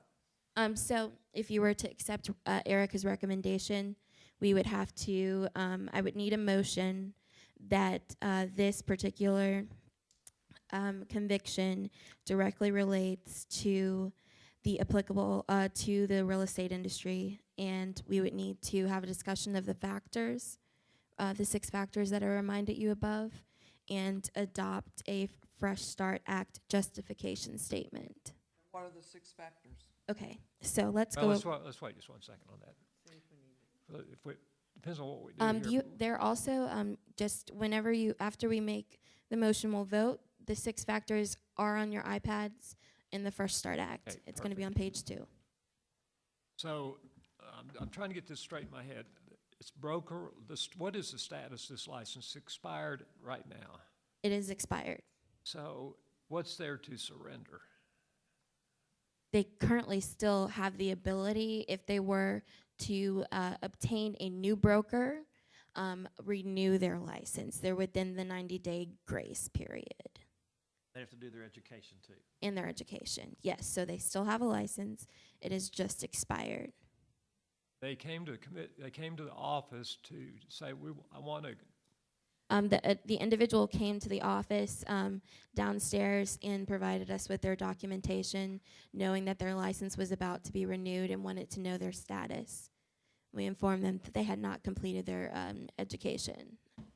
Yes. But they were supposed to report the felony in addition, and they did that, right? But they should have done that. They didn't do it a year within and a half time ago. frame. Yeah, 2 years ago. Right, yes, yes. I think the principal broker may have reported the charges before the conviction and brought up that person's license and just said, we're done with this person and wanted to notify, but. Say the license had expired, the broker had let him go a year ago? Yes. All right, if a broker lets somebody go, they have to renew their license with somebody in a short time frame, isn't it 10 days? Or it goes away, right? It goes into it's not inactive, it's just in like an active, unaffiliated broker release. The problem status, isn't it? Unaffiliated, can you not? Yeah, it's in the broker release status. So they have an active license, but they don't have a broker, so they're not supposed to be able to practice real estate. So here's where I'm confused. So the recommendation is to voluntarily surrender his or her license. Yes. All right. If that person agrees to that, then is there a reason to bring the Fresh Start Act into play? Yes, because we are basing that off of a prior criminal conviction. What if we just revoke it instead of Same allowing him to Same volunteer? thing. Any kind of discipline based on prior criminal convictions. But, Good with that. but The facts are pretty clear. they have to agree to this. They would have to agree to surrender their license. If they do not, then we it have- would go to a hearing. Right, and that's why I'm curious why the Fresh Start program comes in at this point. If we offer revocation and they don't take it, then they could employ. Well, the point of the Fresh Start Act is that it provides notice for the individual because they still have the right to have their license and know that their license is going to be taken away. And so if they were to contest your actions, then they would have to petition the Chancery Court. Well, the motion is to ask them to do it, but if they don't do it, the license isn't taken away. Yes, but it's a procedure. We still have to do it because your decision is based on prior criminal conviction, which is a statute that was passed. So it still has to occur. I can see it happening in a formal hearing, I'm just not sure it would happen in a civil offer of a civil penalty. I would like to note that in the file, the respondent, when the respondent came up and after he was released, stated, I don't care if I can't practice, I just wanted to come disclose this, and if I can, I understand. Now, that's just what's in the file in an email from our licensing department. So I don't know if the respondent still feels that way, but that was stated. Hard. So I think what Anna was trying to get to is that the Fresh Start Act is implicated because this is considered disciplinary action. If the board votes that he violated this person violated these provisions, and your offer of settlement is voluntary surrender, then that is considered discipline. And under the legislature, we have to go through the steps because it's based on the prior criminal conviction. All right, thank you. Thank you all. So the motion on the floor is to accept council's recommendation. If we pass this motion, then Anna's going to go through a series of questions or statements to get our take on each of those series of Yes. questions. Okay. Are you ready to vote? Yes. The motion on the floor is to accept council's recommendation. If you're in favor of that motion, vote aye. Aye. If you're opposed, vote no. That motion passes, and since that motion passed, based on new legislation effective 2018, July 1st, we've got yes. to take an additional step. Yes. Okay. I need a motion that the conviction that we are referencing here, sexual battery, 5/18/2017, directly relates to the practice of the real estate industry. So moved. A motion properly made by Commissioner Franks and seconded by Commissioner Hills is to accept, well, that's the motion. Is there discussion on the motion? If not, let's vote. If you're in favor of that motion, vote aye. Aye. If you're opposed, vote no. That motion passes. Okay, if you'll look on your iPads, please. We're looking at the Fresh Start Act. On page 2, there are 6 factors that we need to make sure that we discuss regarding this on the record. The first one is the nature and seriousness of the crime for which the individual was convicted. And you just need a discussion? Just with general discussion. Okay, I would say, since this person is now a convicted sex offender and a felon, and he's required to register with the official sex offender registry, that it would put the public and licensees in danger to work with him. Okay. If it is a him, yes. The length of time since the commission of the crime. This was committed, they were incarcerated 5/18/2017 and released on 8/17/2018. Is that when it happened, when the offense happened? The offense occurred in 2016. They were incarcerated in 2017, released in 2018.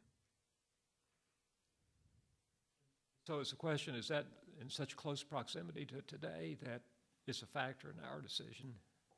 If you decide so, yes. Do I say yes, or that's on my motion?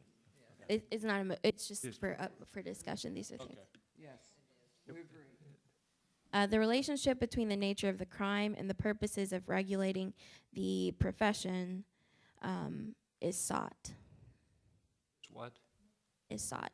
So basically the relationship between the nature of the crime and the purposes of regulating the profession. Yes. Yes, because, I mean, there's vacant homes, someone could be living in the house, I mean, there's just, I mean, this is what September was, Safety Month, and, we've all been going over, and, this is a definite yes. I would think from a broker's perspective, if this person wanted to affiliate with your firm, there's nothing positive that can come from it. The relationship between the crime and the ability, capacity, and fitness required to perform the duties and discharge the responsibilities of the occupation, profession, business, or trade. Yes. Okay. We're working through this. Any evidence of rehabilitation or treatment undertaken by the individual that might mitigate, any applicable federal laws. There are no applicable federal laws regarding an individual's participation in the occupation, profession, business, or trade.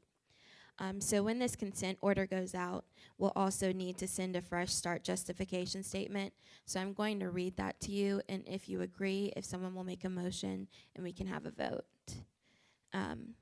The Tennessee Real Estate Commission on October 4th, 2018 decided to submit a consent order requesting the individual voluntarily surrender their real estate license as a result of your conviction on or about 5/18/2017 for sexual battery. The commission has decided to take this action after considering the following factors as set forth by the Fresh Start Act. If you wish to contest this determination, you may file a petition within 30 business days of the receipt of this notice in Davidson County Chancery Court, at which the commission must demonstrate by preponderance of the evidence that the individual, applicant, licensee, certificate holder, registrant's conviction is related to the applicable occupation, profession, business, or trade. So moved. Motion is properly made by Commissioner Franks, seconded by Commissioner Hills. That resolution, would we call it a resolution, or what do we call it? It's a Fresh Start Act justification statement. That specification statement be adopted. Further discussion. Let's vote. Those in favor of that motion, vote aye. Aye. Those opposed, no. The motion passes unanimously. Thank you. Else? That's it. All right, Erica, number 14 looks to me like one you could summarize instead of having to read through. Yes, and I, there were two complaints that I've referenced that I'm just going to summarize it, and if you'll just kind of ignore references to any complaints that you don't see on this report, because they will be coming soon. And it will make sense, I promise, when I read it here. So 14 is 2018-029021. So complainant is a recently upgraded licensee from an affiliate to a principal broker within the last year and a half. And respondent is a principal broker for a firm that complainant used to work at, and then complainant hired respondent once complainant got their principal broker license to come, quote, broker complainant's office while complainant opened another one at a different location. And the complainant has also filed 2 other complaints against affiliate brokers under this respondent that will be coming in front of the commission soon, and is also the respondent in the next complaint who did not respond to the complaint. The complainant makes various allegations that I've bullet pointed. They provide many exhibits to attempt to support their allegations, which I have available if you have any questions, but I did not feel that the voluminous amount of documentation supported the allegations. Respondent confirmed that respondent was hired to broker the complainant's office while they opened another branch, and basically realized a few months into it, it was a mess. The complainant was expecting the respondent to do administrative work, principal broker work, basically everything, training all of the agents, traveling to course, educational courses that really the complainant should have been doing, balancing the books, writing, training, presentations, budgets, everything that you could possibly do for a firm. And the respondent made it very clear before respondent was hired, I can only do so much. We need to be on the same page. And I absolutely am not going to be in the office all the time. So the complainant agreed to that. And that is one of the main complainant's allegations, is that the respondent wasn't in the office and made the agents make appointments with the respondent if the affiliates wanted to meet in the office. And the respondent saying, yes, that's the truth, but we had that agreement on the front end.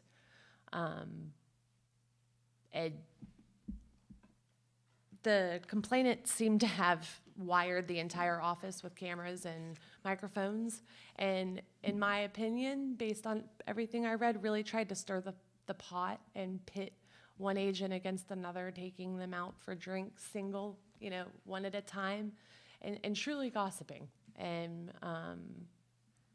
it did not seem the respondent could do anything to satisfy the complainant, and the respondent put in notice and left the firm, and the complainant then filed this complaint and has filed complaints against everyone who's left that firm. Altogether, 6 in a year. 2 more that are coming in front of you. Move to accept council's recommendation to dismiss. Motion. I have a motion by Ms. Frank, seconded by Ms. Taylor, that council's recommendation be accepted and the complaint be dismissed. Ms. Hills. Is this a real estate school now? Not that I know of. I hope not. And No. it said that teaching another course for 13 weeks as certified instructor for 10 agents in the office. So the respondent They, was as the principal, as brokering the complainant's office while the complainant was away. That was one of the tasks that respondent was doing. no hours were given to 10 agents. Oh, out of that no. It was, honestly, the complainant wanted the agents to be more productive, and said, make these agents more productive and train them to bring in more business. Okay, I'm good. Thank you. All right, the motion on the floor is to accept council's recommendation and dismiss. Are you ready to vote? Yes, sir. Let's do it. Those in favor of the motion vote aye. Aye. Those opposed, no. That motion passes unanimously. Number 15. Let's keep track. 2018-029061. So complainant is a seller and respondent is their agent. Respondent is the complainant in the complaint that we just discussed. The complainant states that the buyer had inspections done on the home, gave the buyer their own structural engineer report because that stated there was no foundation issues. The buyer did not agree with the engineer's report, had a radon test done, and the cost for all buyer's inspections and tests totaled $1,100. Excuse me? Yes. Move to accept council's recommendation for That- consent order assessing a civil penalty of $1,000 for failure to respond. Thank you, Vice Chair Franks, for that perfect I can interruption. promise you they have our address because Okay, the motion by Ms. Franks is properly seconded by Ms. Hills, and the motion is to dismiss, to assess a $1,000 civil penalty for failure to respond to a complaint. That motion is on the table. Is there discussion? All the other ancillary things Erica was going into serve no purpose, in the opinion of the chair.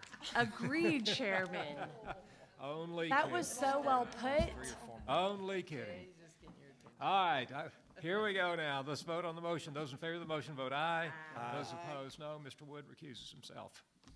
Any further discussion on that? Surprise, there's an addendum. We have another one? We have an addendum. We have an addendum. More. How come I don't? I I'm sorry for those who keep. I don't have it either. Some of us have paper. Yeah, we didn't get the, What if someone doesn't know how to use his iPad? Well, show someone will you. figure it out. Consent. Stand Well, I by. put my instructions in that summary there on how to use the iPad. But you Yeah, said it show wasn't us important. Show us the whole thing. So I don't even know how to call your bluff on that one. I feel so guilty already. I'm gonna. No, so we have a number 16, is that what we're on, or how do we call it? 16 is like a represent with new information. 16, Oh, 17, and 18 are all together and they're represented. I'm so sorry, the audience. Went out of it. I told you I don't know how to work this thing. There it is. All right, let's go. You can have you want my hard copy? Not yet. See how clear you can make this and concise. I can make it very quick. 16, 2017-037141. This was originally presented in November 2017 because there was a civil case pending. In summary, my new information is the complainant has completely abandoned the civil case, did not show up for depositions, did not show up for motions, didn't show up for the motion to dismiss. Therefore, the court granted the motion to dismiss, and we have not heard anything from complainant, and neither has the court. So I recommend to dismiss this. Second. Well, that was a concise presentation right there. Thank you very much. Thank you. Your motion to dismiss is for 16, 17, and 18. For the same reasons. See how concise that is? That's brilliant. I learn Brilliant. quick. Way to go, Eric. Good job. All right, you've heard the motion is to accept council's recommendation and dismiss complaints 16, 17, and 18. If you're in favor of that motion, vote aye. Aye. Those opposed, no. That motion passes unanimously. Now, number 19, Kelsey. This is the last one, officially. 19 is a new case. It's not a represent, and I believe Commissioner Wood is recusing himself? Yes. Okay. 2018-042391. Complainant is a builder and real estate developer. Respondent is a licensee. The parties are currently involved in civil litigation proceedings.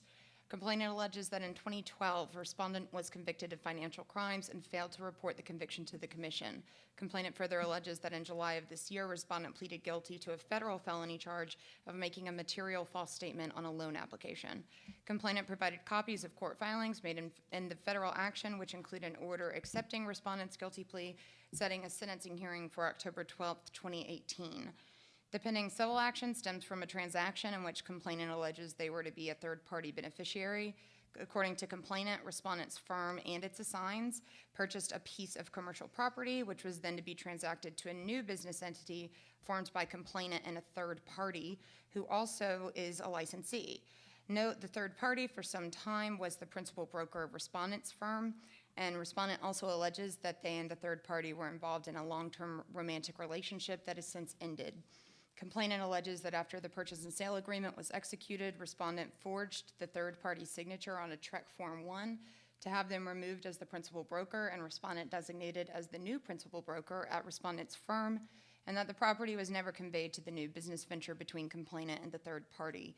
According to respondent, there was never any agreement to assign the property to the new business venture, nor did they have any agreements to share in any commissions or assignment fees. Respondent also denies forging the third party's signature on any TREC forms. Respondent states that the 2012 criminal case was deferred and ultimately dismissed pursuant to Tennessee Code Annotated 40-35-313 after respondent completed 1.5 years of probation. Counsel can confirm that there are no records of this case on the criminal court clerk's website, and the case was likely dismissed and all records expunged. However, the federal case brought against respondent is still very much active. On July 9, 2018, respondent pleaded guilty to making a material false statement on a loan application and other related charges. Pursuant to Tennessee Code Annotated 62-13-312F, respondent was required to inform the commission of their guilty plea and adjudication within 60 days, making notice required no later than September 7, 2018. As of this date, the commission has not received any notice related to the federal charges from respondent. My recommendation is that the commission authorize the revocation of respondent's license pursuant to Section 312 based upon respondent's felony conviction for the violation of 18 United States Code Section 1014, making a false statement to a bank. Move to accept council's recommendation. All right, the motion is to accept council's recommendation, ask for the licensee to voluntarily surrender. Is it a voluntary surrender, or how would we describe it? This would actually be a summary suspension, or a summary revocation. The 312F very clearly states that the license shall be revoked if they do not request a hearing within 60 days of the conviction. They have not. It is ready to be revoked. All right, that's the motion on the floor. Anna, we're going to have a fresh start in this one? Yes. Too? So state crime or federal crime, doesn't matter. What? Doesn't matter the jurisdiction of a No, crime. crime is crime. Be local. All right, the motion is to accept council's recommendation, authorize summary revocation, right? Kelsey, it's a summary revocation? Yes. What's the difference? What does that mean? What does the summary mean? They are not going to receive an opportunity to challenge the revocation. Oh, but they can appeal? Yes, they can appeal, but according to our statute, they've had 60 days to appeal to the commission. They have not. So really procedurally, aside from the Fresh Start Act, if you do vote to revoke, that will become effective as soon as we're back in the office. Sounds to me like if they don't do it within 60 days, it's done. The deal is done. Their license is gone. Yes. Whether we vote on it or not. Well, we would still need your authorization since this did come in the form of a complaint, but yes, effectively, yes, The it's done. summary is, right? It's gone. So this is a Yes. principal broker, Yes. and so are there other licensees under this principal broker today? I don't think there are. In fact, I believe the firm itself is non-operational at this time. All right, let's see if this commission wants to vote to accept council's recommendation. If you're in favor of the recommendation, vote aye. If you're opposed, vote no. That motion passes unanimously. Mrs. Matlock. I need a motion that this conviction of violation of making a false statement to a bank directly relates to the real estate profession. I have a motion by Ms. Hill, seconded by Ms. Taylor, that motion be adopted. Let's vote. Those in favor of the motion, vote aye. Those opposed, no. That motion passes unanimously. Ms. Matlock. With one abstention. Was there an abstention? I'm sorry. Thank you for noting that. Now I'm going to read all of the factors together. You can have one discussion. Just bear with me as I read through them. 1, the nature and seriousness of the crime for which the individual is convicted. 2, the length of time since the commission of the crime. 3, the relationship between the nature of the crime and the purposes of regulating the profession. 3, the relationship between the crime and the ability, capacity, and fitness required to perform the duties and discharge the responsibilities of the profession. 5, any evidence of rehabilitation or treatment undertaken by the individual that might mitigate against the relationship of crime to the profession. 6, any applicable federal laws regarding an individual's participation in the profession. So if we could have a general discussion about those 6 factors on the record, please.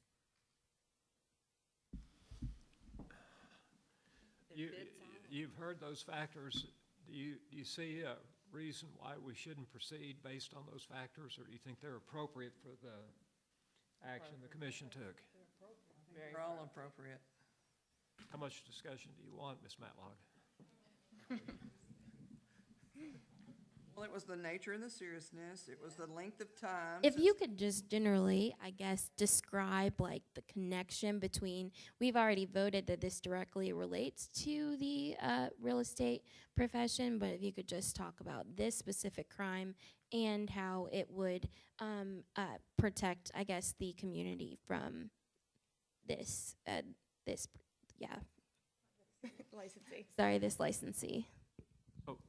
I'm happy to talk about that, but Okay. if it's a summary, if it's an automatic, It's discipline.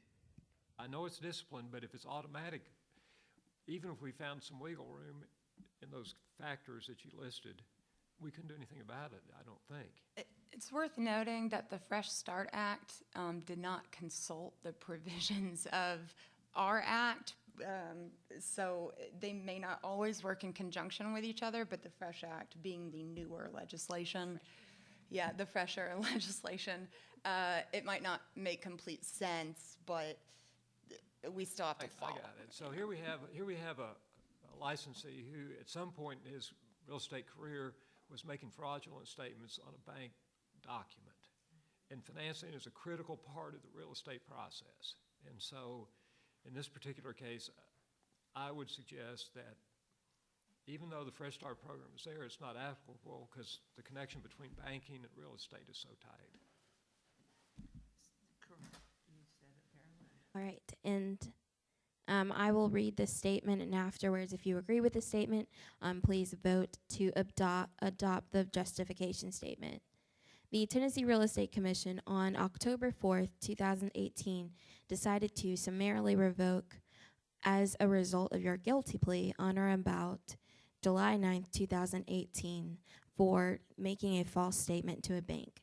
The Commission has decided to take this action after considering the following factors as set forth by the Fresh Start Act. If you wish to contest this determination, you may file a petition within 30 business days of the receipt of this notice in Davidson County Chancery Court, at which time the Commission must demonstrate by a preponderance of the evidence that the licensee's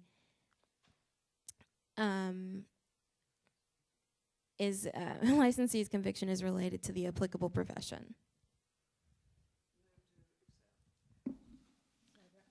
Ms.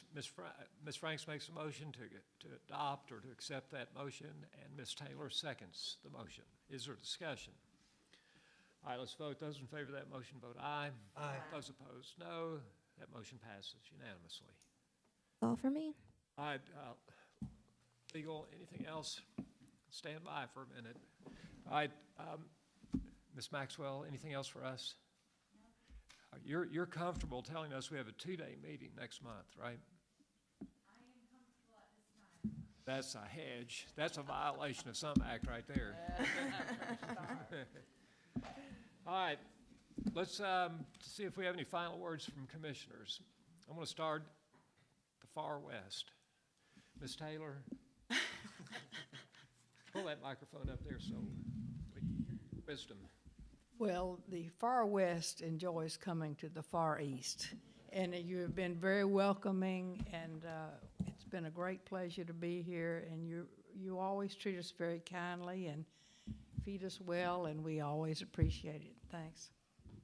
Mr. Bloom, another far west commissioner. Yeah, thank you very much for your hospitality, and unfortunately, the farther east I go, the better I like it, and I live as far west as you can live.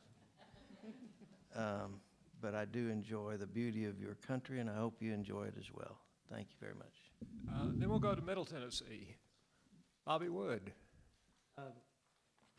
I had 2 or 3 things I was going to say now. I'll jump on this. We talked a little bit earlier about some of the agents were taking pictures from other people.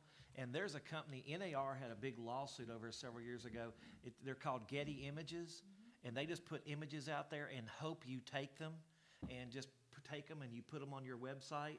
And then that's what they have people, that's what they do is search the internet to see if you use their images. And if you did, they send you a bill. So just because it's on the internet, it's not free. So that's their business model. They just take pretty pictures and hope you copy them. Yeah, I mean, and now that you see look on news media at night a lot of times, and they'll show Getty Images. I'm sure they wrote a check to Getty to get that, but it's like Getty. Getty. Bottom right usually. So you don't take pictures off the internet; they're not free.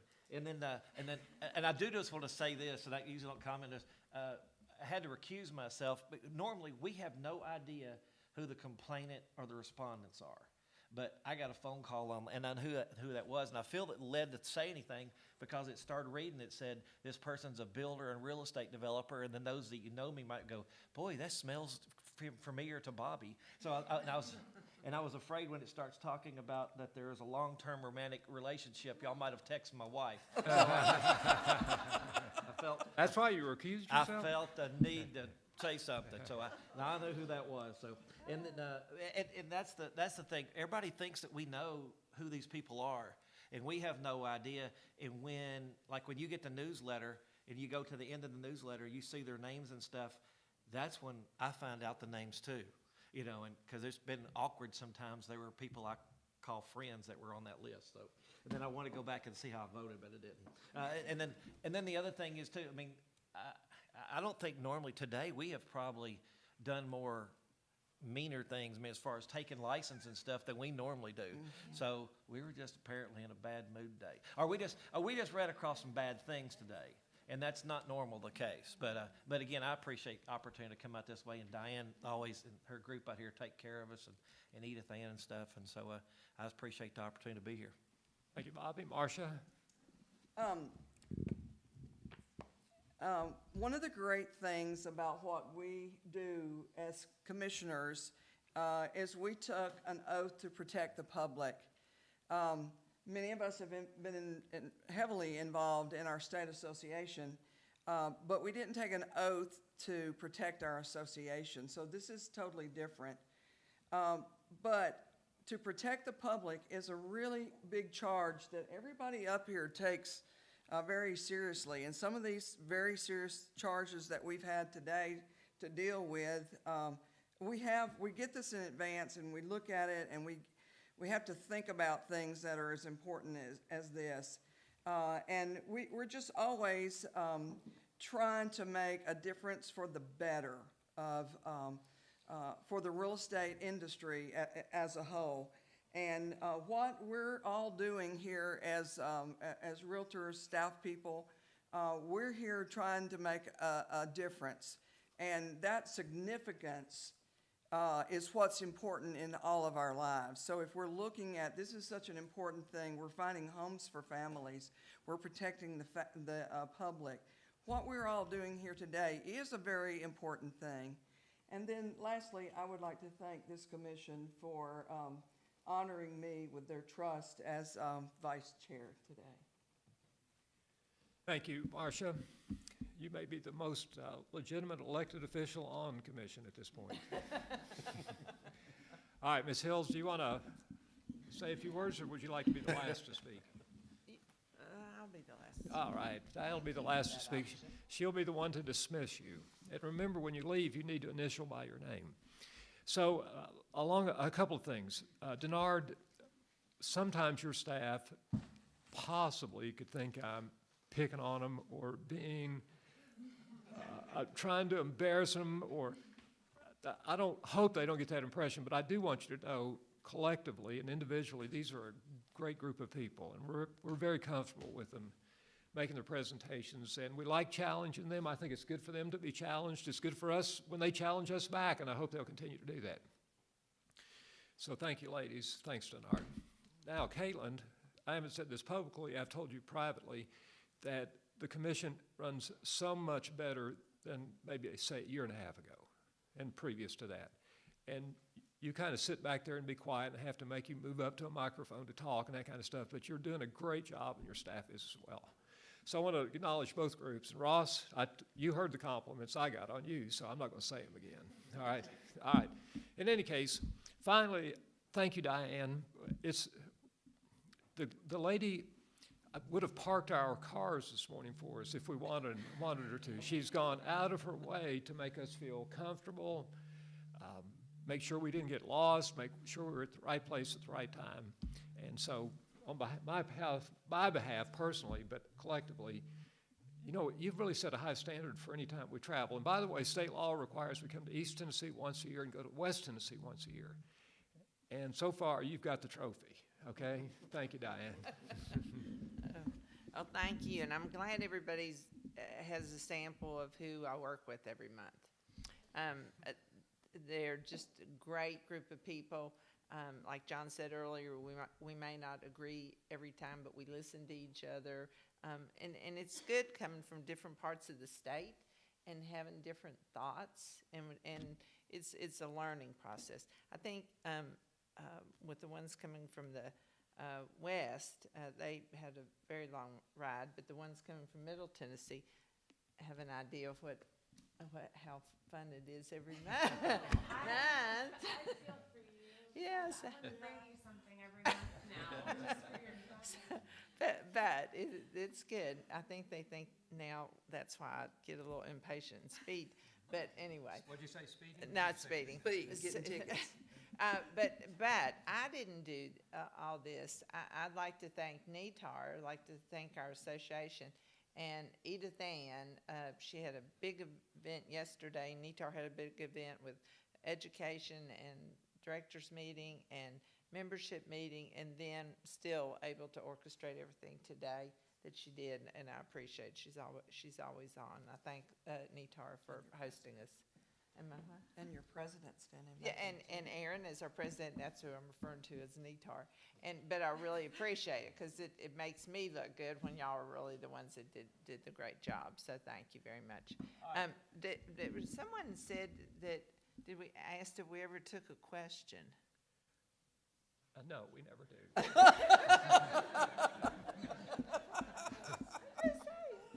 Only after the meeting's adjourned individually, we'll be glad to take questions. Because we can't appear to give an opinion from.